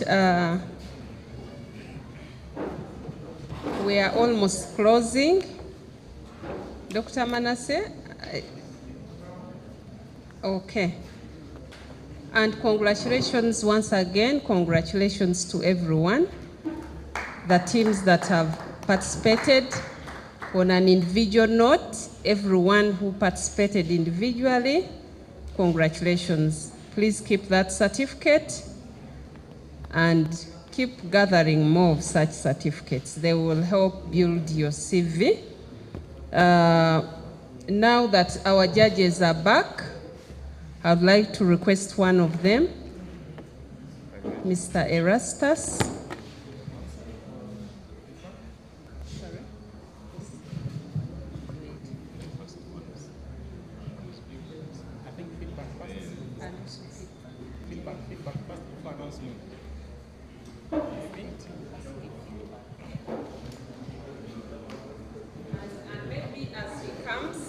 Can we join our hands together to thank our judges? Thank you so much for sparing time to come and, do the evaluation and also give advice to our young people, the young innovators. I didn't mention Mr. Kamuhire. You remember the story I told you in the morning? He's a great innovator and a great pitcher. So he's the one, the director, the CEO, Elite Vein Locator.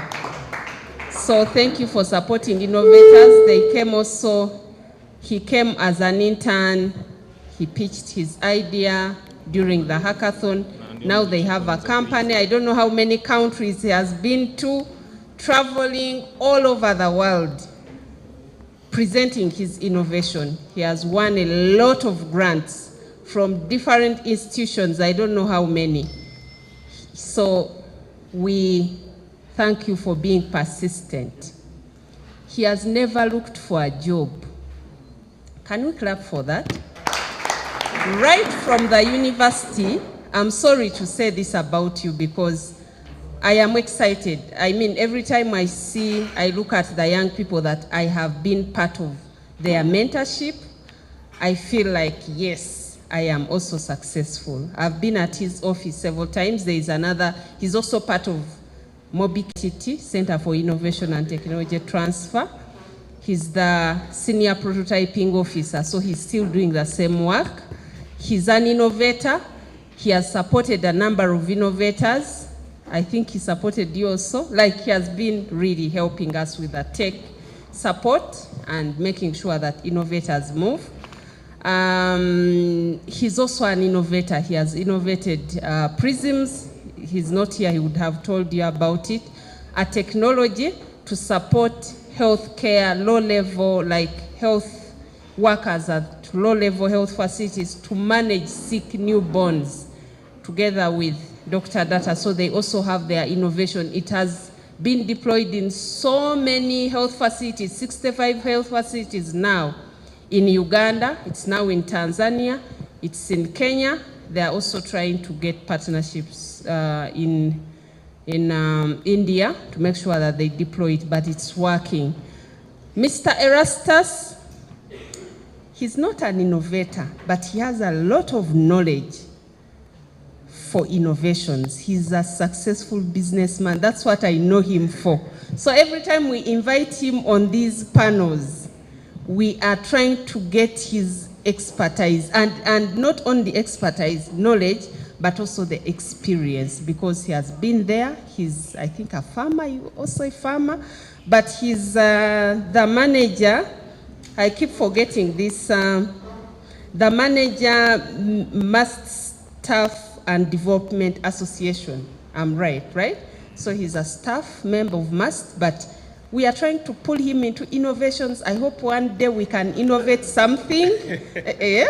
We can work together to innovate something. So thank you so much for always being there to support these teams, the innovators. And we can't wait to see more and more businesses coming up and companies being registered, like for Emma, and us, the young people, you guys traveling and, you know, presenting your ideas all over the world. Thank you. I think I've said a lot, but I'm happy to have you here. Please. Thank you very much, Noriat. Sure. It's very tough to speak after people like Noriat that have seen you grow, you know. When I look at, you know, people here, the likes of Renee, these were my lecturers at Mara University. And it's a pleasure that, you know, I come back to this audience, see people like, you know, Dr. Manasseh here, I look at them, and whatever you are, they will call you and say, is everything okay? So they just, like, you know, keep you in check. Nuriat said it all. I don't think I really have so much to add on that. But specifically, we started from university, just like most of you, with innovations. And back then, of course, we had, you know, CamTech and other innovation hubs. So our solution was the vein locator. You know how you go to the hospital and then they have to find a vein to administer medication. And so then they have to prick you so many times, especially in children whose veins are collapsed. And that was so, you know, troubling. So we said, but I mean, we are engineers, medical doctors, business people. Why don't we put our brains together and find a solution? And one of the things we did was exactly what you guys were doing, research. What is happening elsewhere? Why don't you have it here? And before we knew, the solution was there. And this has really saved lives. It's working, you know, Northern Uganda, Central and Western. We've done it Nakiva Health Center 3, we've done it with Wera, we've gone to Lila, we've been at Wall Springs Children's Medical Center.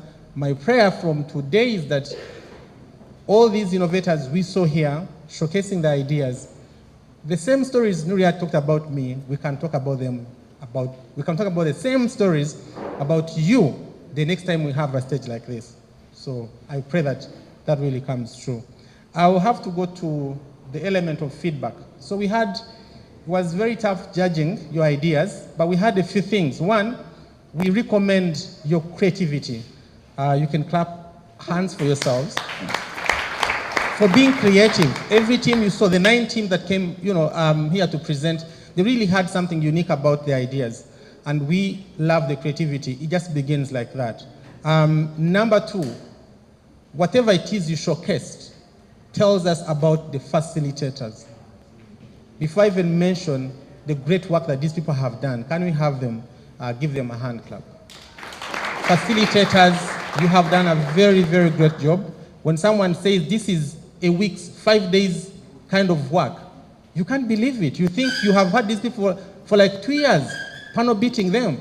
They were very smart here, and that tells me that whoever was in the background, panel beating and trying to put some salt, sugar here, removing and add oil, add whatever, you have done a great job, and we cannot wait to see the results of the work that has been done. When it comes to the other part, most of us are shying away from mentioning money. We started like that, Nobody, I didn't see anyone talking about how much money do you need to push your ideas from where it is now to where you want to see it. We could be having investors here. And people want to invest in your ideas. People love your ideas.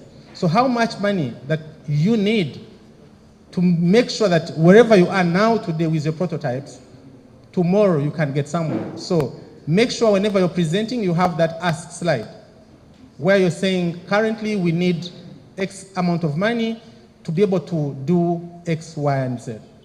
I didn't really see that coming, but of course, yeah, it's, it's work that is being, work ongoing, so think about that. The other part was around research for the competition. Most of you seem to say you're the best. Yes, that's how all of us, put it. But we have to do research to know what has been done and how much we can beat the competition. So the competition slide wasn't really coming out very well.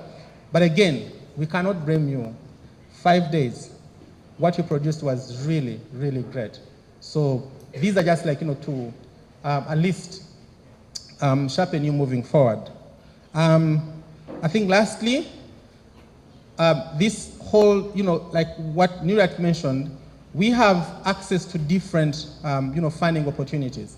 Some of your ideas are into environmental conservation, ideas around health, ideas around, police and bag and stuff like that, ideas around obulamu, ideas around. So let's keep in touch because we have very many of those. And I always talk about this, I say, there is money out there, but the problem is that we keep, burying our heads in the sand and say, there are no jobs, there are no nothing. Like Nuriat said, when I left campus, I really didn't, have to struggle finding a job, but I've actually been able to create jobs for even other people. You can do the same. It's not unique to me alone. So thank you very much, Nuriat and the rest of the team for believing in us, for trusting that we can deliver the information. We can deliver, we can judge these people. And I think the judgment from my colleague when it comes to, announce, please don't just focus on him alone. It's been 3 of us. So if there's anything, make sure that you equally distribute the whole thing to us. He's not the only person. Yeah, because we had to combine, what I, scored, what he scored, and what Martin scored. So don't look at him and say, this guy is the one who just probably didn't like me. No. We love all your ideas. All of you are winners for having made it to this stage. And how I wish we can keep this momentum moving forward. Thank you very much. Okay, let's clap for him. Thank you so much, Emma. Over to you. Thank you so much. I'm glad he ended with the point I wanted to begin with. That basically, this process is not an easy one for the 3 of us. Judgment is not easy, especially when you are dealing with people who are also brilliant like you. All of you are so bright. And I can guarantee, I can tell you that what he made the first may not necessarily have been the one I made the first, and even Martin. So you can see later we make what? Average. So you may be the first here, the last, but you could have been the first in your presentation according to his judgment. Therefore, do not think that not being here means that you didn't present well. So let me do my part, and I think I'll begin with, like this. I'll begin with the group whom we think presented best, but is number 5. And this group is U grade.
Obulamu Care was number 4.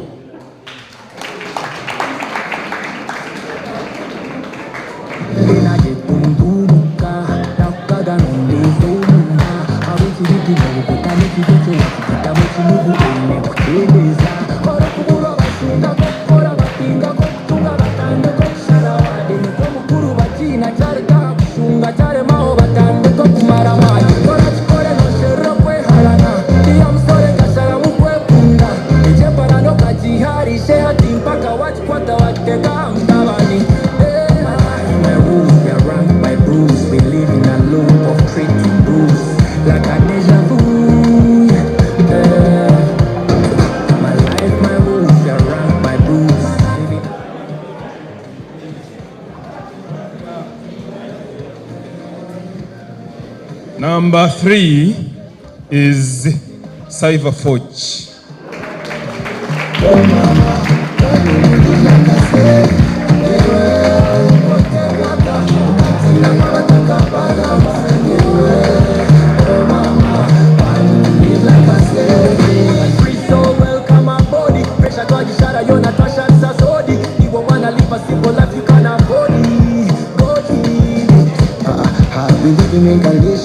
I wanna maximize this body.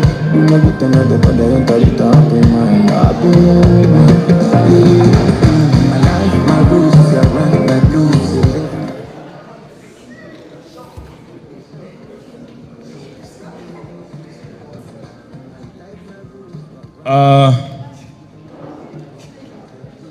Our second winning group is or was Trade Uplift.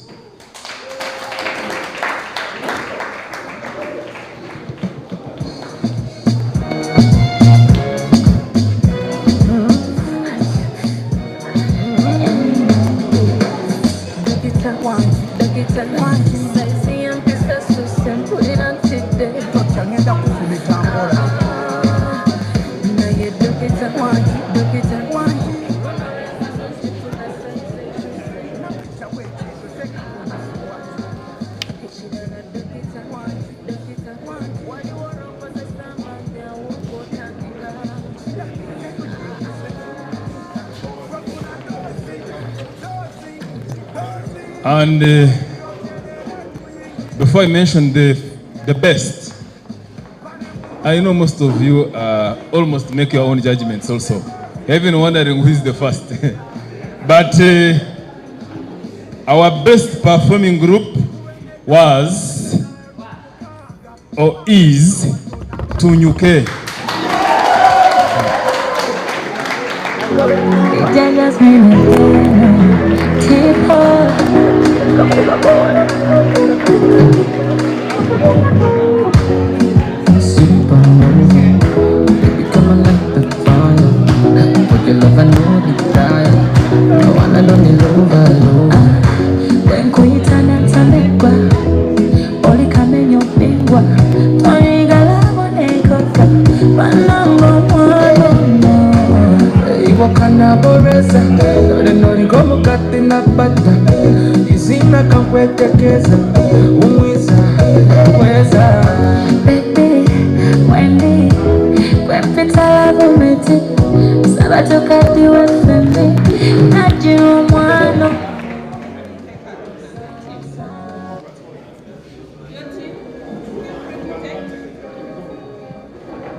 Like we said on day 1, hello.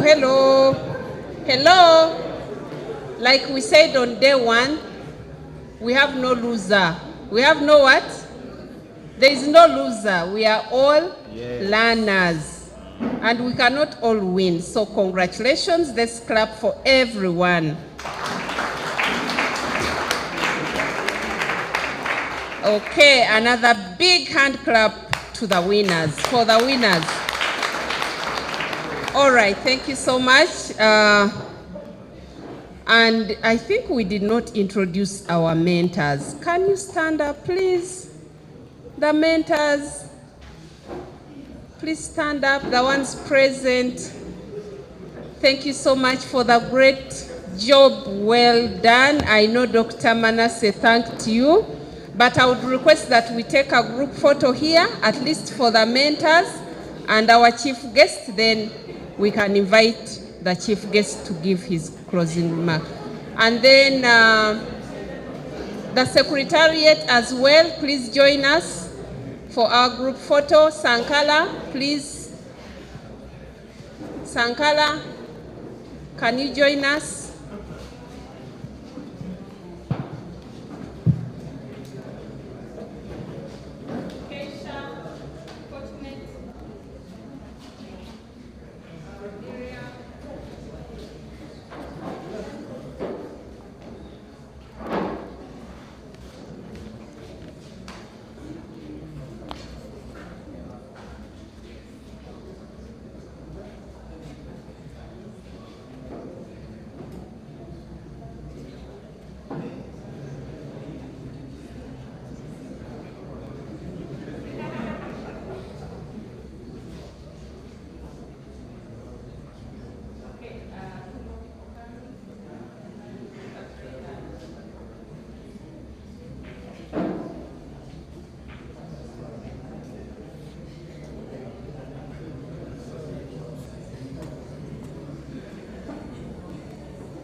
Remain there, actually.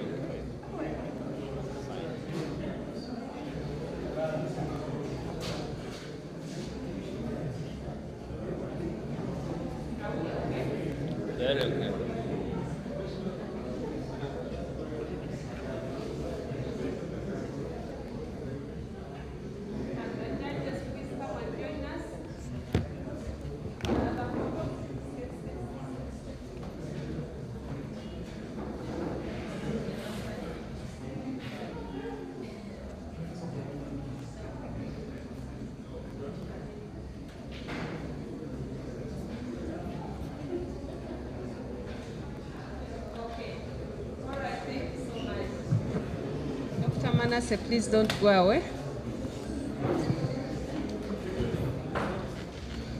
So I take the honor to invite the Deputy City Resident Commissioner, yes, to come forward and give us a word. We expect more partnerships.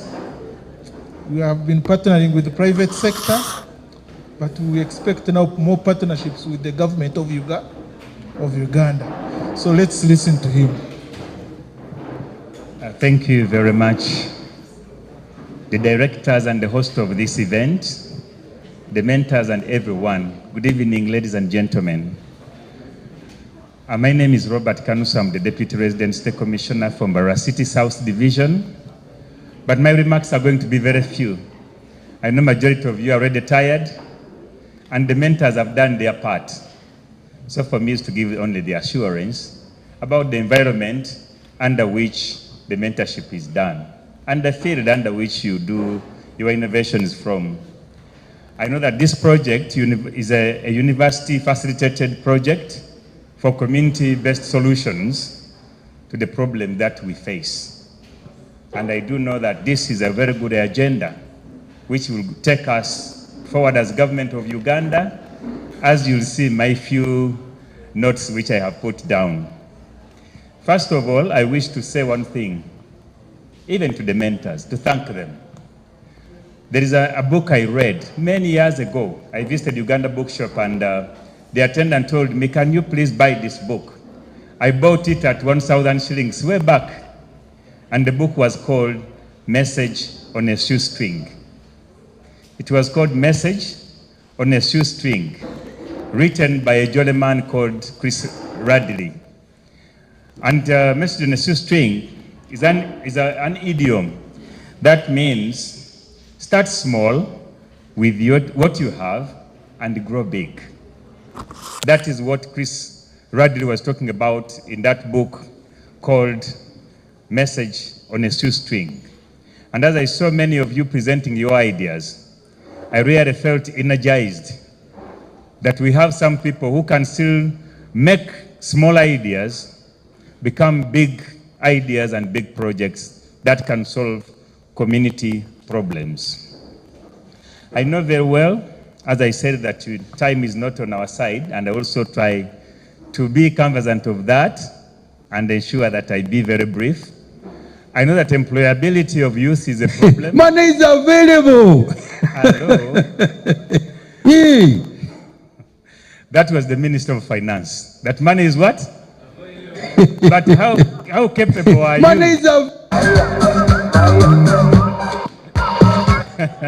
Money is what? That's good vibe. We shall concentrate on that because it is part of my speech notes somewhere. The budget was read yesterday, and my elder, the Minister for Finance, Kasaija, said that we have been crying about that there is no money in the economy. But today money is what? Money is available with the budget that was presented. And it was cut out and was showing how those who are ready to make money will be able to make money. Actually even made it clear that there is a waiver for local investors, local innovators of 3 years tax waiver. Can't you clap for that? So, Mr. DJ, you have simplified my speech by cutting that point quickly, and I have to move on to another issue. If you are innovative, if you have a good idea, you'll never fall short of funders to help your project grow. If it is based on the community needs and giving a solution to those community needs. I know that's where we are, and that's where the NRM regime has taken our government to. And it is all your ideas, just like I've seen. They have come from various fields, as I will try to note out, in that if we concentrated more on these projects and ideas you have, we shall be able to achieve Vision 2040, we shall be able to achieve the immediate National Development Plan 4, which was launched yesterday. We shall even be able to achieve the Sustainable Development Goal 2030 for Uganda, 2050 for East Africa, and for Africa 2063.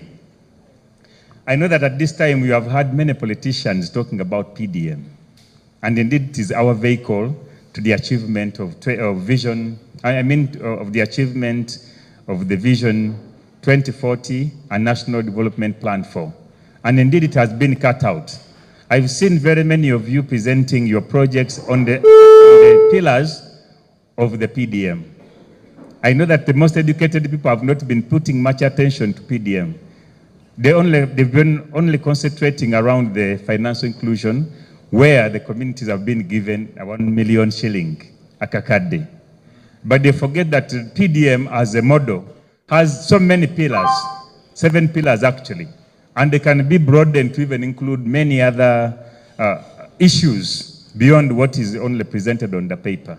And when I heard your projects, when I heard your ideas, indeed for me as a government representative, I saw that PDM is a mega project, is a mega vehicle that can liberate this country and transform it to what we need to be a middle-income economy. So I thank the mentors for the reflection of the projects presented, that you have done a good job in showing the young men where they should focus and where they should concentrate. I wish to appreciate the universities for offering themselves as engines for socio-economic transformation of community. By not staying too far, by not keeping us ivory towers. You remember the times when Makerere was only the only tower around the country, and people would only worship those who came from there. But ever since the government of NRM liberalized education, around 1986, with the structural adjustment program, you've seen that a lot of transformation and knowledge acquisition has been achieved. And while I was seated here, all the time I came in from lunch hour, I was trying to see between the experiential learning and trying to weigh it up with the human development model. I know that experiential learning is around experiencing. It's on the pillar of thinking. It's on the pillar of what? Thinking, reflecting, and experiencing, reflecting, thinking, and action. That is what is around the experiential learning cycle. But I've been trying to look at it to what I also learned from China around 2019. I was in China for some months studying about urban infrastructure planning and community development. And I was also mentored to understand that China and the other Asian tigers have used the human development model to transform themselves quickly and position some of those countries as the fastest growing economies in the whole world. And I would like to implore on you, as you continue with your innovation, hatching of new ideas, please try to read more about the human development model. And in brief, allow me to talk about it in a few minutes. Human development model can be defined as the growth of a human being from a small enzyme to an adult and back to organism where it came from. That's one of the definitions. But the one which we are concentrating on now, which is globally acceptable in economic development, is human development defined and understood as the promotion of human capabilities and creating opportunities to societal problems. And indeed, that's what you are doing here. And the human development model, as envisaged by those countries like China and others, they have looked at the 7 components that surround the human development model as reflected. One of them is knowledge acquisition as number 1. And I believe that if you borrowed these ideas, the pillars of the human development model, they can help you to come up with ideas, innovate ideas which can quickly turn into bankable project and will not suffer of funding, because they will be touching the globally acceptable areas which they think can propel the world to the fast growth.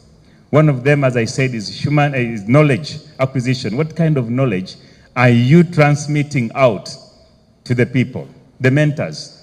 I think are now breaking you beyond the lecture rooms, beyond the analog education, into the creative thinking by bringing you into this room, and they say, yes, you are pursuing that curriculum, but there is also an innovative way, experiential learning system.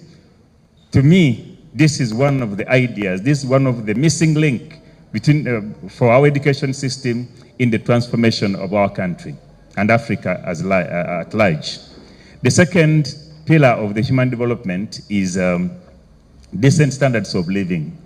I know as you think about improving people's standards of living, you first of all have to think about the kind of education they have, the kind of knowledge they possess.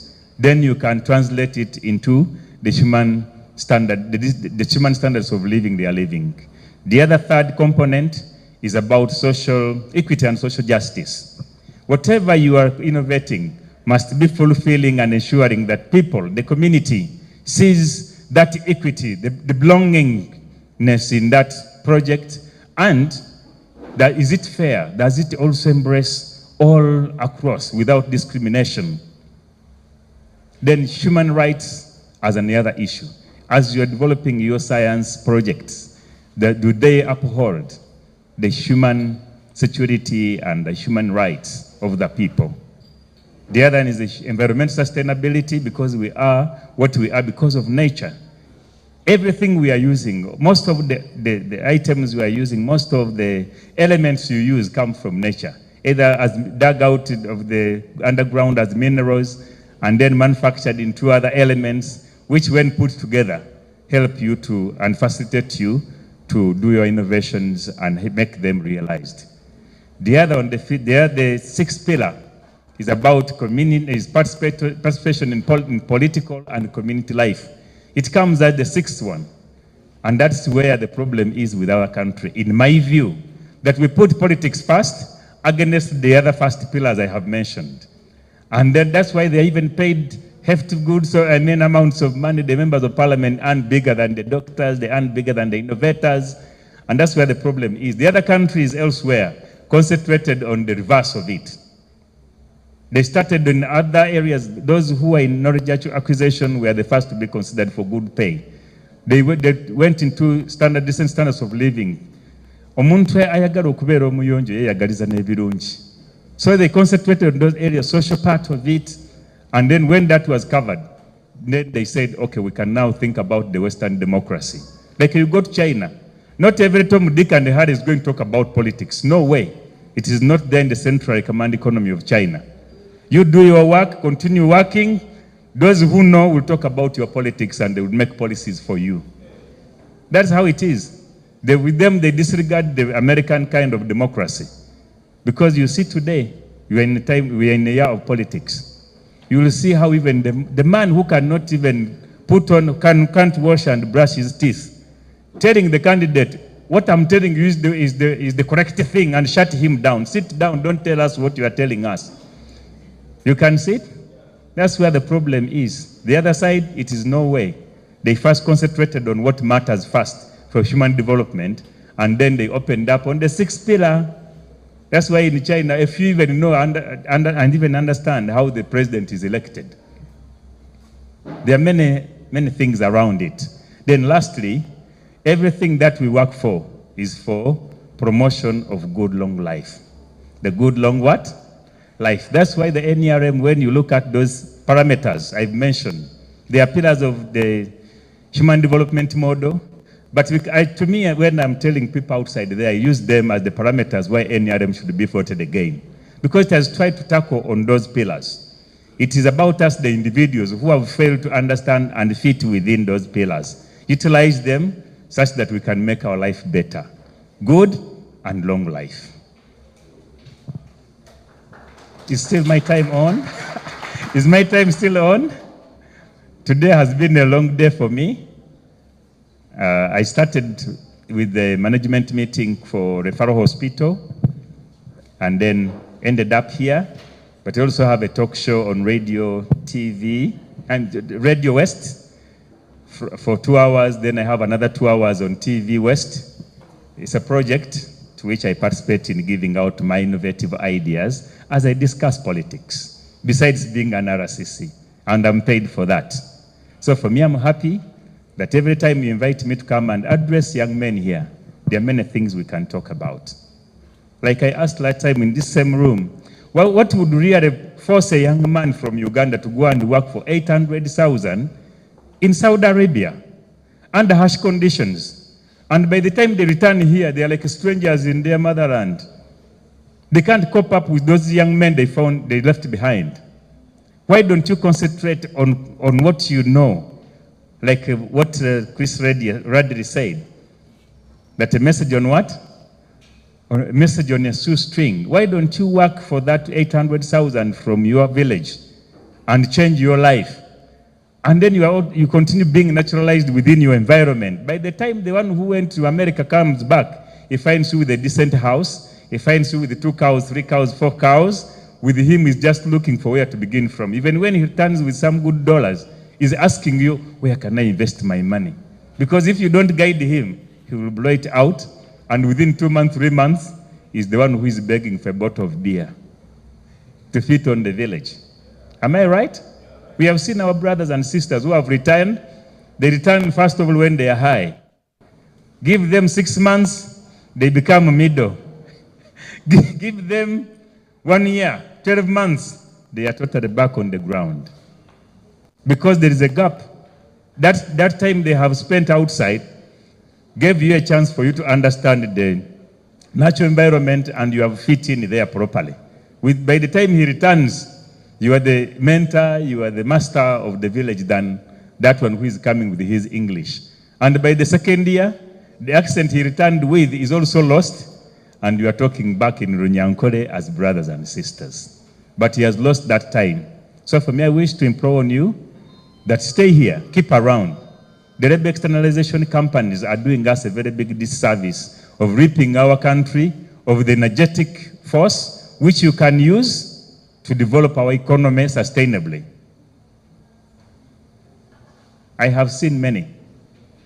When I sit in my office at Boma, I sit near the offices of where they issue passports from.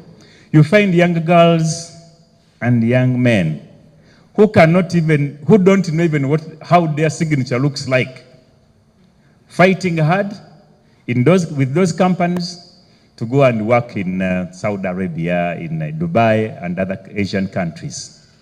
The challenge they face is when they get there, technology has gone to another level in homes. Even if you are going to be a babysitter, the baby playthings are all full of technology. This woman from where? Chisoro, this young girl who came from wherever he came from, can't even operate a microwave, can't even operate a washing machine. It can't even iron clothes with the modern flat irons. And those are the sources of conflicts they always face there. Many of them even lose their lives because they're always conflicting with their bosses. The bosses need safety in their homes, but the maid they brought is totally ignorant, stupid, and useless in the home. And yet they paid heavily for you. That is what happens there. The few who have benefited are only those who have gone with their education in their head. Many have gone there as maids, and they ended up even taking the children to school in their vehicles, turned back. Their bosses have ended up even telling them, please, can you accompany us to a holiday in Europe, in Canada, in where I have many whom I've been helping out to go. And those are in another class. And the life they live there is even also in another what? Level, because class attracts class. May God bless you all. Thank you very much. And with those few remarks, allow me to declare this training workshop closed, but the innovations should continue beyond this boardroom.